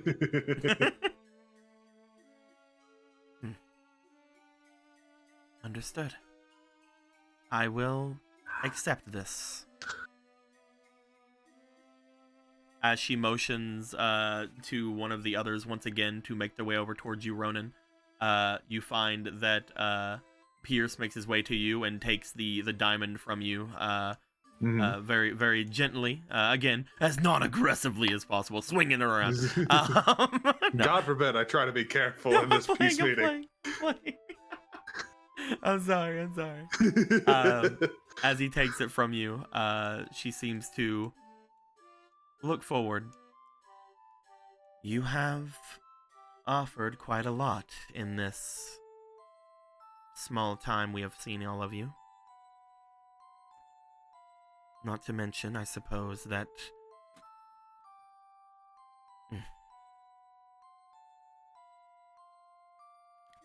perhaps if we were to speak with, or at least have some sort of understanding with our sister tribes, things could be figured out in the future. I do not know if it will be in either of our lifetimes, as she motions over toward the old king, but who's to say? It is a sweet sentiment. What? So you're thinking that a champion of our two tribes could potentially one day unite the two of them, you say? Perhaps. Well, it might even be past Dorthos' time when that happens.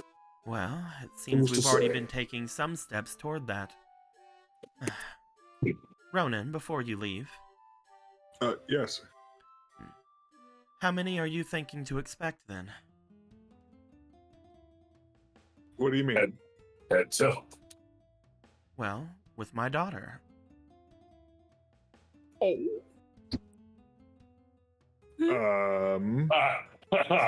What? Well, they're just like his head caught. His head was like, oh. There's like a moment. He just drinks. There's like a moment where he's like doesn't understand what she's saying, and then it's like you see the moment where it clicks, and it's just like a huge blush grows across his face. We hadn't gotten talking about that yet. Dear Queen, must you give Gorthos more work? Now he must assume the size of a champion. And he makes the shield. Which one do you think they take after? It's going to mean a lot more material to run. I was mostly kidding. Mostly. I'll write down the measurements anyway.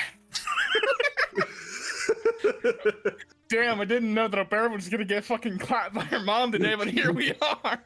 Everyone shows violence this session, man. You just see Obera staring off to the side over there, just going like, that wasn't my plan. My plan when I kissed Ronan in front of her was not this. How proud is the queen right now? She's just smiling. You see Gorthos raise a little tea mug up, like for a little bit, like, and cheers. She's just pleased with herself. Obera's like fucking irritated, and Ronan's just like, If it's anything like the norm, I would say that it would be mostly around 2 or 3.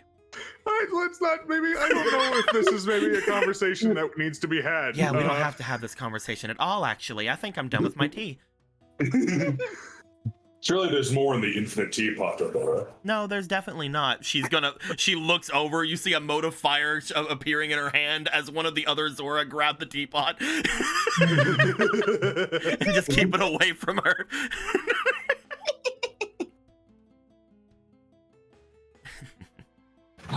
Gorthos loves tea time. Mm-hmm. Well, speaking of tea time, I suppose that our general tea time is technically over at this point. Though I'm sad to say that it doesn't seem like Adam saw fit to make his way here then. I was wondering about that. We had spent quite a long time last night speaking about exactly what he remembered upon becoming and sustaining his time as the Diamond Spear. And while talking with him was fascinating, he got a lot more distracted than I would have thought early on in the morning. Is there some problem? No, but whenever I tried to get him to go to bed, he seemed to refuse. He was keeping his eye on the sky. Oh, he must have saw the fireworks too. You mentioned these fireworks, and There's fireworks? Yeah, the River Zora were showing them to me last night. Well, this morning, or whatever you want to call it. They said it was something about how the dongos sometimes, during their mating or whatever, they like roar up to the sky and send up fireballs or something. During mating, huh? They said it was really odd around this time of year because it isn't their mating season. Where do these fireballs come from on the mountain? Exactly. Usually far off away from us. They try to stay away from general company or any sort of gathering of anyone whenever they are doing their rituals, their mating rituals and whatnot. So most likely at the other side of Death Mountain, away from both our settlement and the Gorons. Though, if he truly was looking at those, I wonder how. Did they seem close by? I wasn't able to see much of anything. So I wonder what he was seeing. Vega? I was able to see him. They looked, I mean, I don't have anything to really compare them to, but they look pretty big to me. I was like, hell yeah, go at it, Dodongos! What direction? Like north, west? Yeah, to the north. Like north. Yep. Gorthos just chugs the rest of his tea and then puts it down. Is that a typical direction that Dodongos habitate? As I said, they mostly keep themselves off into the other side of Death Mountain.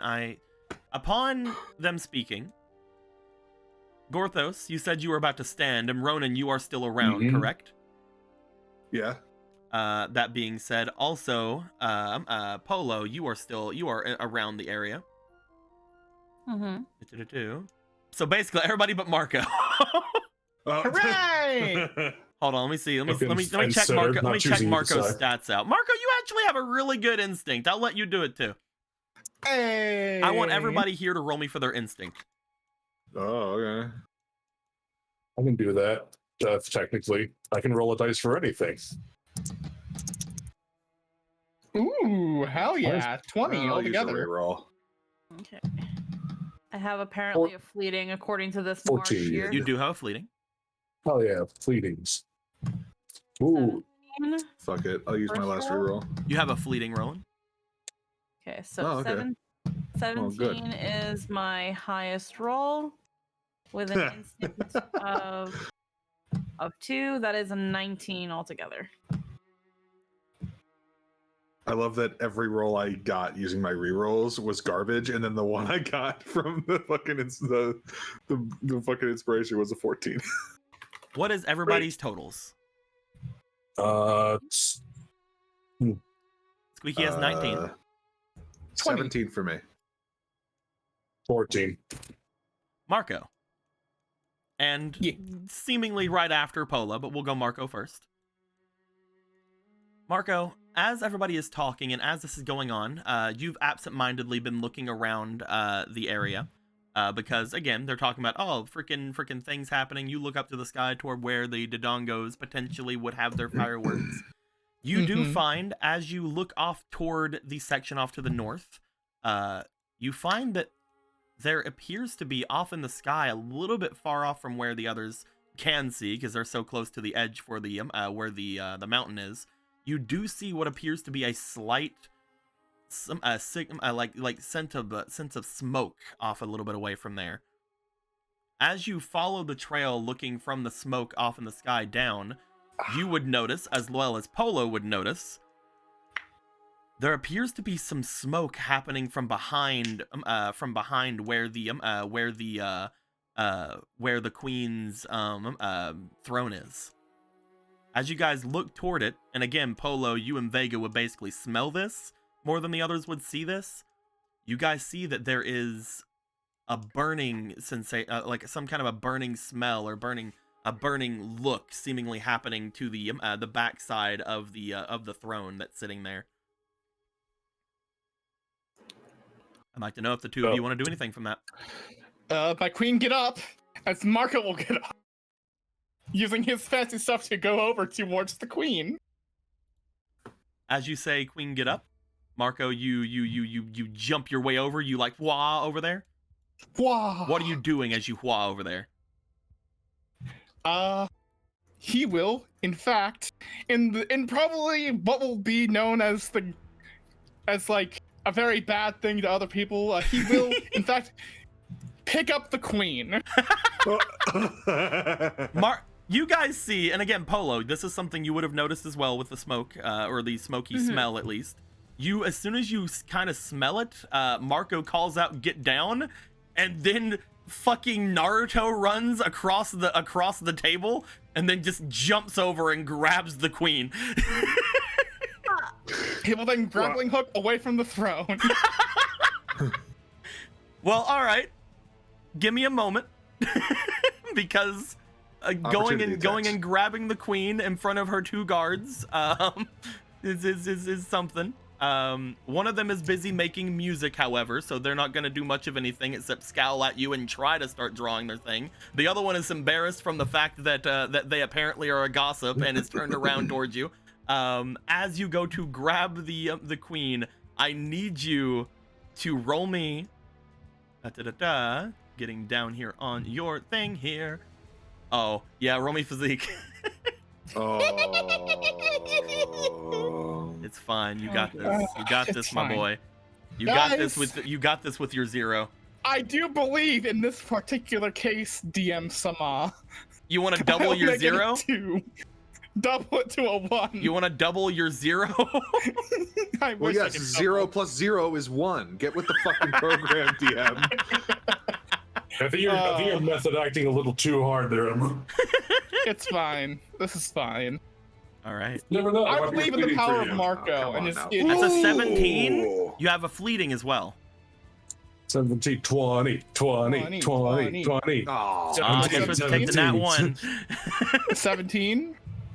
As soon as you jump over and you grab them, you would find that the queen, for a moment, would look as if they are going to try to resist because, you know, a mad Hylian just jumped on their table and grabbed them. I like to imagine not a single food was crushed or knocked over a dish as he came over. As soon as you turn with the grappling hook, and as soon as you latch on to a piece of the rock and fly off, you would note immediately, as soon as you grabbed her and went off, there is a very hot red look to the backside of this throne, which does have some stone seemingly embedded into it. As soon as you grab and fly off from where you are, all of the guards stand, all of everyone stands, but almost immediately after, you all would note a very familiar, unfortunately to you guys, orangish red hot liquid seemingly burst out from the back of the throne. Oh, it's fucking it's Jeremy Orange. or whatever his name is. Orange Kool-Aid. As you guys would see that that right as soon as Marco grabbed and jumped away, what you guys can only see to be a stream of lava seemingly coming out from the side of the stone, cracking the stone parts of the throne in half, and burning away from the wooden parts as a very hot stream of extremely burning air seems to be strewing out of it as well. What in the world? As Ronan, you would basically have to step back from it because you would be right in the way of it. I forgot I was over there. Yeah, as soon as that happens, you step off away from it a little bit. Gorthos, you tell people to get back. As soon as that goes down, you tell people to get back. 2 more large streams of this. You guys see hot air seemingly penetrating through the stone beyond where they are. I will say, oh no! As more of the area begins to look as if the molten rock starts to come out from the different cracks forming around. Step back, you two. As they definitely will. As this begins to go down, you guys start noticing cracks from all over the area begin to form. Vega stands up, like, what the hell? What is going on? It looks like it's erupting from these things? Looks like it's erupting from the stone around, which again, you guys know to be parts of Death Mountain.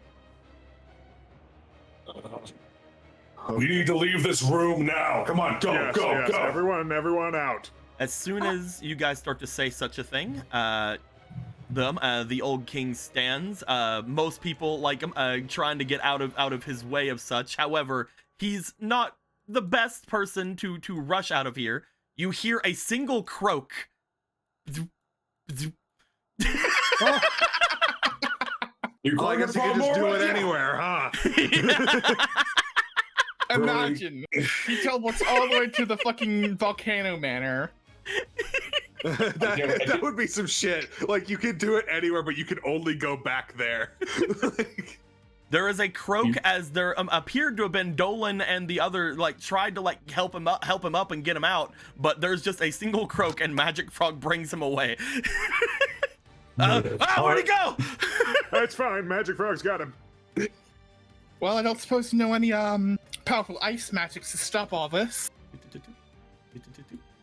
You would find that the bandits would immediately grab Sierra and hold them above their head as they rush off with her. As you say powerful ice magics, you see you let the queen kind of stand as she looks around. My magics aren't being very well on me right now. My precognition is something of a problem. As upon saying that, Obra seems to rush over and get over to where you guys are. At this point, she does seem to bring out a bit of her own magics, a bit of water magic seems to keep coming out, but not ice, unfortunately. Mm-hmm. Is this that guy, Polo? That guy? You said you saw lava, right? I actually can't remember. In your dream? Yeah, the vision of fire and the new king. Yes, I think so. All right. Oh. Vega jumps on the table and then jumps on the throne. But wait, brother! I'll be back. As he digs his hands in and starts climbing up the rock. Wait!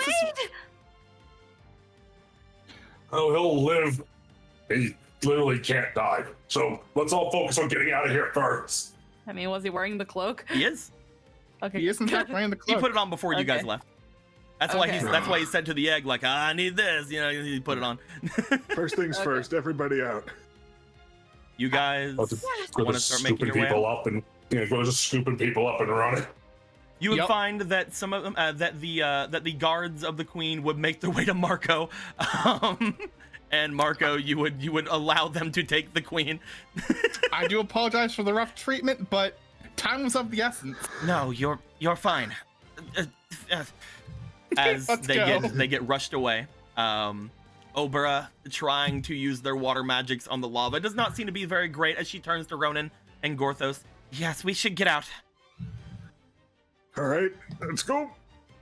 I will have a note as soon as you guys go to leave. You would find that again more of these things seem to burst out from the sides. I need for Polo, Piers, and that's about. Oh, Polo, Piers, and Jason. I need you guys to roll me just a straight d20, Squeaky. D20. Yep. D20. There is no need for any fleetings or anything like that. Yeah. You got a 10. 10. Jason gets a 6, and Piers gets a 12.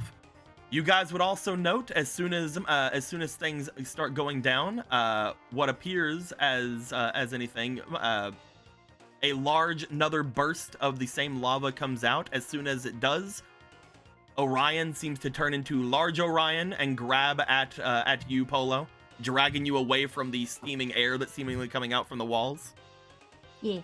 You would also find that Gorthos, as soon as you turn to start to go, you look off to the side, see a crack happening around where Piers is trying to avoid the lava. You just use a single arm to scoop him up and move him out of the way, just as another stream of hot air comes out from it. Unfortunately for Jason... Oh, God. Fuck you appears. Poor Jason. A crack appears behind everything, as another stream of hot air and lava seem to appear behind them as they get up to get out of the way. They got the lowest. They got the lowest of the rolls, so they're gonna have to roll me for their finesse. Can I use my dungeon action instead? What is your What do you want to do with your dungeon action? I can use 3. I have 2 dungeon actions, so I can try. So, 1. Are you even close enough to do anything, Gorthos? That's why I'm asking if you what do you want to do. I think since Gorthos moves in 4, so 1, 2. Diagonal counts as 1, right? Yep. 3, 4. Oh no, you don't move that way. You still move only 1 square. Oh, 1 square. So I didn't it still realize goes 1, 2 like that. It's really hard to tell in this body, man. No, that's cool. And even though you have long legs, you still only move in 5-foot squares. Okay.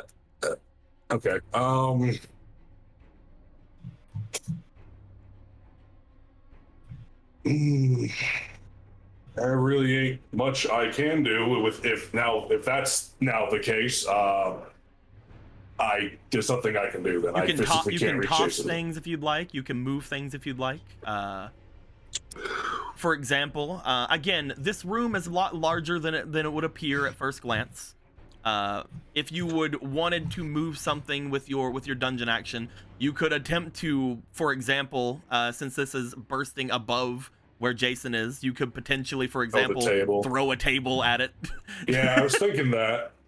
Actually. Launch me with the table. Yeah, launch Marco with the table. Marco will be fine. No, I have my own dungeon action to use. It's exactly. Fine.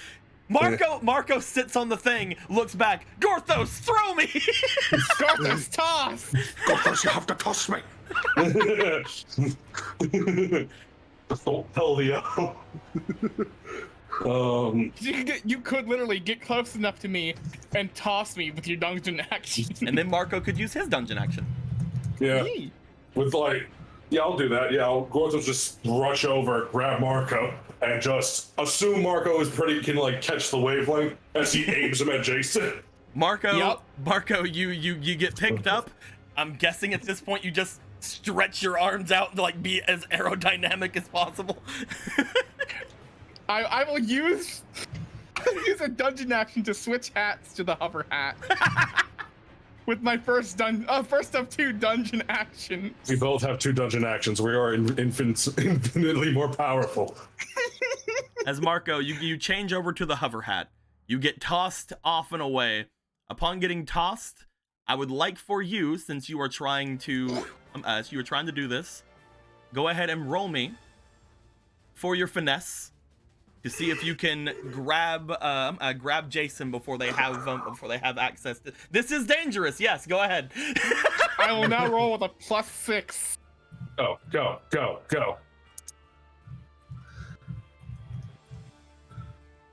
15. Ooh. Marco, with your finesse +6. With a 12 plus 15, that's just a casual 27.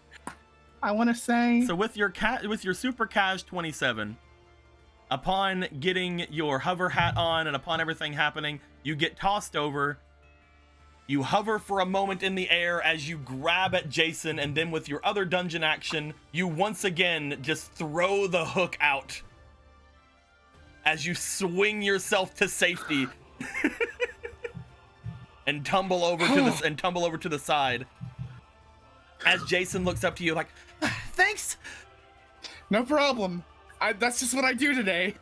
Swing around saving ladies. You're really good at it. Thank you. Let's get the hell out of here. As again, like I mentioned before, Orion seems to grab at you, Polo, and grab you in his mouth before jumping onto the table and then jumping further away. Because you are being held by Orion, you do look back. Just as you do see that there is a bit of lava that seems to strike outwards a little bit toward where Vega is. However, he climbs through it and gets up to the top of where the cliffside is and seems to disappear over the side of it. Oh, he's fireproof. Oh yeah, he's very. That's why Hadar had to get that off of him before throwing him into the lava before. Sick. I forgot that. That's awesome. He can just do a casual swim in lava. What the fuck is up with this fucking thing? God damn. It's like any rules, man. Don't worry about it. Let's get the fuck out of here. Fucking just put down the shield. Thinking about it. Just put Polo's dad on the shield. It's fine. Actually. Who? Oh man. Tries to just fucking take the eyeball. Like, no. As you guys, no soul steal. Scorthos, no swiping. As you guys begin to rush out from where you are, you guys will find that there are a bunch of yells happening from the river domain. As you guys look over toward the direction of where the greater domain is, you guys would see that there is smoke rising up from the domain. Oh no. Upon doing such, you find that the queen is looking off toward where the huts are, looks back off toward where all of you are. By the way, you guys can't see where Magic Frog and the old king are. They're perfectly safe. Grothos doubts that Magic Frog is anything but the wisest creature on the planet right now, so he'll be fine. Mm-hmm. So, as she looks over toward her guards, she looks over toward the ones who are like right on her. She just goes, "To them, go!" The two guards that are beside of her look to each other and then start to rush off, as well as do the three who were off with you guys. The other River Zora who are not fighters stay looking like, oh god, back in the back here. But you will find that most of them rush off toward the thing going on. Looking over toward where the harem bandits are, you guys would note that all of them are still holding onto Sierra. However, one of them lets go as she starts rushing off after to help. You see the other two look to each other, and Sierra's just like, just no, go. Like, you're right, yeah, we should, yeah. As they also rush away from her.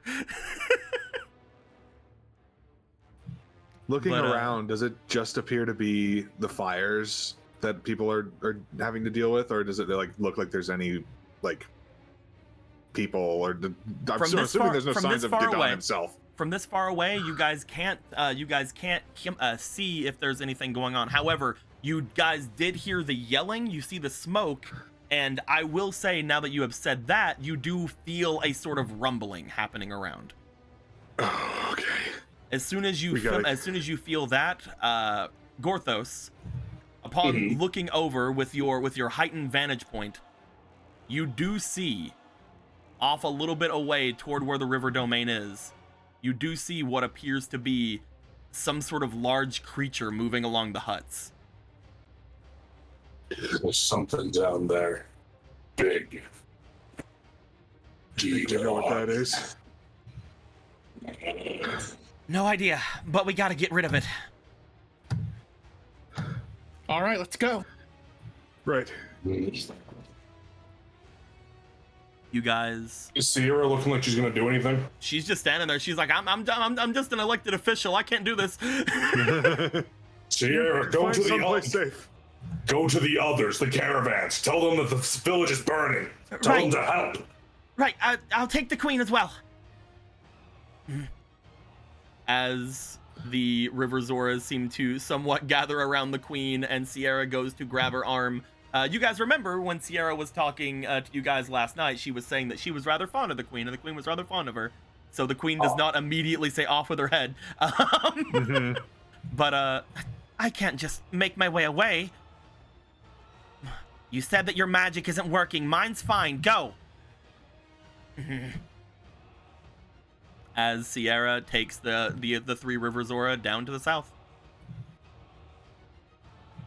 Upon that being said, you guys look off to each other. Jason brings out their blade. They look to you. Should we go? Is that really a question? He's already going. He's already going. Hand me the black ruby. He doesn't even question. He doesn't even question. He just throws the rupee. He just throws you the black rupee. Thank you. All right, let's go. You guys begin to approach. Upon setting yourself going off into where the area is, you guys would appear on this side actually, because that's where you're supposed to be. My bad. Alright. You guys would find upon getting closer and closer, there is a rather large gathering of River Zora in the center of this place. Some of them looking rather hurt off to the sides from where they are, seemingly getting pushed off toward where away from where their homes and things are. As in front of them, you guys see this creature.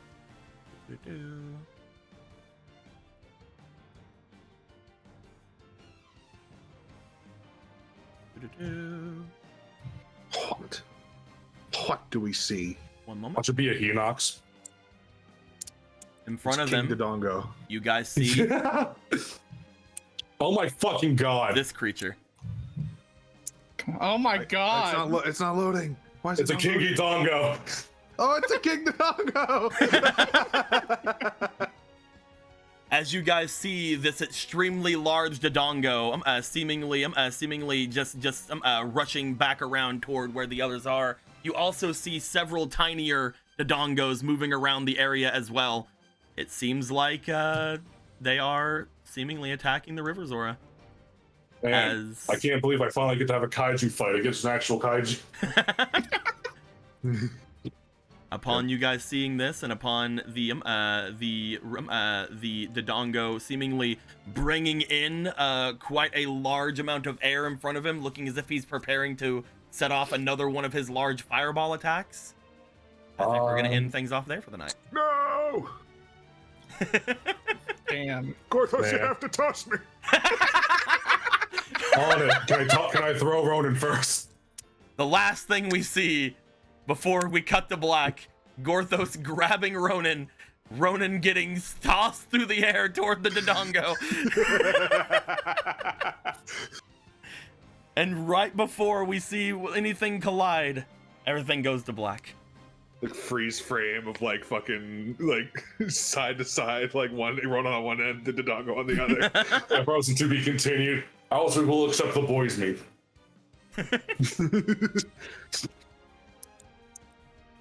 But yeah. Man. I wonder what that fucker was doing in the north. I wonder.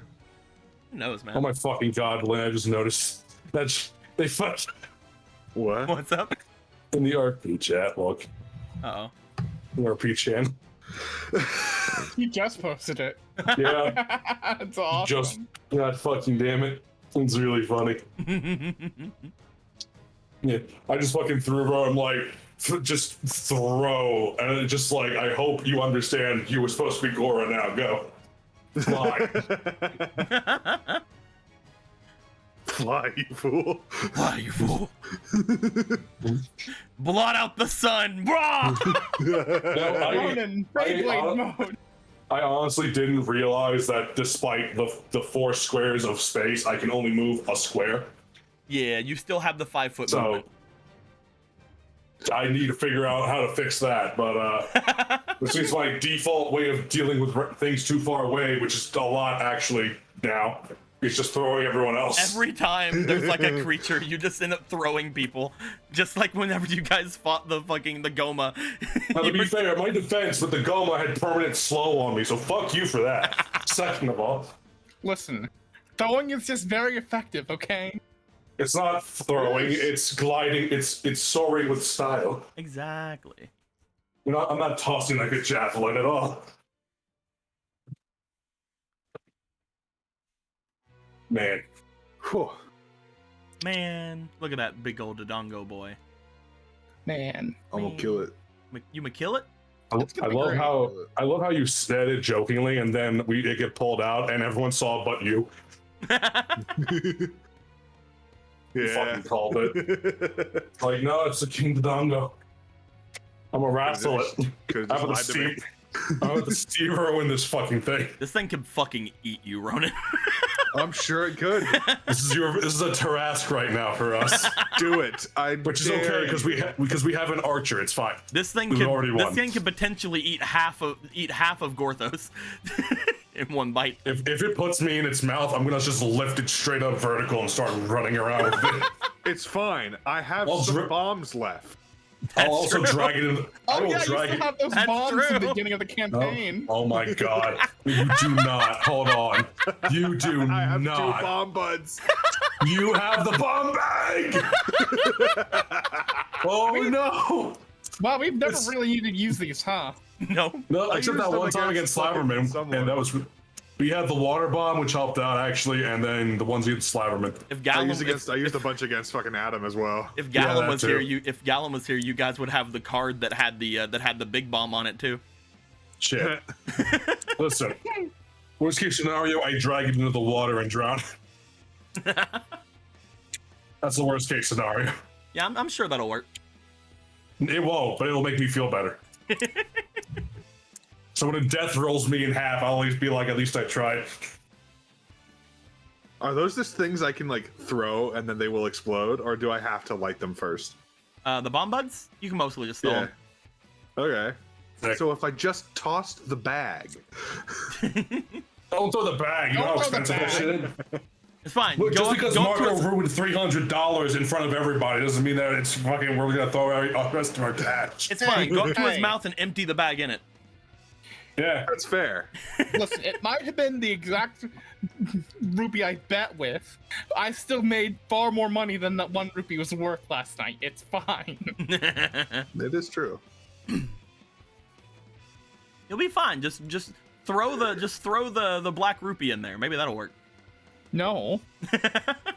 It has an important job of empowering the Master Sword before it strikes. I don't think that's what it's doing. But okay. It's glowing. Come on now. That has to be. It might just be like fucking Sting from Lord of the Rings. Just like glow when evil's here. There just might be orcs and goblins nearby, man. I don't know. Who knows, man? I don't know. I don't know what you fucking people did in the last 1,000 years. You think I know what this shit is? I don't know what I did. It's like. As soon as Vega's like, is it that guy? Yeah. All right, I'm gonna go fucking deal with him because I hate that you might be in danger. And so the prophecy has fulfilled itself. Well, I might have just found this weird black magic shit. Might have just made like new forms of metal, like new steel level shit out of crap. And it's like I feel like it's like the accidental discovery, like penicillin. It's like, oh well, I guess I just found this. This is just a cool thing now. So there's fucking black powder in the mold dish, so I guess I just discovered the antidote to something. I don't know what. I think I might have actually made a black hole. I don't know. I'm scared. I still can't believe you nat 20'd that roll after everything. That was incredible. Listen, I will never nat 20 on crafting again, so I'll take it. Listen, it was a crafting roll, right? As soon as you rolled that, I'm just like, well, I guess it doesn't matter. I had a -7 on that. No. Yeah, also -7. What the fuck is that about? No. Like, how are you supposed to work with this powder? If you drain 7 points of magic from your stat box. If you guys would have tried to work with it earlier, it would have been very hard to. Yeah, well, now I have an idea if this shit sucks. Listen, Anthony. This just Just like means that if we get more of that black powder, we can keep making more black rubies. Listen, Because you already Is it- rolled is that this- 20 on it. you're right. Wait, you're right. You're right. Fuck you, I can Emerald. enchant stuff with black. I can use black powder on things. Damn it. You can do it. You can use black powder on rupees. Oh, I'm about to crash the fucking economy, dude. I'm about to ruin the fucking island. So here's this whole Fuck thing. you, when Emerald. before- no. You're right. I can Nico, make rupee hosts. listen. My original plan here was the magic powder was just an afterthought because it's like, it'd be really funny to give the king like, here you go, king. Here's a coin that when you spend it, it'll just come back to you, I guess. So you can have this, the trick coin. That's what I was originally thinking was gonna happen with this when I put in the magic from the fucking crown. I think what we made was just an actual like pocket portal or something. I don't know. Who knows what you it can made, hold man? more than just that. So whatever Ivori did, apparently was dog shit and tiny as hell because this thing's still empty. No, I assume it's pretty big. Can I put a person? I want to put a demon in there. I want to put Demise in there or Ganon. That'll be funny. I want to put like one of them in this thing instead. Just trap them. Can't reincarnate if they're still stuck in a fucking coin. Listen, I don't think Dico even knows what we made here. It's fine. Oh, I know what you made. He doesn't know. I'm real glad that we have so many sources of information to figure out what the fuck this is about. Yeah, you guys have so many things you can go and figure out about. It's fun. If you live through the to work Dodongo. with, because this thing has fucking like emeralds attached to it or some shit. Yeah, look at that. Oh yeah. Yeah, just murder the Dodongo and rip off its weird scaly the metal or fucking gems or whatever. Is that what King Dodongo from the 3D games is supposed to look like? Who knows, man? Because those crystal bits did not translate well at all. To be honest. But no, that was neato. Also, shield idea, that was cool. Vega being an absolute fucking goober, man. Come on. I mean, the only thing Vega knows is that Polo had a dream where somebody was getting fucked by this fucking guy, and he's like, "Nuh-uh, I'm gonna go kick his ass." I'm referring to everything before that of him being an absolute fucking goon about the egg. He's like, the one thing he doesn't want, he's like, "I'm not letting my sister near this fucker. I'm gonna go kill him." The two things he wants. Polo doesn't get hurt, and egg don't get eat. No hurt egg. No hurt egg, no hurt sister. Polo's just like a walking, talking egg. It's fine. Egg. Also, I love that we now have the understanding that that literally fucking the queen of the River Zora has been fed basically fucking raw egg shakes. Yeah, that's yeah, no, we gotta. Those guys work for some power gains, man. Look at how big they are. They gotta drink those raw eggs every day to make that. That's not exactly how that works. I held in so much about like that whole bit of her talking about her being up all night with the diamond spear. I was talking waiting into the late morning. I was waiting. I was holding back so hard, mostly because the person I would joke about it to was across the fucking table. Because she was the one I joked with it last time about. We can spill more tea later. Right now, there's a problem. There's a kind of a dinosaur in front of us. It doesn't fucking surprise me that Obra's mom is one of those fucking asshole parents who's like, so when are you giving me some grandkids? And look, Rog is the same way, Ronan. And I wonder where she gets that sassiness from. Man, I can't believe I have to guess how big the next champion's gonna be.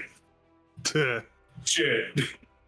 Just It's make fine. armor. It's like, just make magic armor that changes shape to match its wearer. It's fine. Speaking of which, how many are you expecting, Ronan?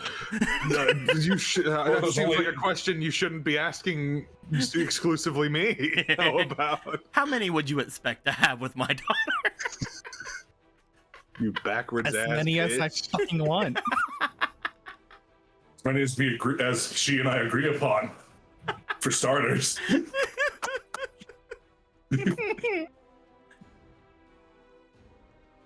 Duco using his own NPC to tease his other NPC. It's fun. And a player by extension, but That's how you know. that's how you do, man. That's how you go. Everything today was quite enjoyable to watch Yay. and play. Yay. And now next time you get to fight a Dodongo. Finally, I want to fucking wrestle.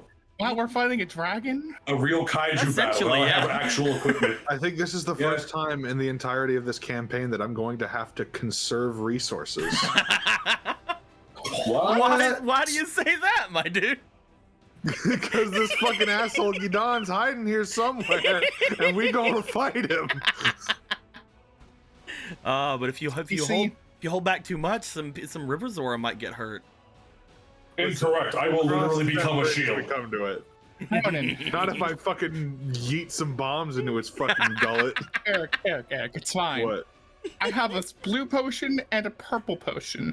Go ham. And I will give drink these the- both to you. Quick. Fuck, What does the chug blue both. potion do? It gives you back Doritos.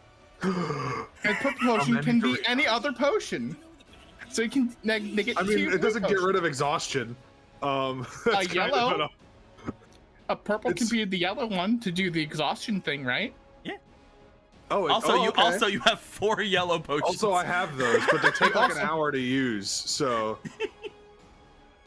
Oh, it's really I love how funny. you're still just hanging out with this goddess metal chunk. I have not. That's the same one that Magic Frog gave me. I'm not getting rid of it. This is mine. I am keeping it in the safety spot. Dorothy's making frog shaped at least. He's waiting for something to come along to implement it into.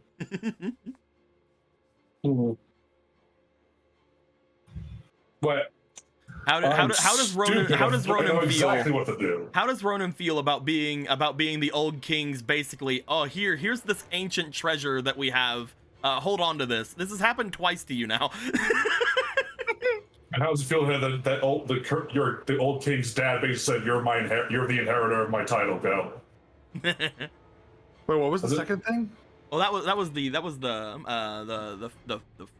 Gora. happened before. I'm talking about the because first you were given the Zora Sapphire, and now you were given this fucking diamond that's apparently been in their people since they joined the Mortal Goddess. Oh yeah. Well, I mean, he basically handed that off immediately. I just love the idea that you're just the in-between guy when it comes to these The ancient bearer Zora of- artifacts. Yeah, the king Just have trusts the no guy. one. The king trusts no one else but to hand them to you. Like, here you go. Here, hold this. Deliver this. Love him. How's it feel to be the Prince Imperial? At this point, I'm just waiting for the reveal that, oh yeah, you're actually like his cousin or whatever to his son. I think it would be better if he wasn't blood related. Oh, he's definitely Then not. that makes it cool. Yeah. Hell yeah. They are. He is a cooler. completely different style of Zora. Yeah, Gora was big and red. Ronan is medium to large size and black and white. Also, if Orca. you also just looking at him, he has got a completely different dorsal shape and a completely different face shape than most of the other Zora around. Yeah. What can I say? He takes after his mom instead. Whoever the fuck that is. Man, communal child rearing. That's basically what the Zora are. Most of them are raised all together, which is why, again, looking at Obera's mom, again, she treats everybody the same, which is like, whatever. But at least in the Sea Zora domain, the actual royal family are treated differently. But when it comes to Ronan's, when it comes to the Sea Zora, most every one of them are like raised up together. You know what my favorite part about that is? Other than that, they usually know who their parents would be, but Ronan's never knew their parents. And there's not been anyone in the domain that looks like Ronan, really. Then you find out he's from fucking Termina. Who knows, man? We got the Sea Zora, but we got There's the two. deep Sea Zora. If Yeah, we ever there's got two that Zora information, that- I'd there's- honestly be shocked because there's- there's just like. Oh, go ahead. There's 2 fucking Zora that match that color and pattern scheme. There are only 2. There's exactly 2. There may potentially be more. You guys still haven't went to the only other place where there's Zora that I've told you guys about. It's true. reminders, fucko. The dam. The damn Might what? go there on the way Damn to the city. desert or some shit. Who damned the city? The place that the Zora went into the castle town to advocate for help and shit. I thought those were Black sea. I City. thought. Nah. Yeah, there's I thought- a there's I a thought those are- civilization of Zora around the lake over here. I thought that was the sea Zora. They're basically sea Zora, yeah. But you know, so Oh, is the Seas are over Ronan. here. But the Seas are over here. So there is what you guys would know: River Zora domain up here, Mm-hmm. Sea Zora domain. Mm-hmm. Some Sea Zora live here. Ah. Like there is a community. There's a community of Sea Zora that lived in the damn city. I can't wait to go there and then find again not a single one that looks like Ronan or Ask. Who knows? It's gonna be great. I genuinely want that to happen really badly. Well, we go Just- there just- and there's no one. It's just none. Or it's like one of or it's like the tiniest fucking Zora ever. It's like, I'm your dad. It's like a fucking foot. It's a foot tall Zora. I'm your freaking deadbeat dad. Hello. No. Hey, Roland. Hey, it's How you been? Roland. That's it, right? Roland. Hey. I have a dad, thank you. Yeah, that's right. I'm your a- deadbeat dad. I have a dad and a granddad now. And granddad gave me superpowers. I don't Speaking know of what which- Gora's magic does. I was just gonna say. Speaking of which, you guys will be getting that next round or next game. What? The thing that you guys were given by Gora. I didn't give it to you this game because I knew you okay. guys weren't gonna be fighting this game. Right. Can't wait for it to us to just have like a fly speed for a turn. That's it. Who knows, man? Watch. We get it, and I use it immediately as I'm Yeah, I hope- flying it face first into this thing. I hope so. I hope you hit it so hard it eclipses the fucking sun.